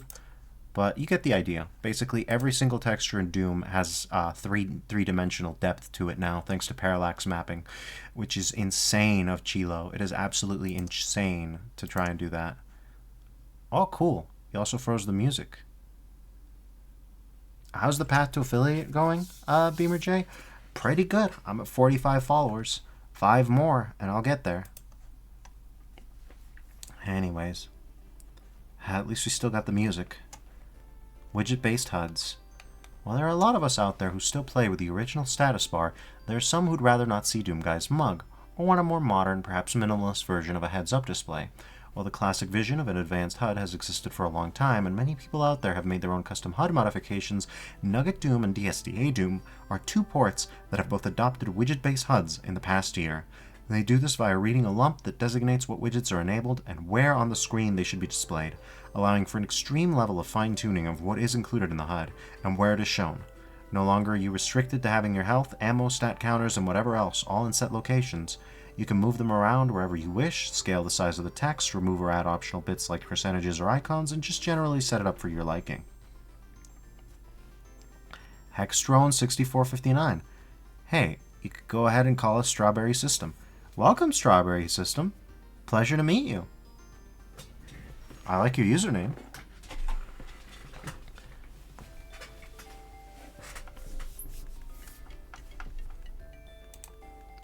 Let's see what we got. These are... Okay. Let's see, what do you got?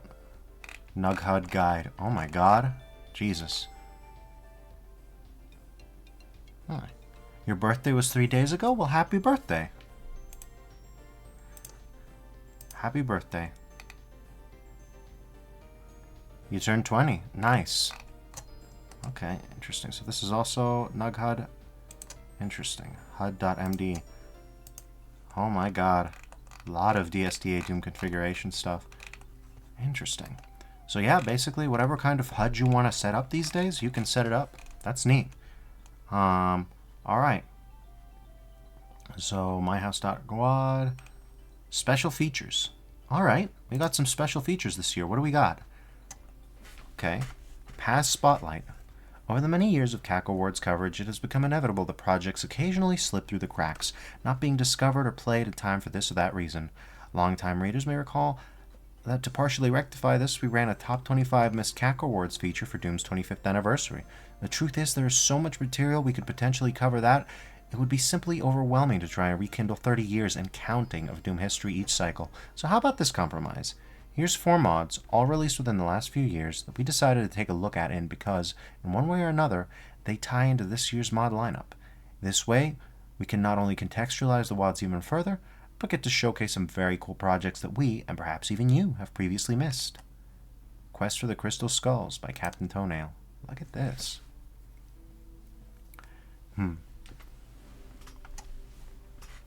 Beamer J wishes people made pre-made Nugget Doom HUDs.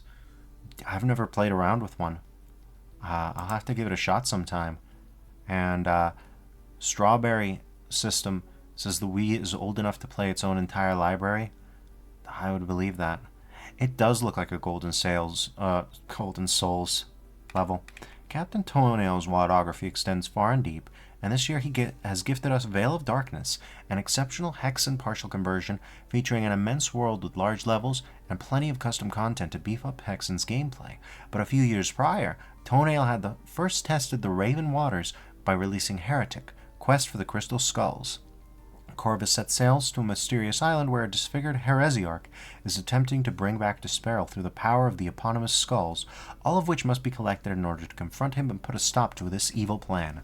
The mod features a central hub that acts as a simple level selector, and in general the presentation, while highly detailed and curated, represents a much more old-school experience than the likes of the Wayfarer or Faithless.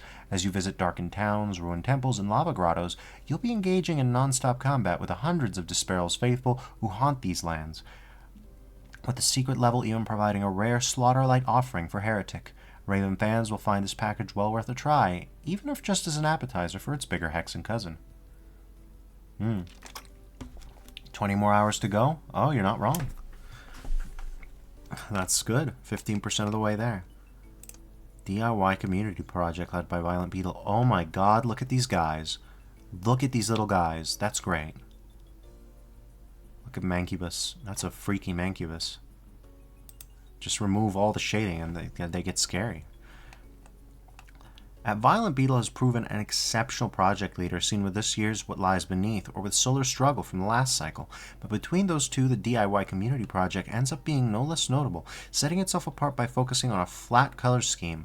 The texture set contains nothing but walls of single colors and requires the mapper to get creative in all sense of the word. The participants went all out, crafting landscapes inspired by retro games, 8-bit iterations of real-life locales, a vibrant casino, a plethora of Doom cute, and so much more. It truly is inspiring to see the unique mapping within such limits and just how much can be achieved by focusing on things such as sector lights and simple yet bold choices for the various portrayals, rather than cramming as much detail as possible into every corner. DIY is a marvel, an inspiration, and an unforgettable experience, and a testament to just how well Violent Beetle and the rest of his team have been mapping lately.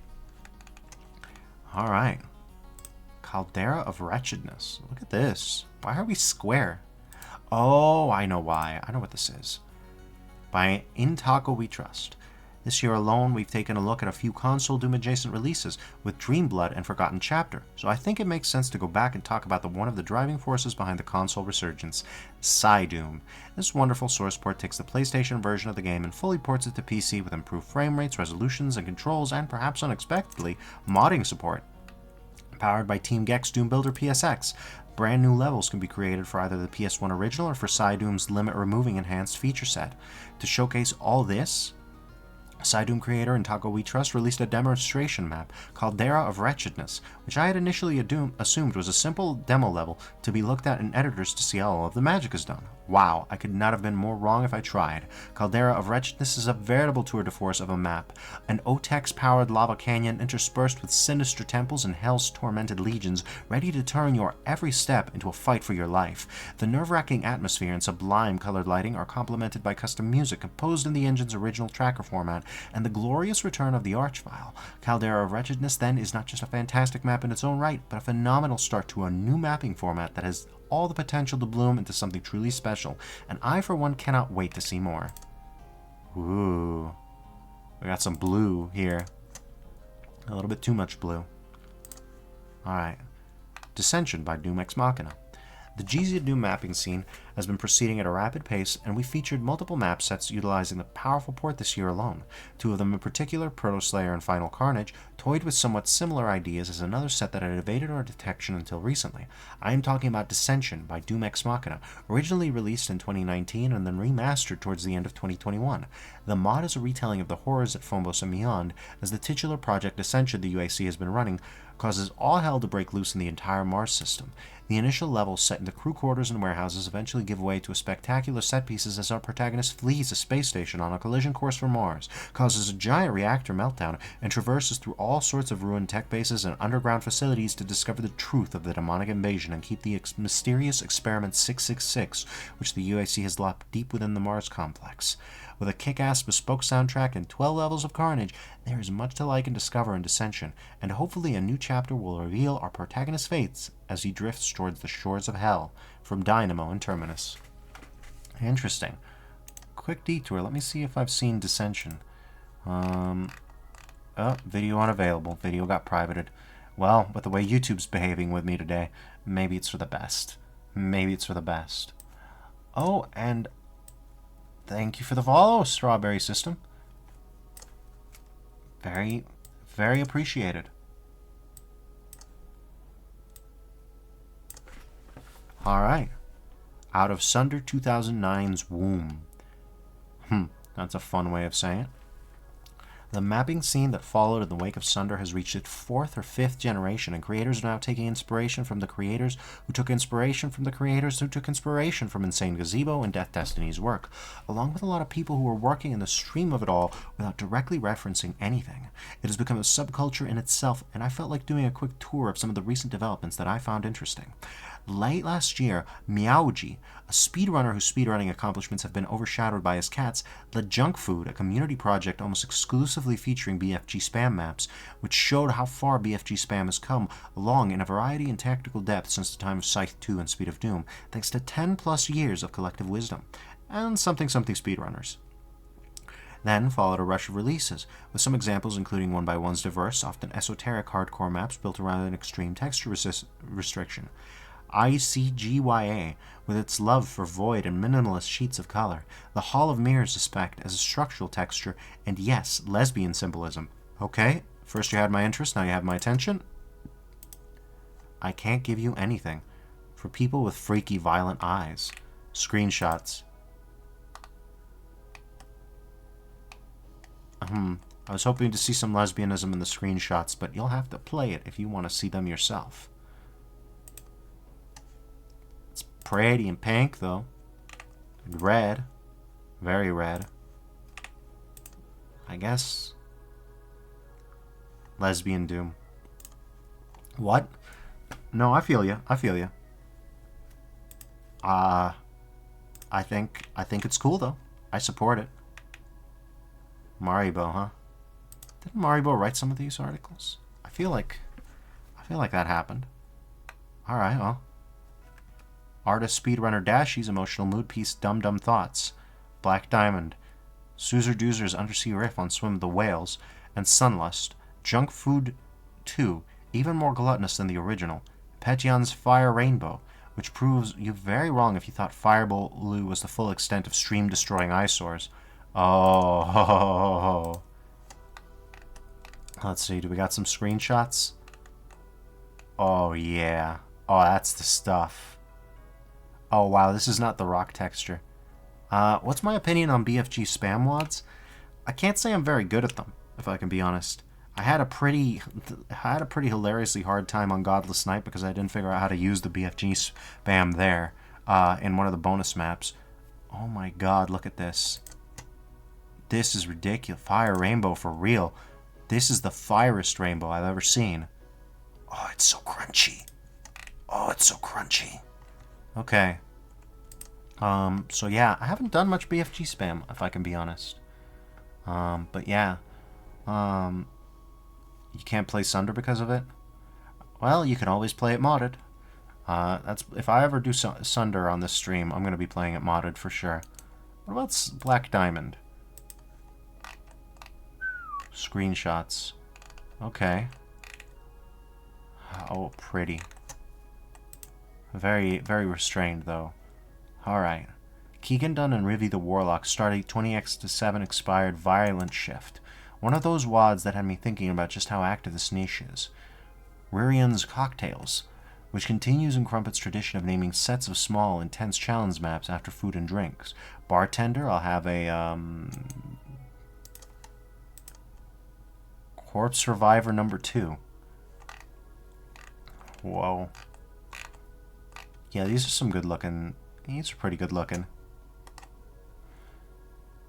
You actually got slowed down on mods, which is weird because GZ Doom got you into the game. You're just kind of playing vanilla mostly. That's a lot of people's stories. Mods are kind of in a weird position. They can make the game easier or harder or both. Razik's teaser of the Pilgrim's Westward Way and a bunch of releases by Redicted, a new author who reminds me of Darkwave 0000 and Lunch and who definitely should be on your radar. Birthday wads for Speedrunner Starduster, Kavoth 6-string, which includes the map set Glide Dancer, and Brendondel captured how mapping as an act of appreciation can lead to cool, unique results. Kinetic Starduster map Intrusive Thoughts is an especially inspired version of the Red Rock Hell, and the Kavo birthday wads feature levels themed after speedrunning's glide trick, which is niche even by the standards of this rundown. Oh my god, these look so pretty. I mean, we already saw Fire Rainbow, but look at this. Look at this. Is that a Cerulean Aurora Borealis? That's dope. Is that the Duke Nukem rocket from the secret level in episode 1? I think so. Going back a bit earlier, there was the D5DA series containing a lot of work that could be surprisingly imaginative for the development time frame, while still being what you'd expect out of 5-minute speed maps. That series had me thinking about how, if you strip away the usual expectations for design and scope and everything else and focus on just channeling a bunch of good ideas into a tiny canvas, you can, in a few minutes, make something that people can enjoy for hours. Check out how many demos these wads have gotten.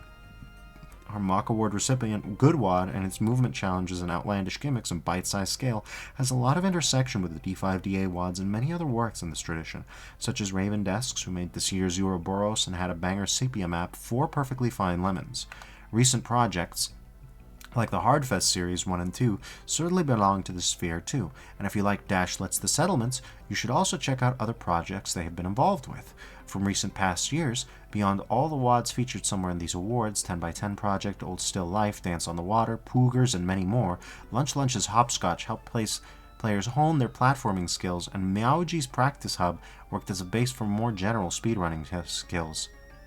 And one undersung author has been Zizzy01 of 2021's Axolotl, who works with signature brevity, sense of humor, and taste of gameplay gimmicks that is very much his own rather than an offshoot of the currently popular niche speed map style and might resemble from a distance, making for a good example of how people hit upon good ideas separately. Even past the mid-November end of this cycle, we were getting a rush of intriguing releases, even from first-time mappers, and I expect many of those to feature next year somewhere. Now with that said, I don't have a point. This was all an excuse to talk about more WODs than there was a part of this year's story or built up in some way. Have an ode to good WODs. The hell? Me and some acquaintances got together and made a pack just for you. It's got all your favorite stuff. 30 maps, and it's not even zipped, so you don't have to use WinZip. Ode to impslayer.wod. Hope life is treating you well. Alright, that's interesting. Yeah. Aurora Borealis at this time of day, in this part of the WOD. I feel ya. Alright, let's scroll back up and go down through the other column. Most promising newcomers. As a reminder, just about every year there's a few relative newcomers who receive gold or silver awards or a similar level of honor for their projects. Those creators like Dashlet, Petyan, and Cacodemon187 aren't featured in this section because rather than duplicate their honor, we feel it makes more sense to spread the love around a bit more. Along with the adept at architectural craft and deep breaths moodily lit undersea bronze tech bases, Eduardo and Friends already displays a studied game design sense, backed by well-executed intentionality. Early, the diving concept is introduced in the intuitive rush through a clear linear circuit before the suit wears out way, which allows the player to get a handle on it before it is complicated by more navigationally taxing stretches or subverted for relaxing ambient stretches lingering around in the calm blue sea. Yeah? Whoa. Scary. Scary Doom guy. Oh, I've heard of this one. Yeah, I heard of this one. Look at that. Very pretty. Alright. John Ex Machina is someone who's been dabbling in limit removing and vanilla works in recent months. Ruin District is an adorable little city map that neatly avoids becoming a massive sprawl. They show up in shot for Doom Cute and seem to have a love for shadow-based detailing in some of their other tech-based theme maps. That is pretty. I could probably run some Brutal Doom off of that. Or Product Brutality, rather. I prefer Project Brutality to Brutal Doom, but I keep calling it Brutal Doom no matter what. First making a quiet entrance with New Year's Eve Slaughter at the tail end of 2022, Soozer Doozer is a mapper that has been quietly toiling away and refining their craft since that initial Micro Slaughter coffee break WOD. Their latest work, Black Diamond, is an adventure that sets the player off in search for the lustrous gem, tumbling their way further and further down into an aquatic void.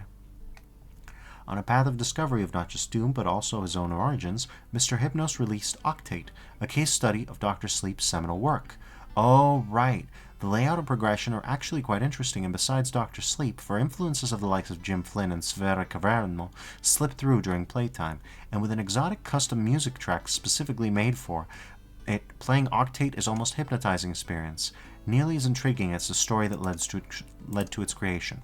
So if you don't know, Dr. Sleep was one of the map authors of not just Team TNT, but I believe Team TNT, but also of the, not Maximum Doom, but the Master levels for Doom 2. So then, Mr. Hypnos, my first Doom level, inspired by and dedicated to the memory of John W. Anderson, aka Dr. Sleep, and my unlikely discovery of the legacy he left behind. I only wish I could have found you sooner. On May 15, 2022, my world was completely turned upside down when I learned that the man who had raised me for the first 18 years of my life, and the only father I had ever known, was not genetically related to me, and that my biological father was actually a man named John W. Anderson, whom I had never met and who unfortunately passed away in April of 2018. I received this news via an email from a woman, now my aunt, his sister, through a website for an ancestry DNA test that she and I both had taken, where we had been connected with 26% shared DNA. It was then validated by my mother soon after.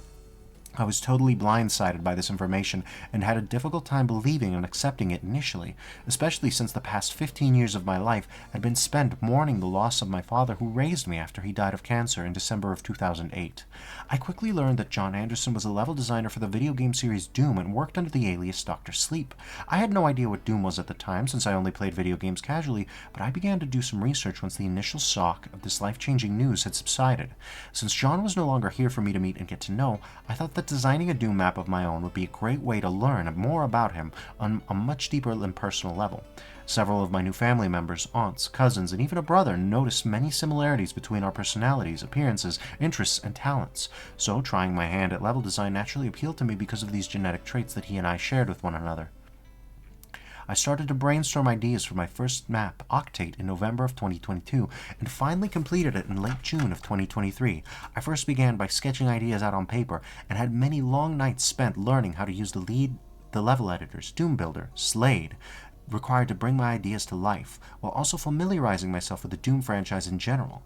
Virgil's Lead of the Doom 2 Master Levels was the first map of my father's that I played, and the first Doom level I ever played, period. The starry night sky featured in this level is what inspired me to create an outer space themed map, which is what Octate is.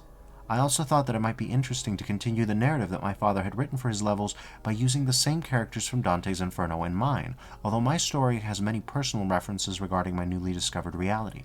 As the creation of my level progressed, some of these references began to influence the design and concept of the map itself, particularly the penultimate and final rooms, and the intentional use of monsters as key antagonists. Because of the thematic importance and personal meaning attached to this level, a secret is required in order to exit. Overall, it was an absolutely incredible experience designing this map, and there's nothing that I want more than for my father to be here to play it.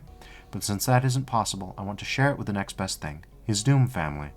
Because this is my first attempt at creating a map, I'm certain that there are things that can be improved upon and learned from, so any feedback will be greatly appreciated and taken constructively. I hope you enjoy playing it as much as I did creating it. I'm honestly kind of surprised this didn't get a Cacoward immediately, but this is, I guess, close. But yeah, it is a very touching story, in my opinion. I think that it's very, very interesting. Yeah, and I want to play this on stream again someday, but I've said that about 50 million times there so far, and I haven't even gotten out of the Cacowards yet. Alright, so, Treehouse Minis have been busy over the past year, contributing several works to the pile of ever-expanding, large-than-life itself Slaughterwads.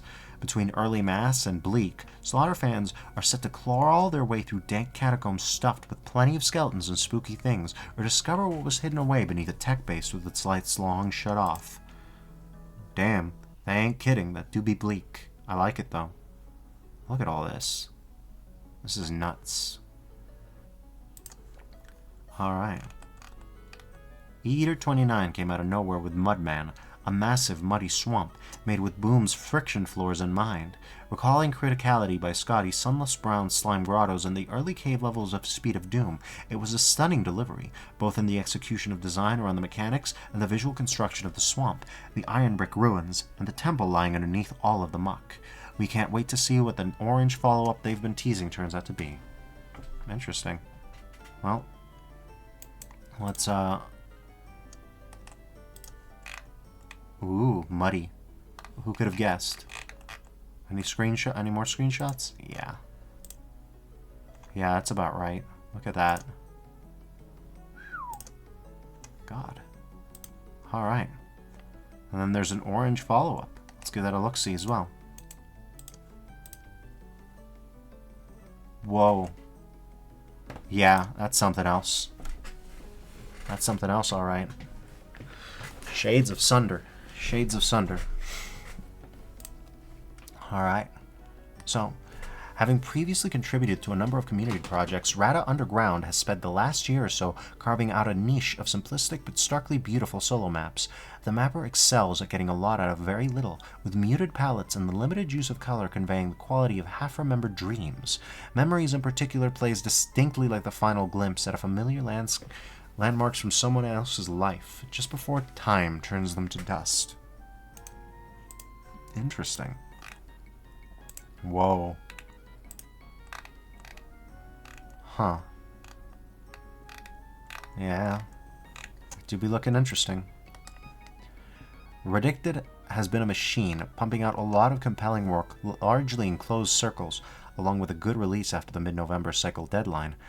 But Cognitive Dissonance, released on the forums, would earn this placement by itself, taking cues from esoteric work by Lunch Lunch, Yak Vac, Ribix, Dobugabumaru, and more. It is a cleverly detailed, surreal stone city, seething with mystery that you come to feel you understand before it repeatedly pulls the ground out from under you, both literally and metaphorically.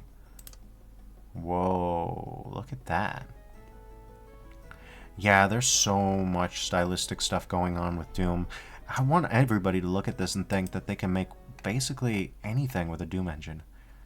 Ilya Pashenko hit the scene this October with Warrior, an unabashedly 90s megawad that recaptures the good old feeling of booting up a full adventure with stock textures, no custom automap titles in sight, and Bobby Prince's Eternal Midis playing in the background, like it's Fragport and World of Death all over again. Expect a lot of unconventional and interesting setups, perhaps undeservedly tossed aside by most modern map makers in our eternal quest for more polish, with Warrior as a reminder of just how well it can perform. 90s fans, you may have just found your latest muse. Let's give some screenshot love to Warrior, huh? Just a little bit. Or not. Oh, there it is. I guess that's what we've got. Aw, man. They're not wrong. The nostalgia's real with this one. Look at that. Uh-huh. The Castle of Deads. Hell yes. Hell yes. Welcome to Pain City. Population U. Cyberdemon Systems, huh? I guess it's like Cyberdyne? Plasma Hotel with a C. You don't have any nostalgia for Doom? I was a 2-year-old when I started playing. I'm always going to have nostalgia. Interesting.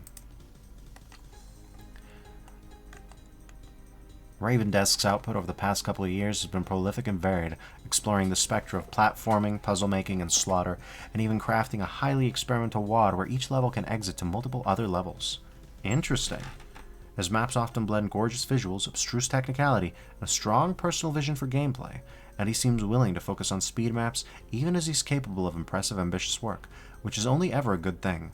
If you play Sepia, you'll run into his Fool's Valley, a long, atmospheric 48-enemy platforming map which hints at some promising developments in the platforming genre. Oh boy, platforming. Ouroboros. Interesting. Look at that.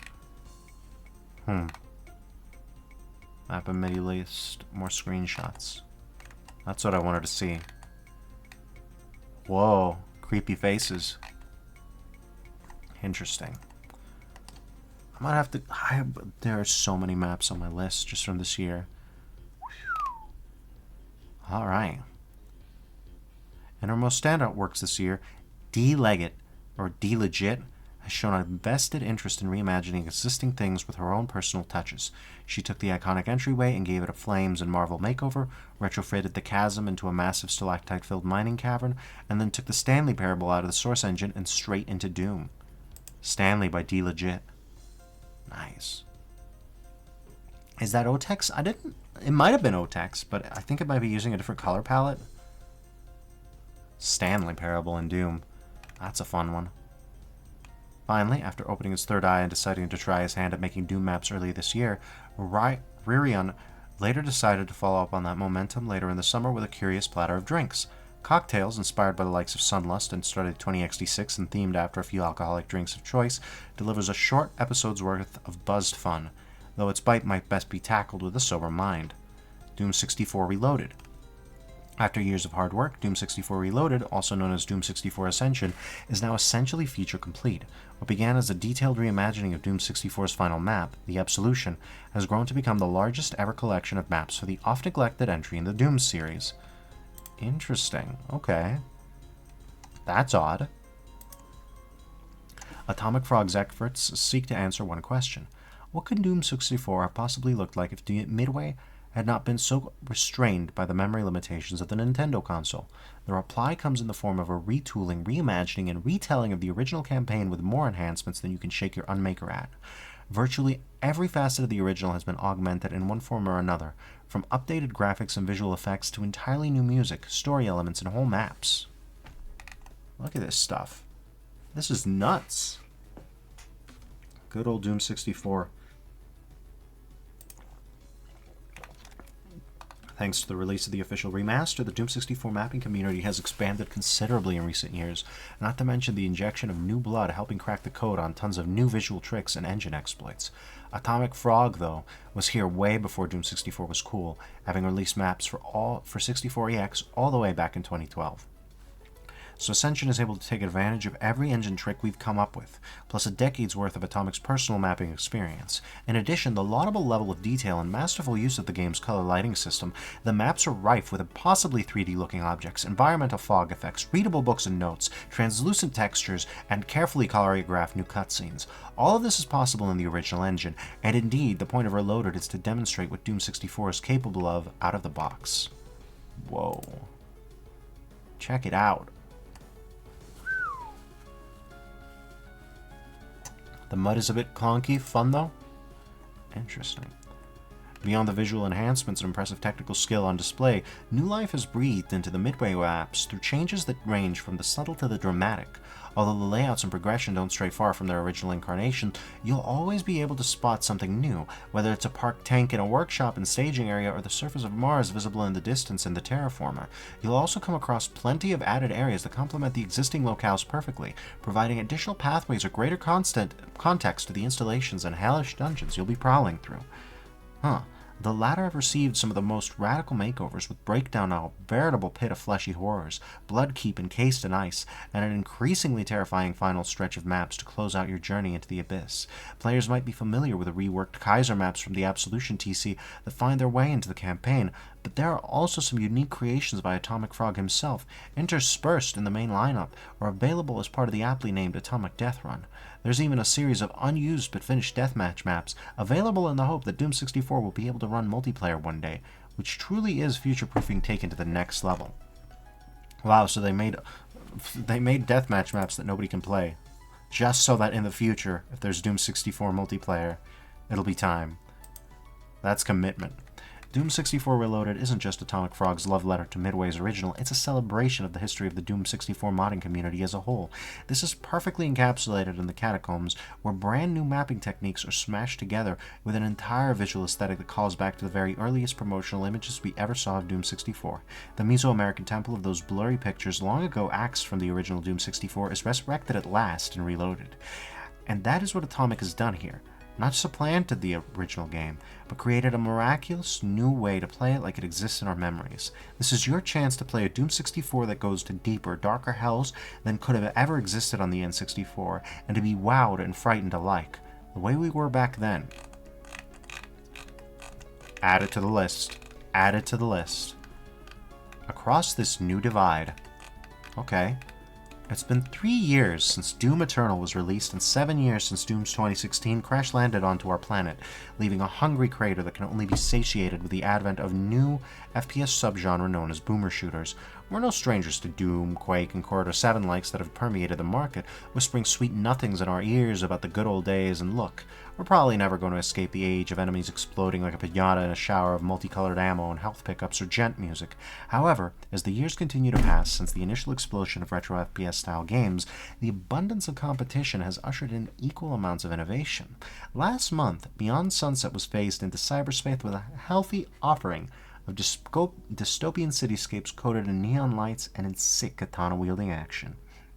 If that wasn't enough, we had the sublime Supplice's first 2 episodes blast off into uncharted space with a heavy dosage of stunning visuals and gunplay.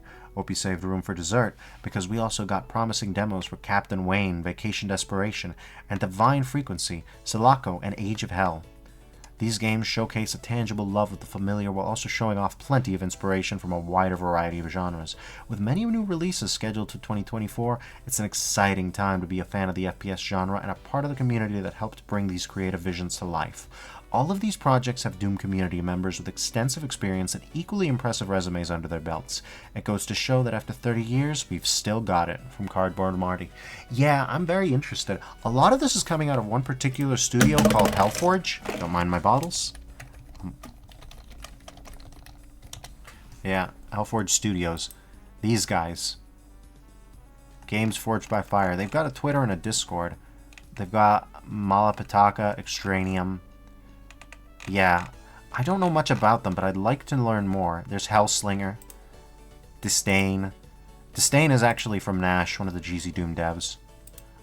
Project Absentia, or Absentia, Exocide, Relentless Frontier, Sans Saya, Age of Hell. Yeah, Disdain is fun. I will say, it feels like there's more games every time that I look by. I don't remember Sans Saya, okay? That one feels new. And all of these, I think, are GZ Doom. Almost all of them. Shout out Mr. Mohandes. Yeah, we respect Nash. We respect Nash in this house. I am fascinated by just how... This is a very beefy Cacoward. Like, damn. We are... Yeah, we're pretty far in.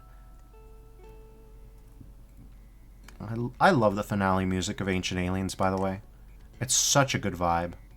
23 more for 2023. Even if you completely exclude all the fuss about my house, 2023 has been the best year in custom WoD history, even beyond 2021, which already had redefined what was possible. Sometimes the small group of WoDs seemingly everyone has heard of, the Sunlusts and My Houses and Ode to Imp Slayers, are not the best way to determine that.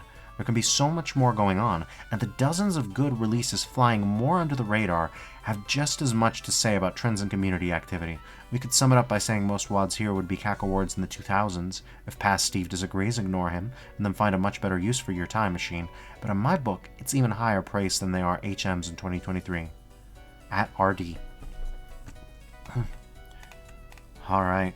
Flesh Harmonic by Various. Doom 2 Live It removing 20 maps. How do you like your meat prepared, human? Well done, like a murder of cacodemons that char-broiled in a stream of superheated plasma fire? Medium, like a mancubus flash-fried in its own juices by a liberal application of high-explosive rockets? Or maybe you like it extra rare, quarters of an imp still twitching and hissing, freshly dismantled by hand in the throes of a berserk rage. Whatever your taste in gratuitous demon-slaying violence, the cadre of butchers and pit bosses behind Flesh Harmonic have you covered. Belly up to 20 maps served in lurid flesh-shrouded hellscape, stuffed with a kingly helping of unrelenting action infused with time-tested flavor, expertly seasoned with an unholy dose of blood-drenched demonic imagery fit to satiate even the most carnivorous appetite. Dig in. Salad extra. Exorcism not included. Demon of the Well.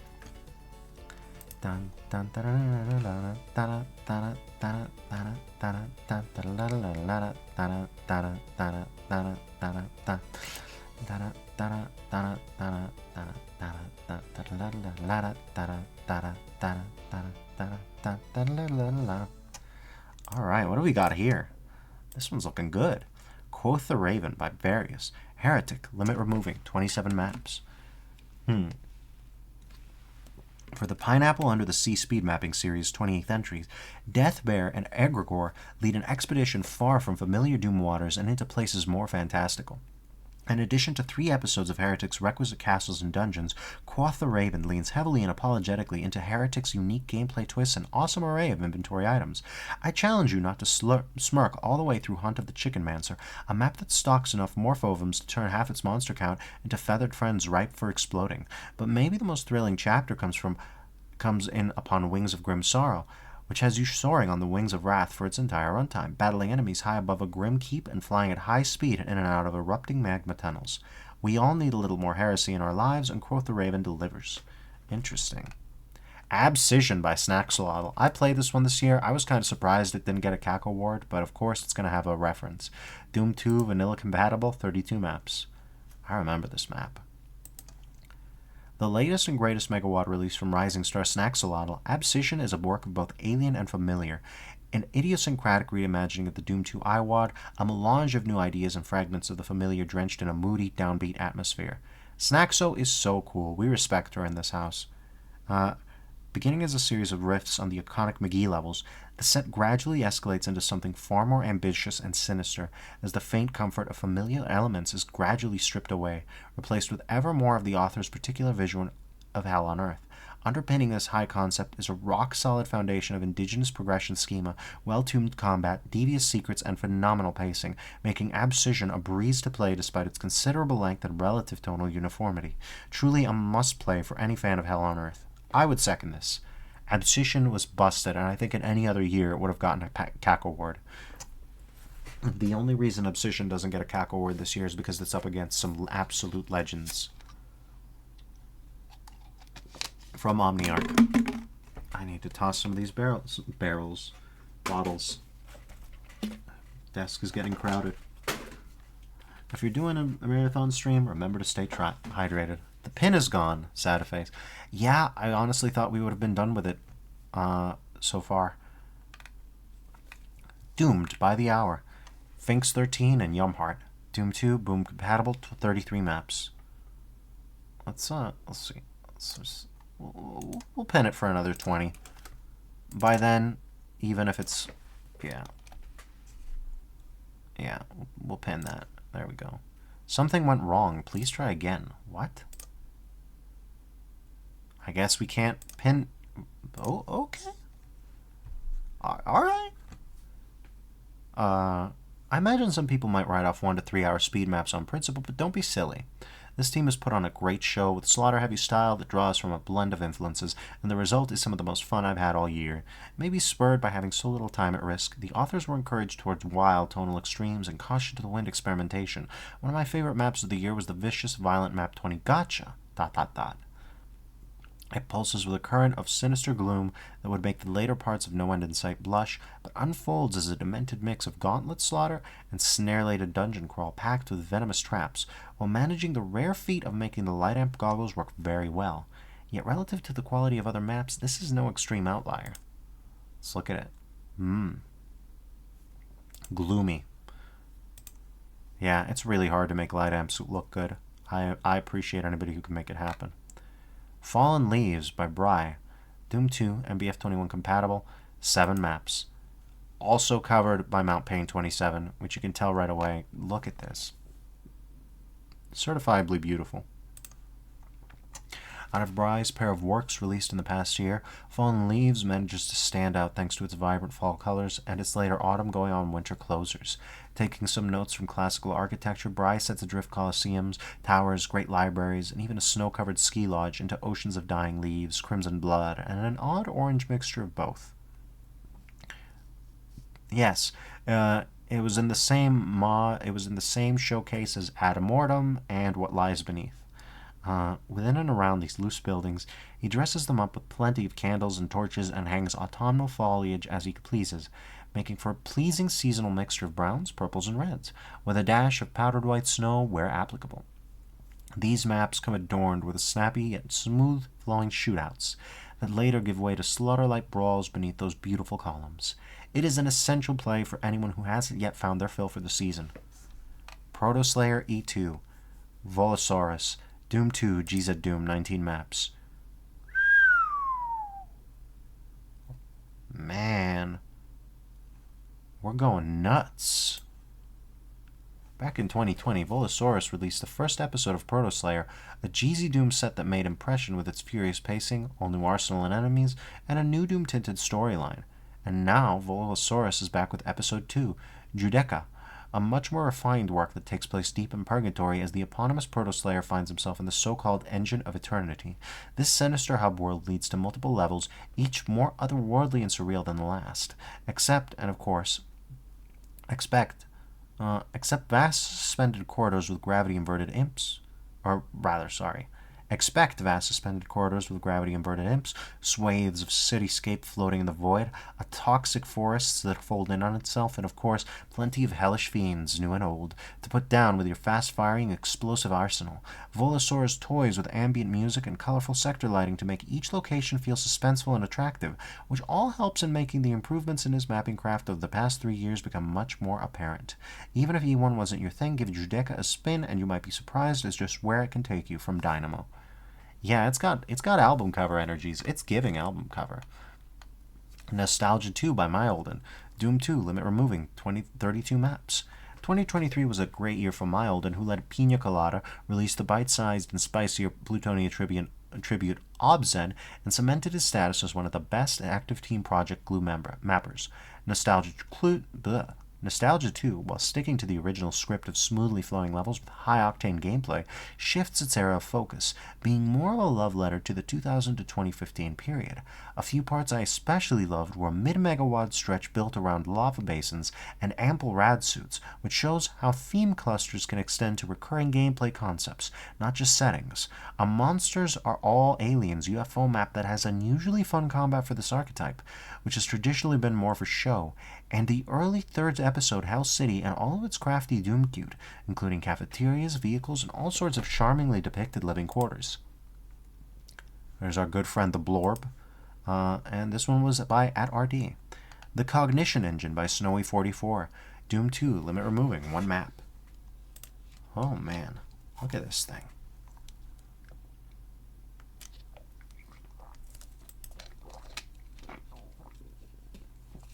It is abundantly clear that Doom mapping is now the domain of creative types of all stripes. Some are content to build entertaining combat encounters or interwoven exploratory spaces. Others have taken it a step further, using Doom as an engine to explore questions about ourselves and our reality.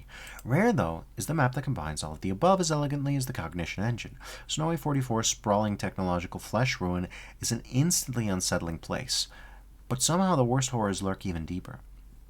Aldrich corridors unfold as if they're making sense of themselves in real time, and the map seems to want to understand itself just as badly as the player does. This machine births its sinister legions as you delve deeper, and if you uncover its secrets, you may come out with more questions than answers. Whose reality is this exactly, and where do you fit into it? 150 plus maps of Mountain Dew? Yeah.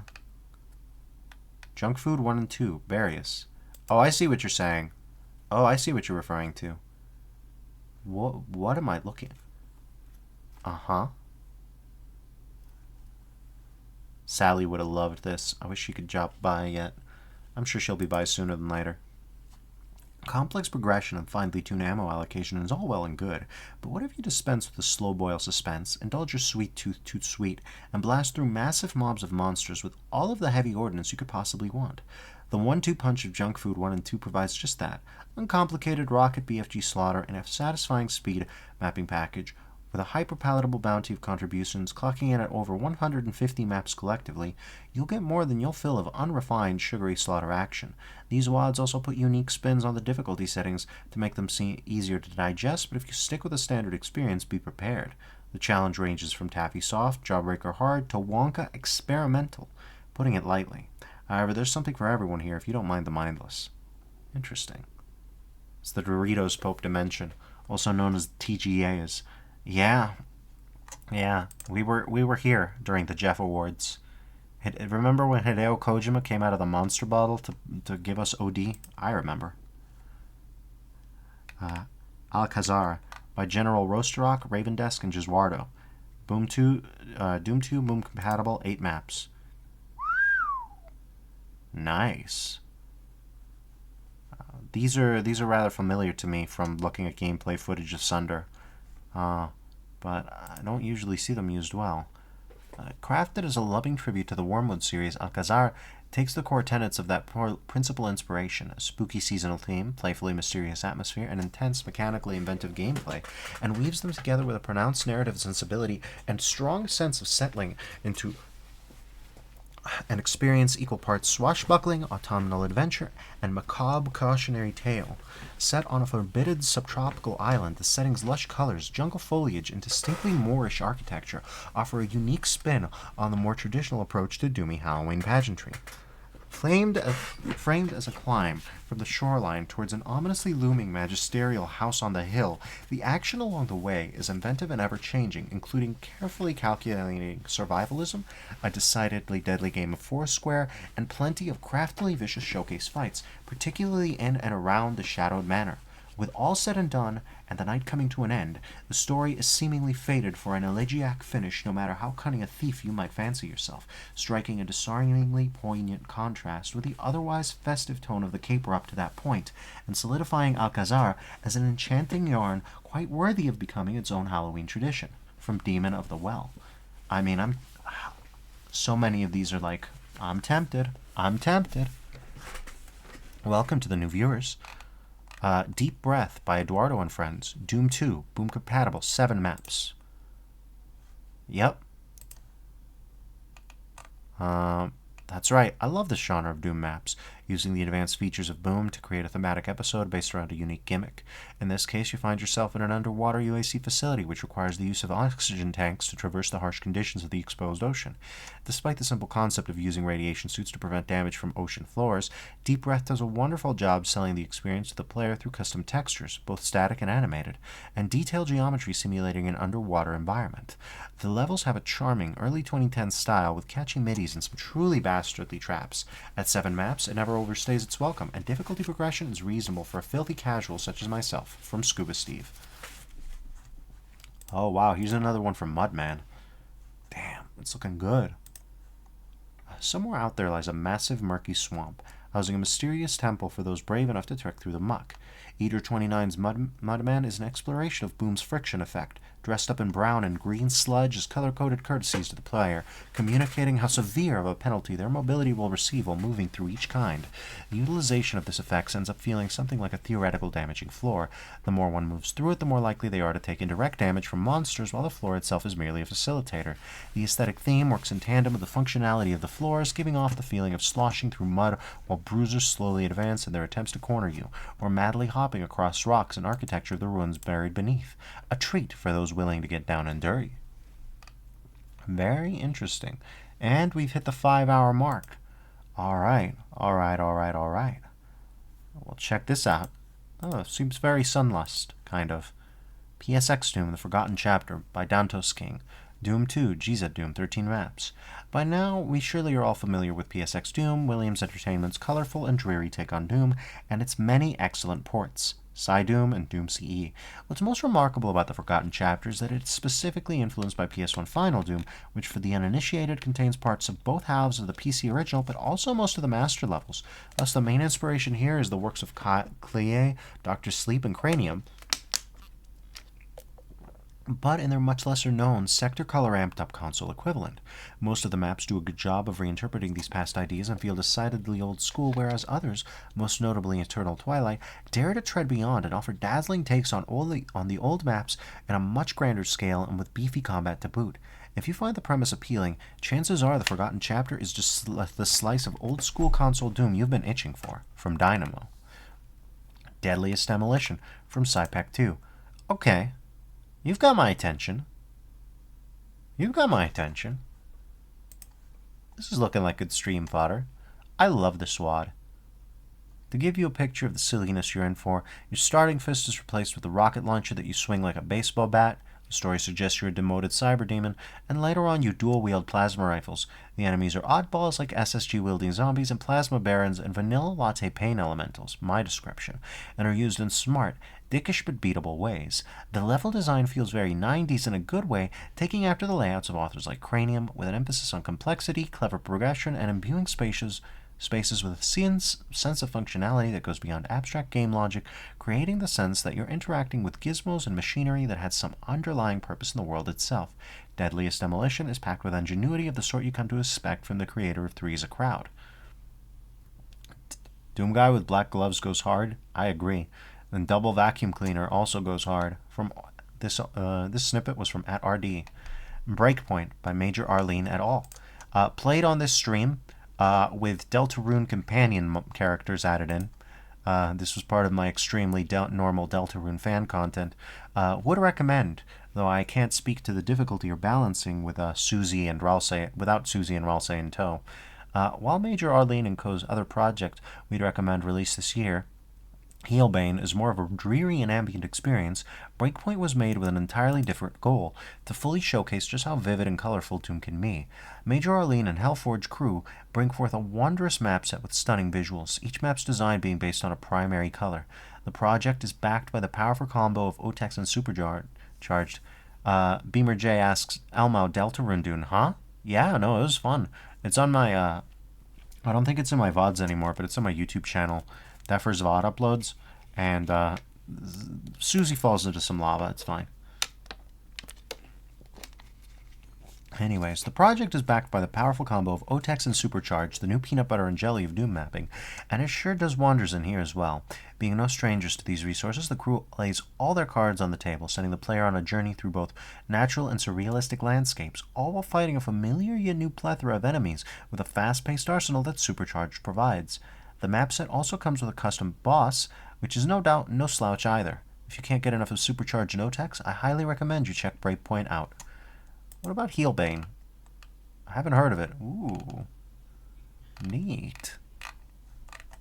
Look at this. Look at this. Oh my god, we got so many WADs to play. It never ends. I could be a DoomTuber channel and still be kept going all the way to the next Cacowards with this kind of output. This is from Terminus. The Lost Magic by Vortale. Doom 2 boom compatible 32 maps. Yeah, I bet. Look at this. Vortale doesn't have an enormous mapping back catalog, but in a blink and you'll miss development cycle that belies that experience, this author cranked out the entirety of the Lost Maps during 2022's NaNoWriMo month-long mapping event. The result is impressive. A solidly built megawad sporting that solo-developed cohesiveness combined with a refined professionalism beyond what you'd expect for such a hastily built set. Prospective players should expect a fairly mid-range challenge and, as the name implies, a dash of fantasy flavor in the form of sinister sorcerers to vaporize with magical mana weapons that replace your typical cell slots. It riffs on Scythe 2's Gothic episode to a considerable extent and also ties into a larger Vortale-verse in ways you'll have to discover for yourself. You could be forgiven for missing this WAD, considering the blistering speed with which it was constructed, but it's an experience you shouldn't pass on. From Vile.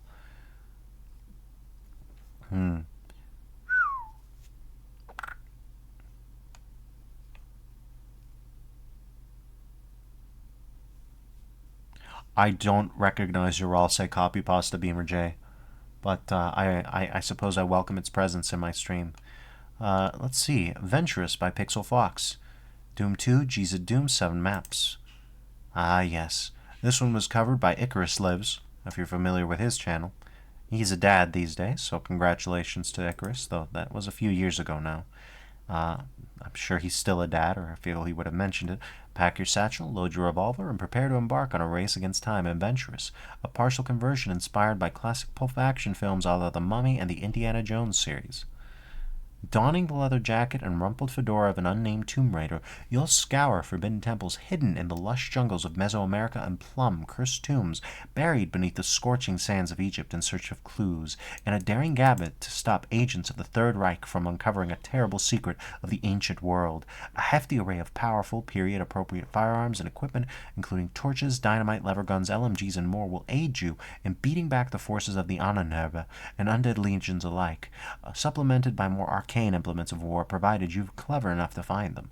With more chapters to come in future, Venturous is just the start of what's sure to be a great adventure, from Demon of the Well. I've heard of this one.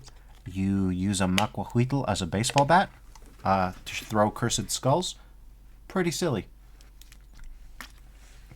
That's not bad, though. Final Carnage by Onox.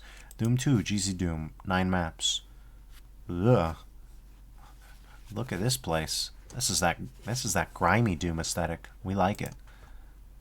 For all the whimsical creative sets that have come out this year, it can be refreshing to get back to basics with a PWAD that eschews the bizarre and embraces the realistic. Oh yeah, we should do more music if this will play. Okay. Nope.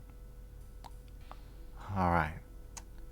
Final Carnage, surely not a traditional Doom set due to its multiple custom resources and fancy cheesy Doom effects, is one that very much is grounded in reality, partly owing to its instantly recognizable influences.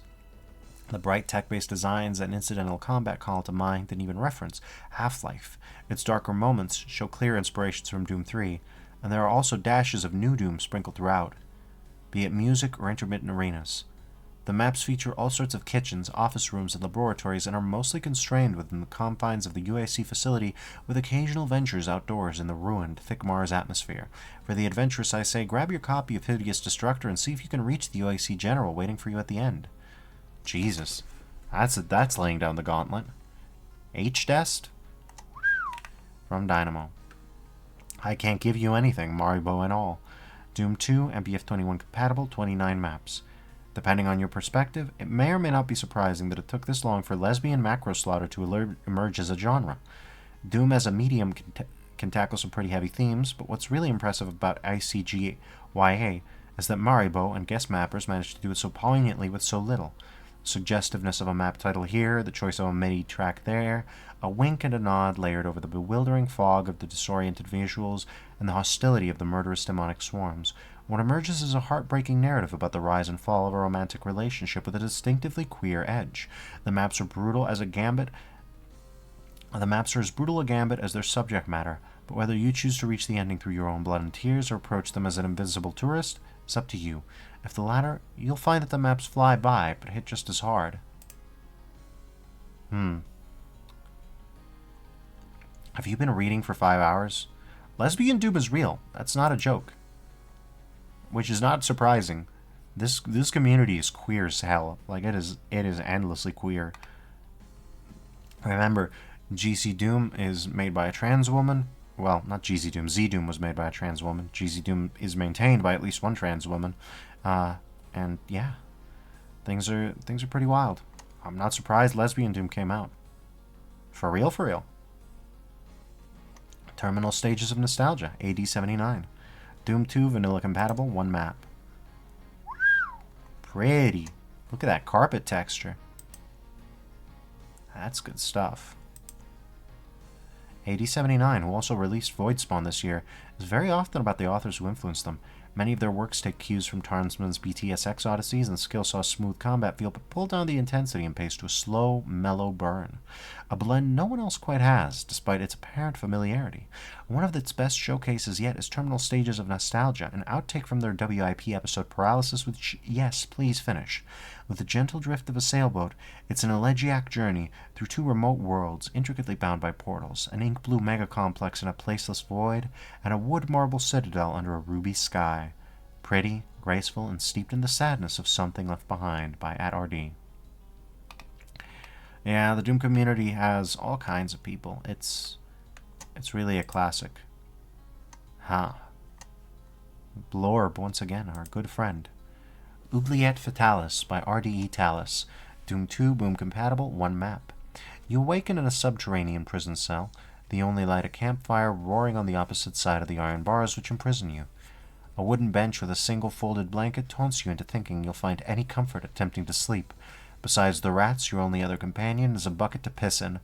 The stone masonry is blackened by centuries of soot, which has been smeared by the sweaty hands of previous inmates frantically searching for a means of escape. Tugging on the bars proves hopeless. However, a loose stone beside your bed catches your attention. Dislodging the stone reveals a rusted lever, the counterweight for the immovable bars. Despite the appearance of fragility, a firm tug on the handle activates the mechanism controlling the gate, and the bars retract into the ceiling, providing you with something that, just minutes ago, seemed impossible. A means of escape. Roll for initiative. Interesting. What do you mean by that? Escape your prison cell and navigate your way out of the overrun outpost. Inspired by Arcane Studios' hit 2003 blockbuster award-winning RPG title Arx Fatalis. Does Doomguy eat the Blorb? We have many questions about this in our lore discussions. I don't believe that he eats Blorb. I believe that it sort of fades into him. I believe that it suffuses his being. Ouroboros by Ravendesk. Doom 2, boom compatible, 11 maps. Whoa. I did not see this in the screenshot segment. Damn. A twisted journey indeed. Ouroboros by Rising Star Ravendesk is a delightful experiment in nonlinear progression that evokes a rare sense of storytelling, wonder, and discovery, particularly for a boom-compatible WAD. Each player will likely have a different experience traversing the first round through the maps due to its randomization of exits, but the game changes further once the Scroll of Karnak is acquired. With this mysterious item in hand, newly empowered Space Marines can revisit old areas to unlock new secrets and conquer previously unseen challenges.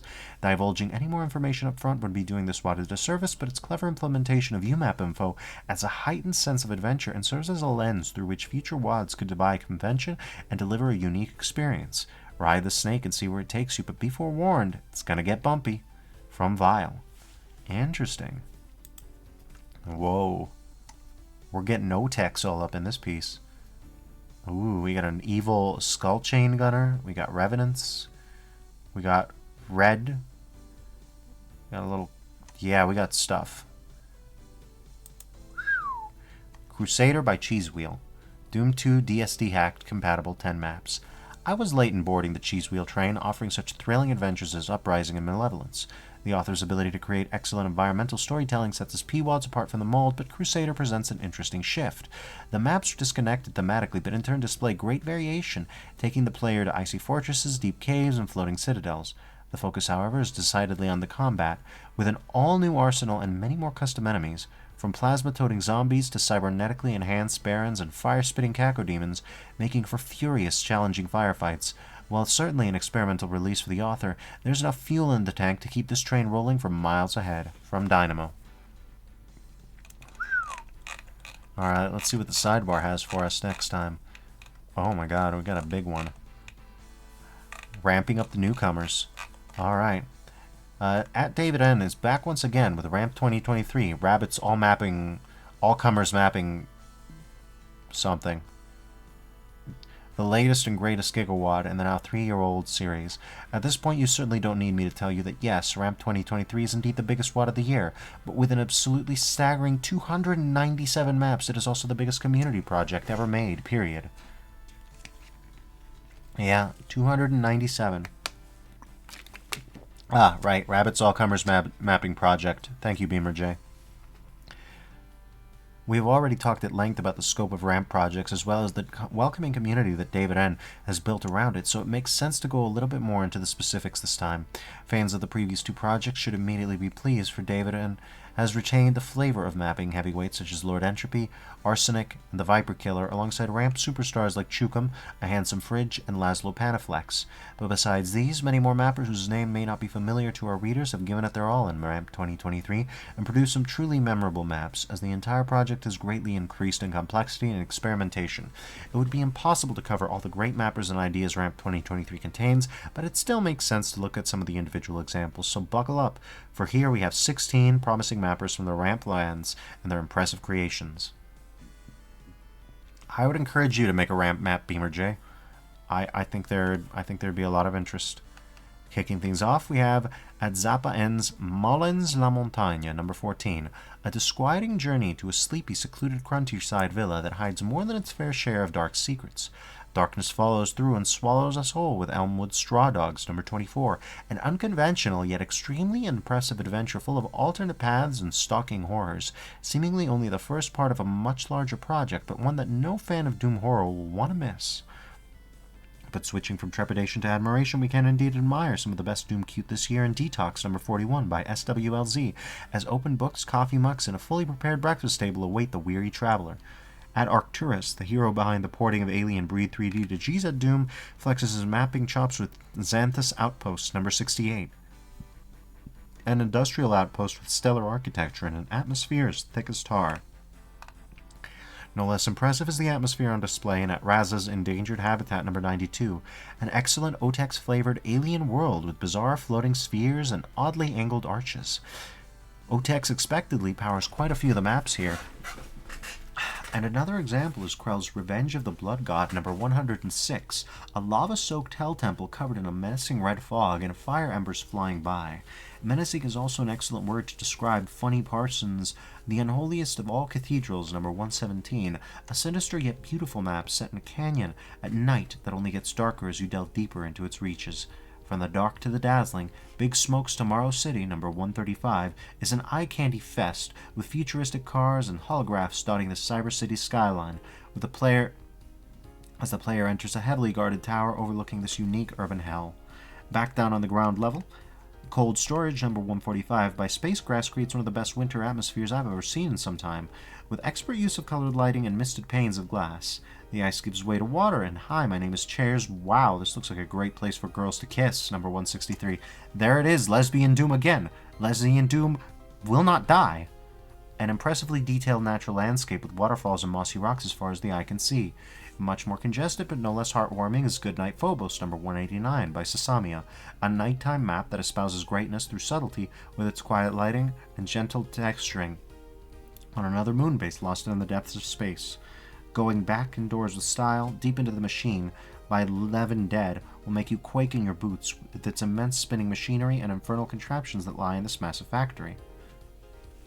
But just wait until you see Rigged, number 216, by HQ Default, a fully realized ocean oil rig with multiple stories and a vista that should go right in any Doomer's photo collections of the year.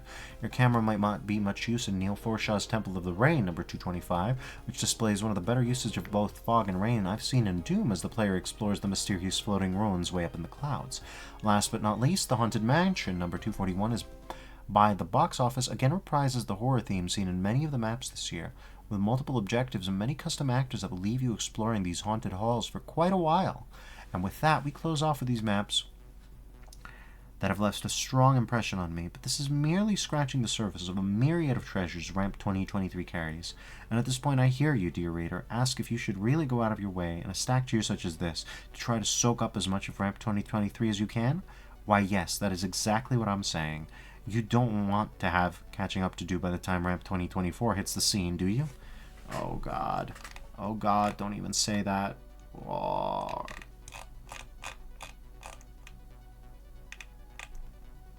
Alright. Time for multiplayer awards. This is the next unique Caco award that exists. There's two Cacos. They're just two pals. They're having a grand old time. Culling Strike by the Hellforge, Doom 2, Xandronum, FFA, 31 maps. The Hellforge's multiplayer coven has been no stranger to this Cacowards page over the last 2 years, first backing Capelli's 2021 Insanity DM and then joining last year's Zanero-led giant community jamboree of Hortimex. However, technically speaking, this is the first time we bear the full brunt of their big-budget production. In the driest language possible, Culling Strike is a near-full roster FFA megawatt that slants to a larger average map size, or at least feels that way due to the fairly complex 3D architecture. Therefore, it's recommended for larger organized parties or at least dedicated seeding groups on a public server. The maps need some population to get properly going. Now let's get to the juicy bits. Whoa! Check that out! At the core of everything lies a new weapon set, more or less. It is Tango's supercharged arsenal, known from several award-winning single-player projects, but heavily tweaked and amended to better fit the necessities of deathmatch. Yes, that includes a new railgun. It is a Xandronum project, after all. Hell yes. It might not come as a shock that this underlying ballast was handled by Zanaro and Capelli. It definitely skews to the side of wild, remorseless fun that does not require a long case study and does not worry about dual usage too hard. Yet there's enough variety to make you feel incredibly powerful or impotent, depending on how your current kill stick measures up to the chaotic crowd jousting with their own counter agents of death. I don't think this looks Doom 3. It's got too much color in it.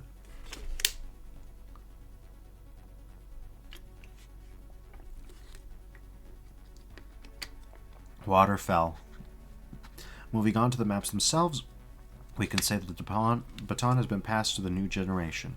The majority of these mappers are relative fresh blood brought up by Hellforge's weekly DM sessions, so as far as I can tell, we're finally getting some production unburdened by the ossified sensibilities from 15 plus years ago.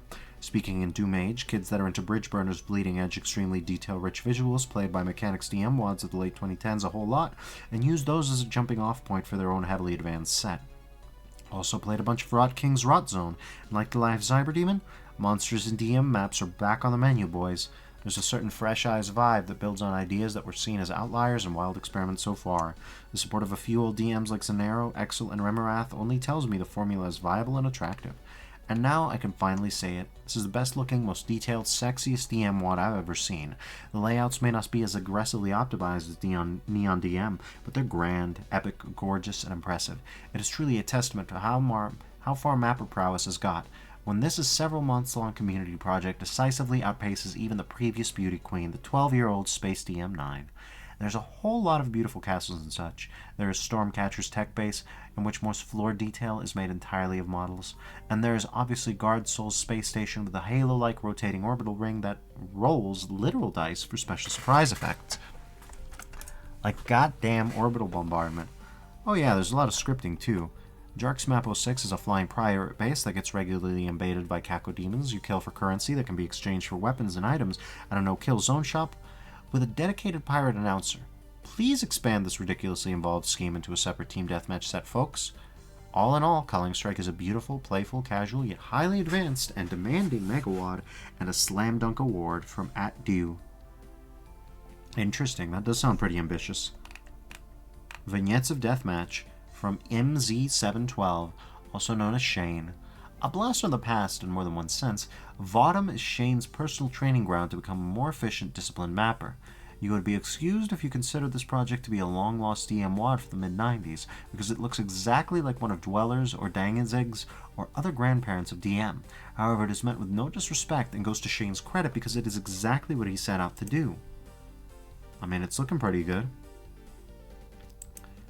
And let's see, this is Doom 2 Limit Removing FFA 23 maps. A practice in functional and mapping minimalism, it intentionally works with the less is more approach, and instead of a heaping detail, it tries to add just enough to convey a sense of place, but not to oversaturate the scene with unnecessary distraction. Despite the text file's claim of 6 months build time, I'm fairly certain it goes back to at least 2018 when Shane described it as a side project to train mapping focus, adding maps over time and keeping himself from revising them over and over. It's an admirable approach, even if it leads to a bit of jank and crapness here and there, though that further brings the vibe to DM's ancestral roots. It also must be said that this sort of unconventional, slightly unpolished and flawed gameplay can be an X-factor in greatness. Map 02, Modicum in particular, has already been battle-tested as a tournament map for the highest levels of duels, so the old adage that limits breed creativity seems to hold true. Again from @Do. Let's see. Next step, Vesper and Vesper Community Deathmatch by Caesar and the Doom Central community respectively. Doom 2, Otomex, free-for-all, 24 maps. Oh my god. Look at this nonsense. Now we're talking silly. This award is a compound of two projects. Vesper is a weapon mod, Vesper DM is a map set built around it. Simple enough, but there's quite a lot of unique and interesting details in the background. First of all, Vesper itself first appeared in 2021 when Caesar created it as a showcase for the then newly introduced MBF 21 specification. In a world of GC Doom and scripting, this standard went against the grain and created an extension of the line of Boom, MBF 21. Offering fixes for MBF, new code pointers, and a modern understanding of what modders and players want, it was ready for use if only someone picked it up. As one of the engineers of the standard, Caesar took it upon himself to demonstrate some of its might and create a weapon mod that looks like something straight out of GZ Doom or Sandronum, but is created entirely with dehacked using the new spec and runs in DSDA Doom. With steps 1 and 2 done, all that was needed was a trifle, a map set dedicated to these new weapons on a port that it supported. Luckily, Otomex developers saw the MBF 21 introduction as an opportunity in a be there or be square fashion, and by mid-2022 the port was ready, the resource pack was ready, and the community project was a go. Originally meant to be a quick 1-week speed mapping affair, it eventually ballooned into a year of work and testing. Then finally, the project was released in August at QuakeCon 2023, where it was used for a LAN FFA tournament, so all participants were set to be equally surprised by the new weapons and maps. I haven't tried Vesper yet, but I think I'll have to. So, was it a success? We're in the 4th paragraph of the award. What do you think? It really starts with a weapon set. The art is gorgeous, starting with plasma projectile shotguns and ending with steampunk-style weapons that let out cute puffs of their gaseous substance between barrages of fire. Caesar sticks relatively close to Doom's arsenal formula, so there's no need to relearn basic usage, but also he made sure to change every weapon enough to force a shift of habits. The world of Hitscan as you know it is mostly left behind, with shotguns and shooting multiple widespread projectiles, and the chain gun acts more like Quake's nail gun. The new Nox launcher explodes grenades into clouds of acid that continue to damage nearby targets. The plasma replacing I-Core rifle is much more devastating but works in short bursts, and the ultimate Vile driver is more of a demonic minigun rather than a BFG. The maps are an assortment typical for a community project with a happy ending. There's both eye candy maps and functionalist ones that get busy with streamlined gameplay over fancy visuals. There are offerings for veteran journeymen like Traversed, Worst, Ralphus, who acted as the showrunner for the mapping project, or Zazer himself, and they're relative newcomers whose contributions fit in admirably, like Rivi, Segfault, or Jark. The map set offers a new spin of the classic FFA formula and maps of both boom-based layouts that feel like a second home to anyone who's been around a few Unidoom projects for a while, and should provide a fun even for smaller companies than the rivaling Culling Strike with its sprawling monumental architecture. That is offset somewhat by its comparatively slower-paced gameplay, dictated by the projectile-centric arsenal. If that is your preferred cup of coffee, you will not be disappointed. Interesting. Alright. Jump Maze Community Edition. Remember Jump Maze? Its dedicated fans certainly do. This jumping racing challenge project for Xandridom has seen many iterations since Cyber's 2009 original WAD. Hey Sally, welcome by.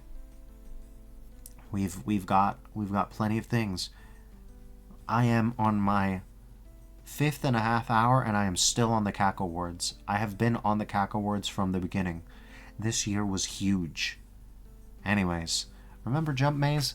Its dedicated fans certainly do. This jumping racing challenge project for Xandridom has seen many iterations since Cyber's 2009 original WAD. Most notably the 2020 grand return in the form of Jump Maze X, which I so shamefully missed and thus omitted from a certain Cacoward. However, the main trilogy, containing 117 maps in total, is nowhere near the totality of Jump Maze maps because the community churned out its own packs for all these years. There was Jump X 1 and 2, Light Jump Maze, and Neo Jump Maze, and a long list of others that normies never heard of. If you know what AACO3 or Hypo 6 stand for, then you must be one of them.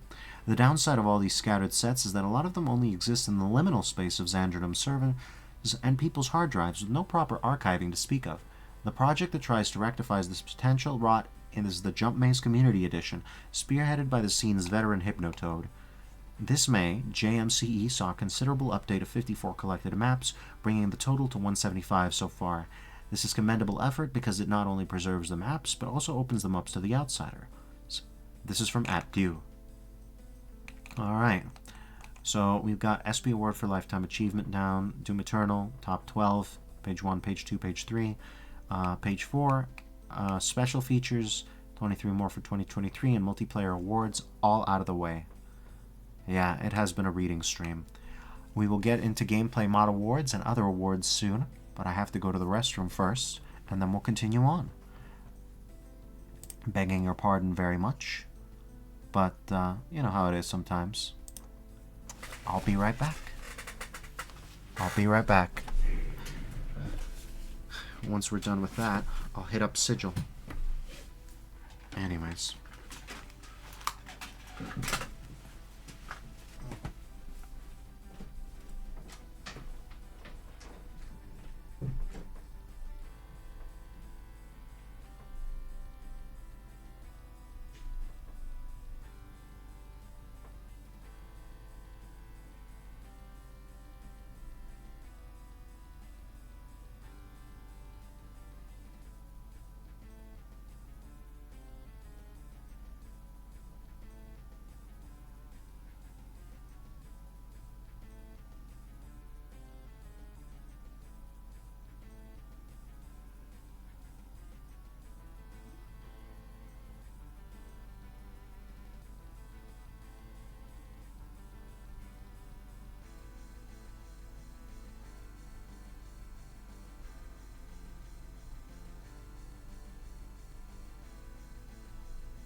Alright. Nice and refreshed. I'd like to thank everybody for hanging on for me. Have to stretch my legs too, you know. With the 24-hour stream, you gotta be careful, you know. Anyways. Thank God we have Back to Saturn X's beautiful soundtrack to keep us, you know, to keep us company. So here's Gameplay Mod Awards. My favorite award every year because, I mean, I love my mods. I love my mods. Anyways, let's start it off with Doom Infinite by Difficult Old Stuff. Doom 2, GZ Doom. Over the past few years, there's been a gradual move to incorporate roguelike, or roguelite, if you never get invited to any parties, elements into Doom mods. From the much-loved gameplay mod inspired by the text mode fan game, through to other mods introducing randomizer elements, whether all-in or gradual, and persistent unlocks, gameplay mods and TCs have taken a shift with advancements in sword sports and a greater interest in Iron Man-style gameplay to be nettier and hackier than they could ever be before. And of these oft-awkward shotgun weddings between demonic power fantasy and text mode beatdown simulator, Doom Infinite is by far the most comfortable in its own chimeric skin. Let's take a look-see. Now, again, this one has been covered by Icarus Lives, Mr. Icarus. Sally expressed interest in playing this one, I believe, and me too, honestly. Yeah. On the surface, Doom Infinite's gameplay loop is simple. Play through randomly chosen levels, scoring enough points from killing enemies to open the exit. Additional enemies and items spawn randomly, and things will get harder as you play. Anyone who's danced through the corridors of games like Binding of Isaac and Rogue Legacy, however, will quickly recognize many of the hurdles thrown in the way. Familiar IWAD levels are randomly altered in unexpected ways, ranging from acid rain to walls opened up and moved around, to flesh pits of liquids, all the way through to entirely new areas as familiar walls and ceilings make way for the unknown. Character upgrades and weapon modifications increase or curtail your chances of survival. New secret areas can be found with their own surprises, and a curse meter ticking ever upward and hurling yet more pressure upon you to meet increasingly intense quotas as you sprint through familiarish corridors, attempts to outrun gruesome inevitability. And even between levels, you aren't safe. Limbo, the hub area, is unlike anything I've previously seen in a mod. Gateways, portals, and ever-shifting corridors constantly gently goad you into ignoring your free between-level upgrade and the ominous portal to the next proper map, silently taunting you into risking your entire run in strange extracurricular arenas and twisted minigames, all for just one more power-up. The constantly changing layout, lack of automap, and morosely imposing ambient synths combine to really sell a feeling of pushing deeper into something unknown and unknowable. And just when you think you've got your footing, the game will silently, confidently break your routine without any fanfare or explanation, keeping you off balance. Some would argue that Doom Infinite isn't a real gameplay mod due to relying on its own modified levels to fill out its bag of tricks, and they might have a point. But it definitely feels closer in spirit to that category, hauling new gear through unfamiliar challenges and semi-familiar corridors than the TCs it's probably closer to in weight. It's all quibbling and semantics to sidestep the fact that this is ultimately one of my favorite Doom mods of all time, a nigh-perfect blend of elements from games I love, stirred together with a confidence and execution that makes even the most experienced modders utter, "How'd they do that?" Dive in as quickly and as deeply as you can before some wiki springs up and spoils everything in pornographic detail. The less you know of the details going in, the greater the experience of succumbing to its tidal waves of monsters and traps over and over again, getting a little bit deeper every time. At Kinsey. That sounds like right. That sounds like right. Volatile material from Lost for Words. Doom 2, GZ Doom. Lost for Words and their occasional collaborator, Mace, have been an absolute gameplay mod-making machine over the last year, with at least 4 unique projects making their way under our respective noses, each with some unique thematic spin. From the Tankgirlian punk wasteland aesthetic of Outback Anarchy, through to the Scarface with the serial numbers filed off 80s vibe of Raging Bull. Yeah, Sally, if you think your microphone peak's bad, wait until you watch gameplay footage of Raging Bull. I would do it, but YouTube's rate limiting me right now, so I'm kind of stuck to text. There's always something good to take away from each one, and really any one of them could have been the spot. Volatile Material, on the other hand, is the one that grabbed my personal attention the most for its unique spin on Doom gameplay. Not so much in what it adds, as in what it takes away. Confused? Let me explain. We got some shotguns, Okay. We got a Pancore Jackhammer. Simply put, volatile material restricts you to a realistic weapon count. One weapon, one throwable, like a grenade or Molotov, a single regenerating throwing knife in your boot, and your own 2 fists, which are pretty useful now, capable of stun-locking some enemies. Each gun contains but a single magazine. Reload, schmeload. If a gun's inconsiderate enough to run out of ammo on you, throw it at the enemy and grab the next gun. To facilitate this, all ammo spawns are replaced with additional weapons, ensuring a steady stream of equipment to love and leave, feeding your ongoing descent into whatever map set you're playing. This might sound like a relatively cosmetic change to proceedings, but the constant restriction of single magazine and an ever-changing arsenal forces you to stay on your toes. Using your fists more than usual and sprinting from gun to gun, your chance of survival changing constantly as you use whatever it is that fate has bestowed upon you to either clear a room or simply try to cut a path to something more powerful. It's a wonderful psychological trick that leaves the player paying more attention to even the most familiar corridors, double-checking every corner for a spare rifle to double back to if things go south.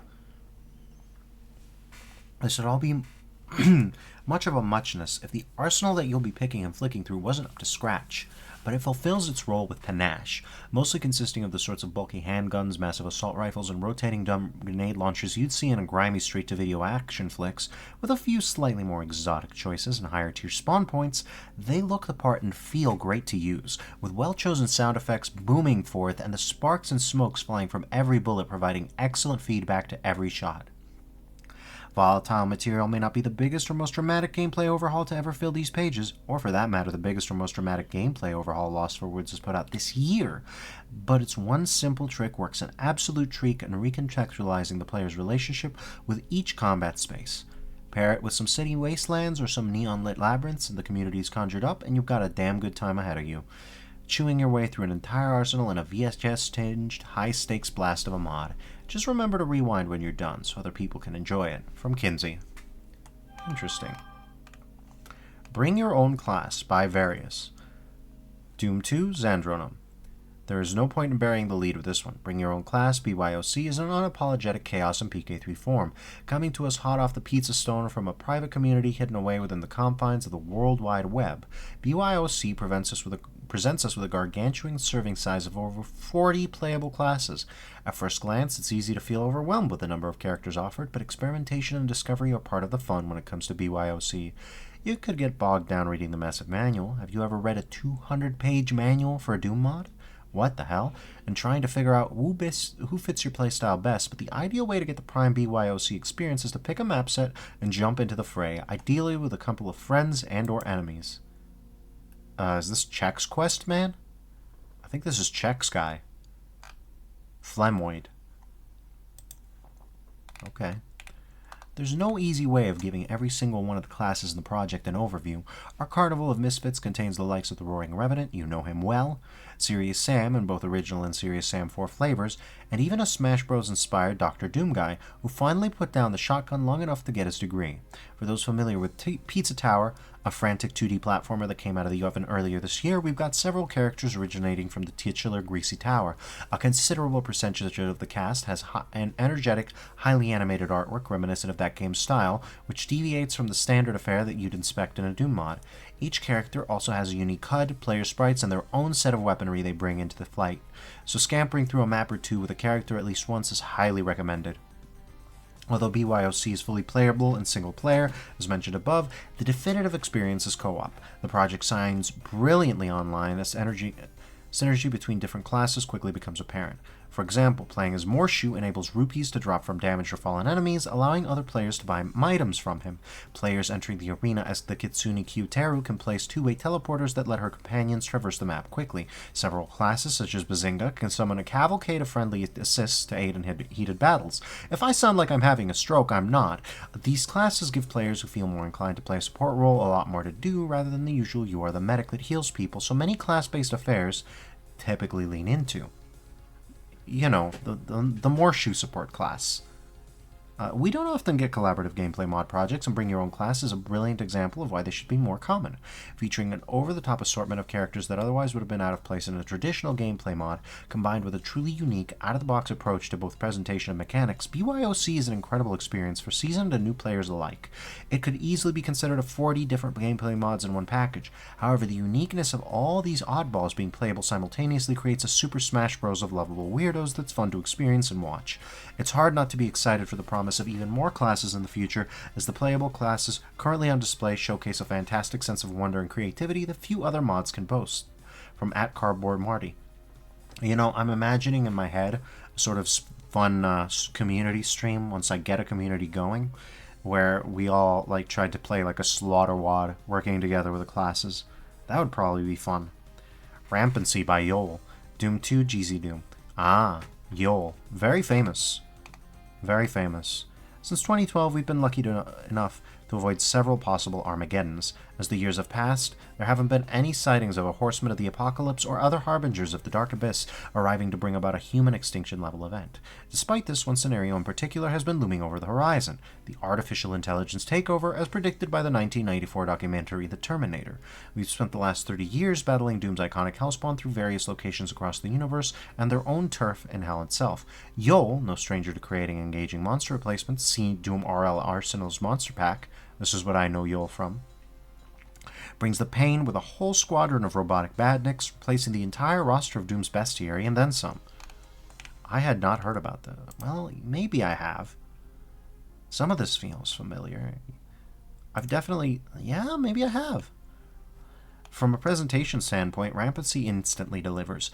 A cranky boardroom executive, illustrated by a very Akira Toriyama-adjacent style by fellow modder Skelligan, greets us and delivers the bad news. A military AI has gone rogue, and it's up to us to stomp them out.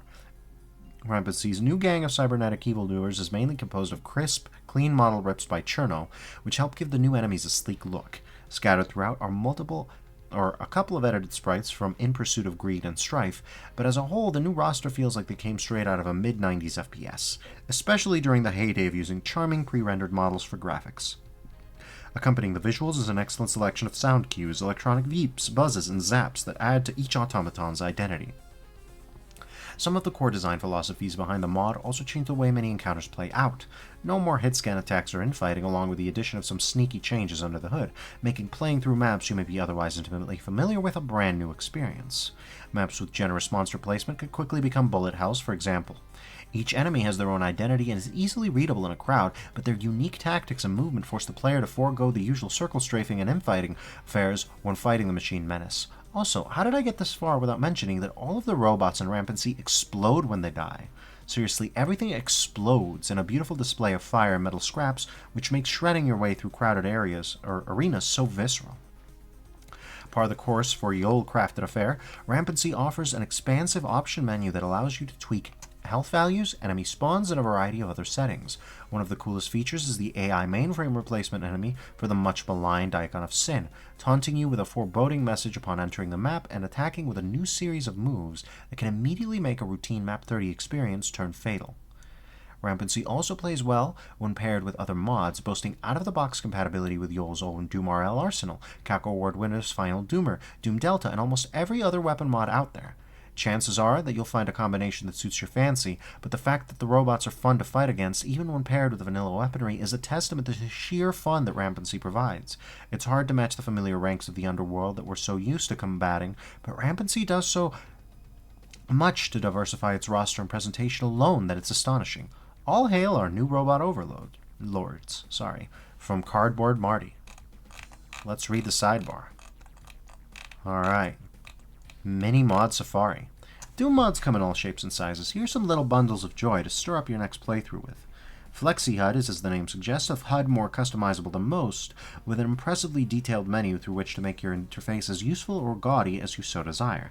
Enable, disable, and customize as many or as few of the different panels as your sick little heart desires. Counters, bars, a corner minimap. It's all there, waiting for your designer's touch. Damage HUD indicators is a handy way of answering the question of what's shooting you in the head. Hint, a chain gunner 2 states over. In a manner most commonly seen in more recent games. Useful and effective, especially if you have your sound turned off for whatever reason. Could be neat. Frame Me provides a handy TF2-inspired camera zoom and freeze frame of your killer, adding a bit of extra panache and information. I was how close to killing that Cybe? To your inevitable demise. It works with nearly all games and mods too, so bring it on your next Hexen or Strife playthrough while you're at it. That could have been useful during Godless Night. Trust only your fists enforces the venerable Tyson rule set. 100% kills, fists only for speedrunning fun, with a couple of little quality of life tweaks like a damageless glare attack to trigger shootable switches. To keep your fisting your way to a messy victory over Doom's tight, narrow corridors. Ooer, from Kinsey. The Devil Within. Yoru no Se, Nakunaru 2, from Jobless. You've heard the saying, fight fire with fire, right? When faced with another extinction level event, who better to sent to fight the invading demons than another demon? The subliminal sequel reboot to the 2019 Cacowards winning gameplay mod Nakunaru, this follow-up puts us in the bloodied boots of the Oni Oeyama. With a mixture of realistic firearms and a dash of more mythological-based weaponry, every part of your arsenal in Nakunaru 2 packs a powerful ogre-sized punch of visceral feedback, snappy animations, and stellar sound design. After training in the gravity chamber for the last 4 years, Jobless's power level continues to rise. Nakunaru 2 goes even further beyond the original in every category and is a top recommendation for distinguished connoisseurs of mayhem and destruction everywhere, from Cardboard Marty. An arm and a leg. Combine Keegan is no stranger to gameplay mods. A heavyweight with plenty of experience, Keegan's 2018 Cacowards winning Gmota was the first showcase of his now signature strength in presentation and engaging gameplay mechanics. While having one project with several different playable characters would satisfy most people, Keegan clearly likes to keep busy. Combined Arms, released in 2018 and with continual updates throughout the years, is packed with several different weapon sets for the quirky protagonist, the Artificer. You might have spotted the Artificer, nicknamed Artie, along the absolutely stacked cast of Bring Your Own Class, and this pixelated version of Artie can be found in his own curated release. Updated earlier this year, with a brand new character Telos, Combined Arms Gaiden gives a retro-style makeover to Artie and his new pal. Dripping with a crunchy NES-inspired aesthetic, weapons have radical alt-fires and various utilities, rarely serving only one purpose, which makes room for plenty of player expression.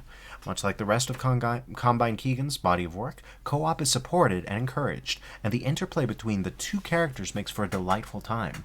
If you're looking for something more digestible that satiates a thirst for something fun and different, Combined Arms Gaiden is a high recommendation. See you around, Sally. That from Cardboard Marty.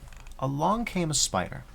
Look, nobody hits spiders more than me. Reacting to the sight of those 8-legged freaks with extreme acts of violence would probably not be an out of character for me, but usually I'm too afraid to even approach them. Veteran gameplay modder Dr. Cosmobite has an answer to this conundrum, but the remarkably expansive arthropod-slaying extravaganza, Arachnocide. Initially released in 2016, Arachnocide has received a steady stream of consistent updates throughout the years, the latest being released this past September. With a selection of 7 Spider Slayers, each having their own set of upgradable weapons, the options are almost limitless when it comes to your preferred method of stomping out the arachnid menace. I have a hard time dealing with the spiders, as you might guess, but the arsenal and enemies are separate, allowing you to pair them up in different combinations to suit your fancy. Boasting almost 25 weapons for each class, with a slick survival horror-style UI, Arachnocide is a must if you're looking for a more grounded, in the loosest sense of the word, gameplay experience, and it sets itself as another strong entry in Dr. Cosmobite's fantastic body of work. From Cardboard Marty. Bring Your Own Class seems to be significant. Point of fact, I'm going to pull up my Discord here real quick, not to share. I'm sorry to say, and yeah, wouldn't you know it, Bring Your Own Class is in the same Discord that I hang out in for modded Doom stuff every now and again. So that's fun. It's a big name, I guess. All right. So, let's see. We are almost done. I'm so excited. Alright. Well, almost done with the Cacowards. We're not almost done with the stream. We're almost a quarter of the way there, though. So, other awards. Mordeth Award? Alright. Let's see. Mock Award. Most Creative, Unusual, or Artistically Compelling Project of the Year. Good Wad by MSX2+. Oh, and I love the Mock Award trophy. Look at this little guy. He's great. Look at this little guy. Look at this little dude. Isn't he so wonderful? Perfect. A perfect being. Truly, we are spoiled to have them.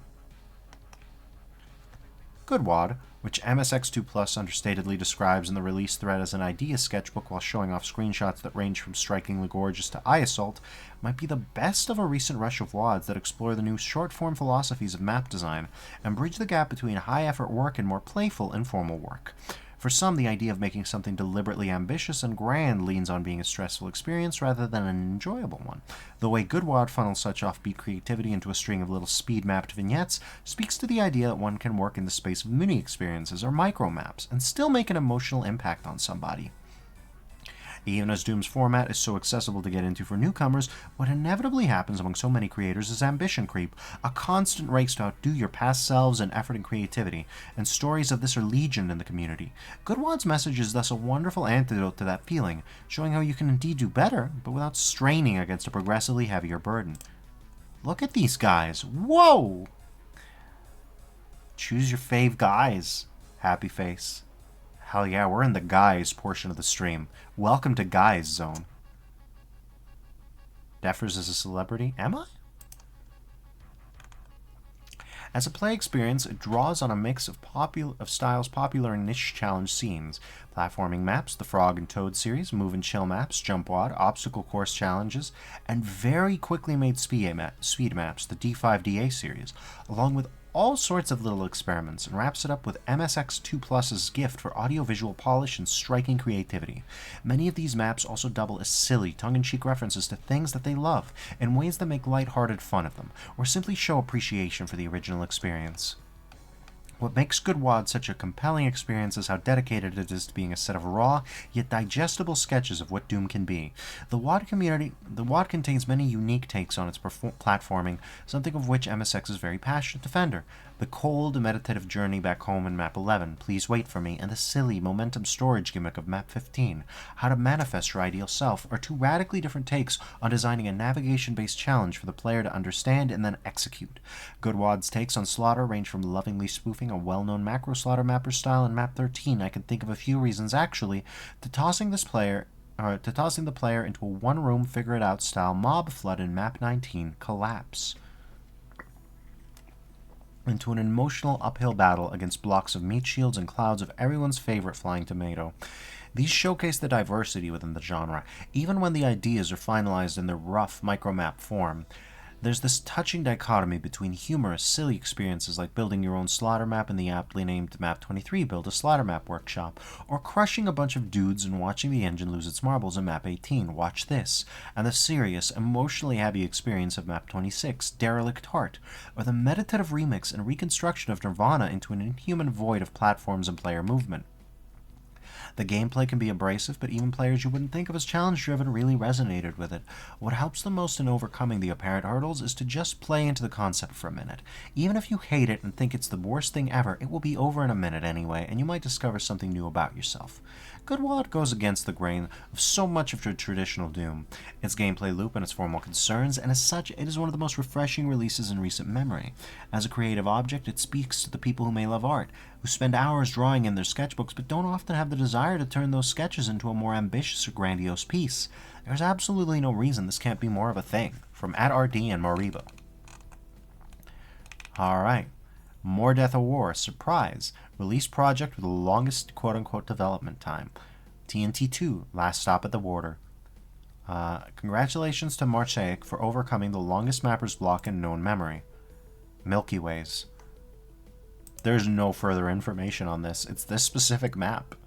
That's very silly to me, but I like it. Code Award. Most noteworthy programming effort of the year. Team Gek.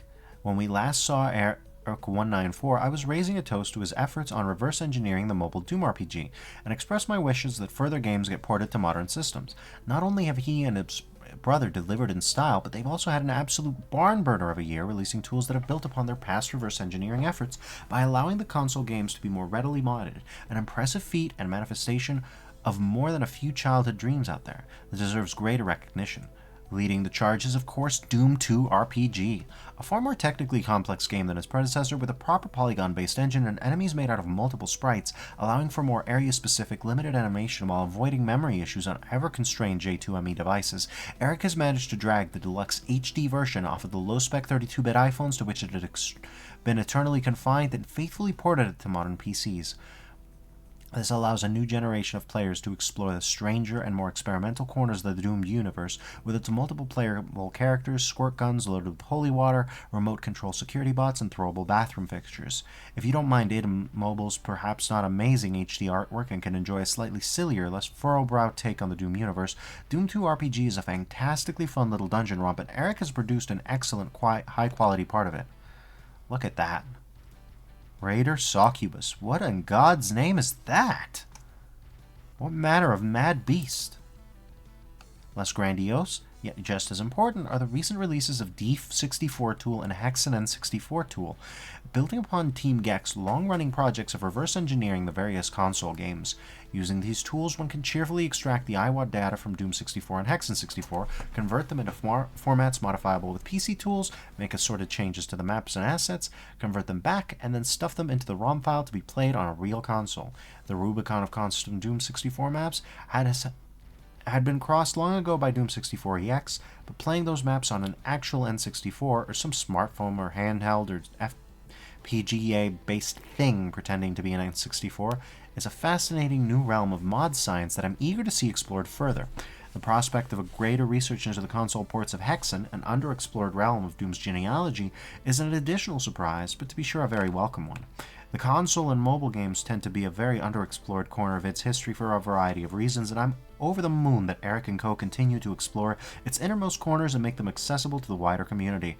I'm excited to see what weird chaos the community is able to explore within the confines of Nintendo's strange black box, and where Team Geck roams in next, in their quest to unearth more of this corner of history and bring it to life. From Kinsey. Nice. Creator of the Year, Pyroscourge. I have been fortunate and privileged to speak with Pyroscourge through this year, and to even contribute with some information about what might be done to improve Winter's Fury and Insanity Edged for the YouTube set. Hopefully the information that I provided will be helpful, and I'd like to congratulate Pyroscourge just like I congratulated Tango, who I spoke with yesterday. I should probably start with an apology. It was far more difficult to keep track of all the Doom mod releases back in the day, and I can't believe I missed the release of Darkness Falls all the way back in 2008. I checked my old documents just to make sure. Had I played it, Pyroscourge would have been on my radar as one of the community's greatest content creators long before the release of their CAC Award-winning project, Winter's Fury. This year, I wouldn't make the same mistake and overlook Pyroscourge's magnum opus, Insanity Edged. Instead, I would be moved to call him the Creator of the Year. Despite 15 years of community involvement, Pyroscourge doesn't have a prolific mapping history, instead of focusing on high-profile releases every few years. Looking at his early work, like Insanity's Edge, it's fair to say that Pyroscourge has always been a step ahead of the majority of mappers in the community. However, in 2014, with the release of Winter's Fury, Pyroscourge vaulted himself ahead of most of his peers, landing on the elite content creators for Doom. 2 years later, Supernatural overshadowed the vast majority of community works despite being an as-of-today unfinished demo of an even more comically ambitious project. 9 years pass.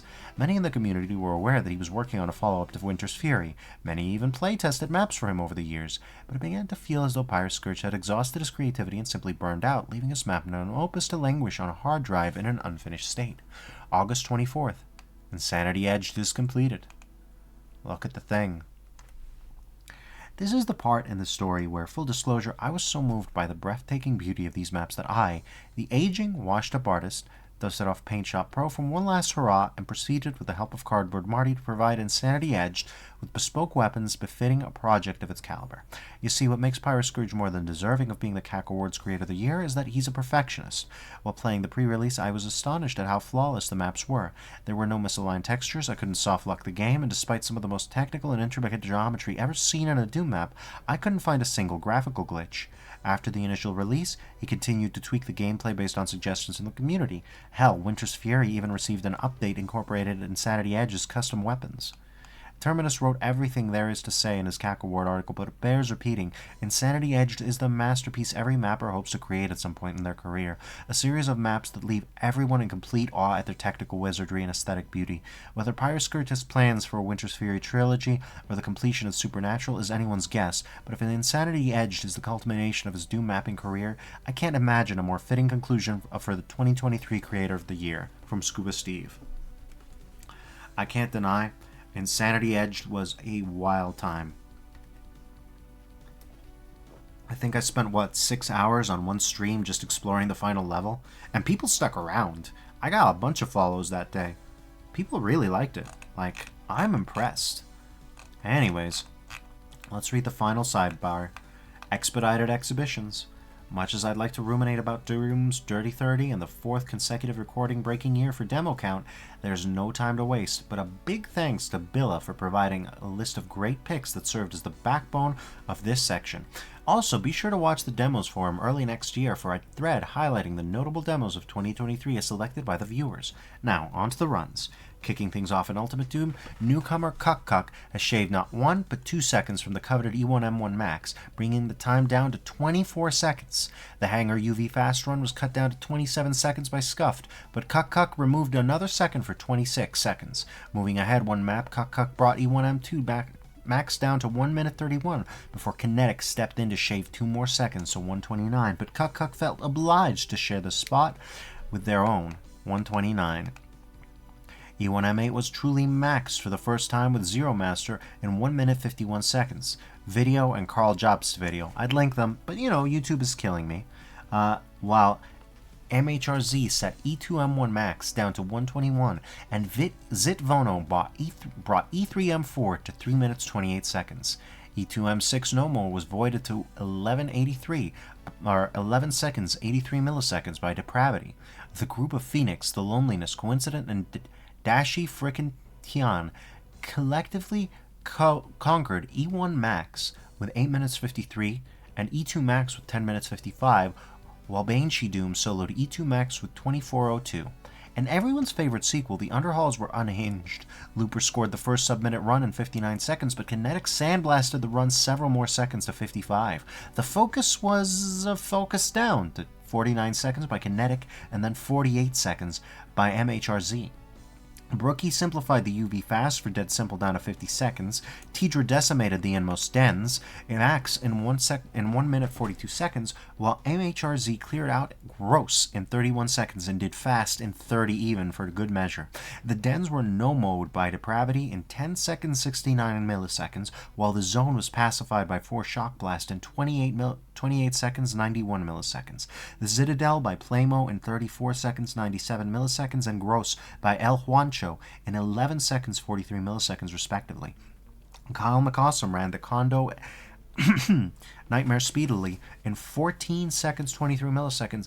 Then in the cinema, Zero Master nuked the Nightmare Speed Doom to All in 2101, again in 2046. Then took it easy and went for a Taz Stroll in 1 hour 16 minutes 58 seconds. Alright. That's pretty nuts. Alright. Fighting further in Final Doom, starting in Plutonium Max, Kinetic crushed the Congo in 1 minute 49, while Mr. HZ wasted the well in 1 minute 51. Billa joined the Max Fun in Baronless Lair with 2 minutes 35 seconds. We had some major marathons with a new Nightmare 100-second run by Zero Master, or Nightmare 100%, Nightmare 100% run by Zero Master in 1 hour 3 minutes 31 seconds, as well as the first ever UV Fast D2 All completed in 2 minutes 49, or 44 minutes 29. By Tatsured Kako. Over in TNT Town, Mappa 1 got roughed up a bit by Kinetic's 43 seconds, and then MHRZ's 42 seconds, while Fast was also taken to 42 by MHRZ. Map 17 Max took quite a tumble as Elmley opened with 240. The newcomer Appa joined in to take it down to 2 minutes 9 seconds before Elmley locked it in with 2 minutes 8.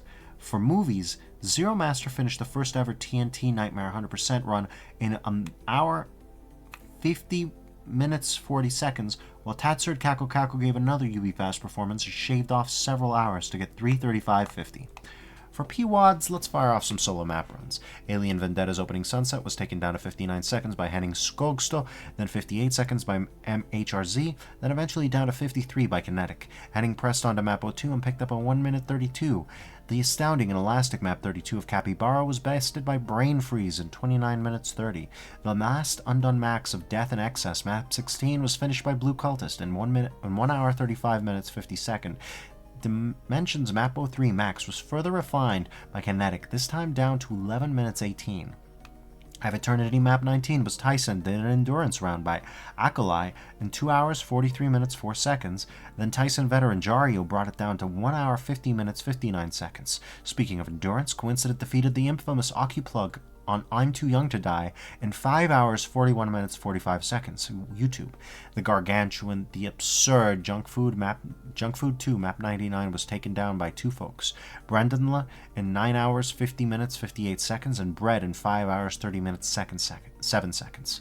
In a recent string of first letter runs, Brandondel closed the event horizon in 12:58.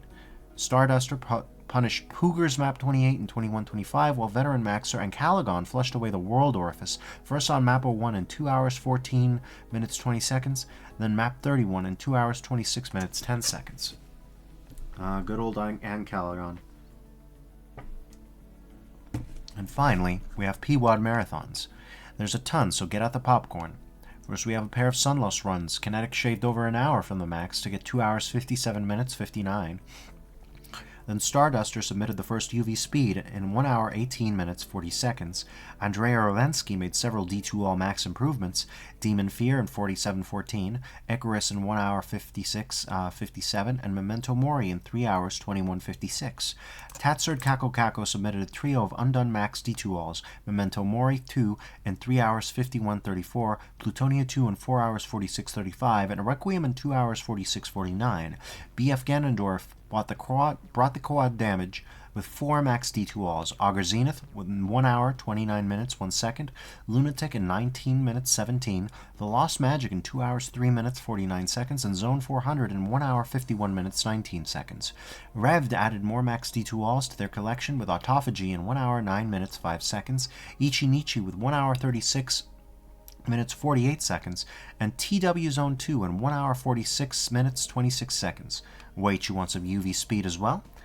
We have Kvoth 6-string gliding through their birthday wad in 19 minutes 16 seconds, Brain Freeze running DIY in 1 hour 17 minutes 55 seconds, Raven Desk jumping through Jump Wad in 5 minutes 42 seconds, Meowji memeing on No Yi in 4 hours 32 minutes 31 seconds, Derek hopping through Toad in 1 hour 6 minutes 43 seconds, and an entire group of runners performing a segmented run of Haste in 23 minutes 39 seconds. Shifting to UV Fast, Coincidence thorough analysis of Zone 300, resulting in an hour, 6 minute, 43 second run. Finally, one more heaping helping of Max. Dreamcatcher Apparatus by Razik in 1 hour, 11 minutes, 11 seconds. Eternity Task by the legendary Bitefire in 2 hours, 59 minutes, 24 seconds. Glaive 3 by Maribo in 36 minutes, 49 seconds. MSCP by Blue Cultist in 1 hour, 25 seconds. And Wormwood 4 by Akolai in 50 minutes, 7 seconds. From Vile. What are we still waiting for? Does this enormous list suggest the boundless enthusiasm for Doom and its relations, or the hubris that will inevitably lead to the community's downfall? Is this the same boilerplate text as last year's column? The answer to at least one of these questions is yes. A Boy in His Barrel, Action Doom 3, Adventures of Square, Episode 3, Age of Hell, Amigo Demo Party, Autobiographical Architecture, Annie, Autumn Flock, Avactor 2, Back to Saturn X Episode 3, Bitter Dream, Serial Killer, Cypher, Convergence, Cybershade, Dancing in the Abyss, Dark Universe Episode 2, Dark Moon, Delirium, Deluge, Onset, Deus Vult 2-2, Dissension 2, Doom 64, Unseen Evil, Doom, The Golden Souls 3, Doom Refired, Dwelling, Earthless, Elementalism Phase 2, Epoch, Eschatology, Final Doom, The Way It Did, Flashback, Gossip, Happy Time Circus 3, Heretic, Curse of Darkness, H-Pack, Hunter's Moon, Interstellar Enforcer, John.Wad, Kama Sutra 2, Queeper, Huron Echo Project, Lunar Catastrophe 2, Lunar Strike, Midnight Isle, More Death Episode 2, My Apartment.wad, Necromantic Thirst, Obsidian Doom, Bloodstone and Violence Edition, Panophobia, Paralysis, Perdition's Gate Resurgence, Plutonia 3, Realm of Chaos 2, The Realm of Z-Magic, Revelations of Doom,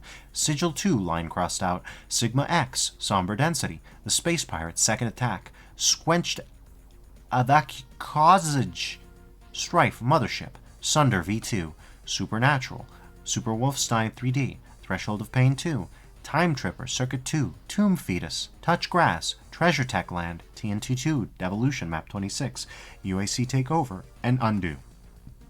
Treasure Tech Land is one that Sally's very interested in. As we speak, John Romero has released Sigil 2 at 2 a.m. GMT, but the above list already went to press, so we had to strike it out on everyone's webpage manually. Is your floppy drive ready? Did you know December 10th marked the 30th year anniversary of Doom? What? Did you know More Death Episode 2 was still not released in 2024 despite over 25 years of development? Best of luck to More Death, who I had to talk to on Discord to actually get on Doom World. And there it is. 6 hours, 15 minutes. We have read out the entirety of the Cacowards. We did it, everybody. We did it. 1/4 of my stream taken care of. I have More Death on DC lol. He had to verify my account. Yeah. Alright. Well, time to do some quick setups. And then we'll move on to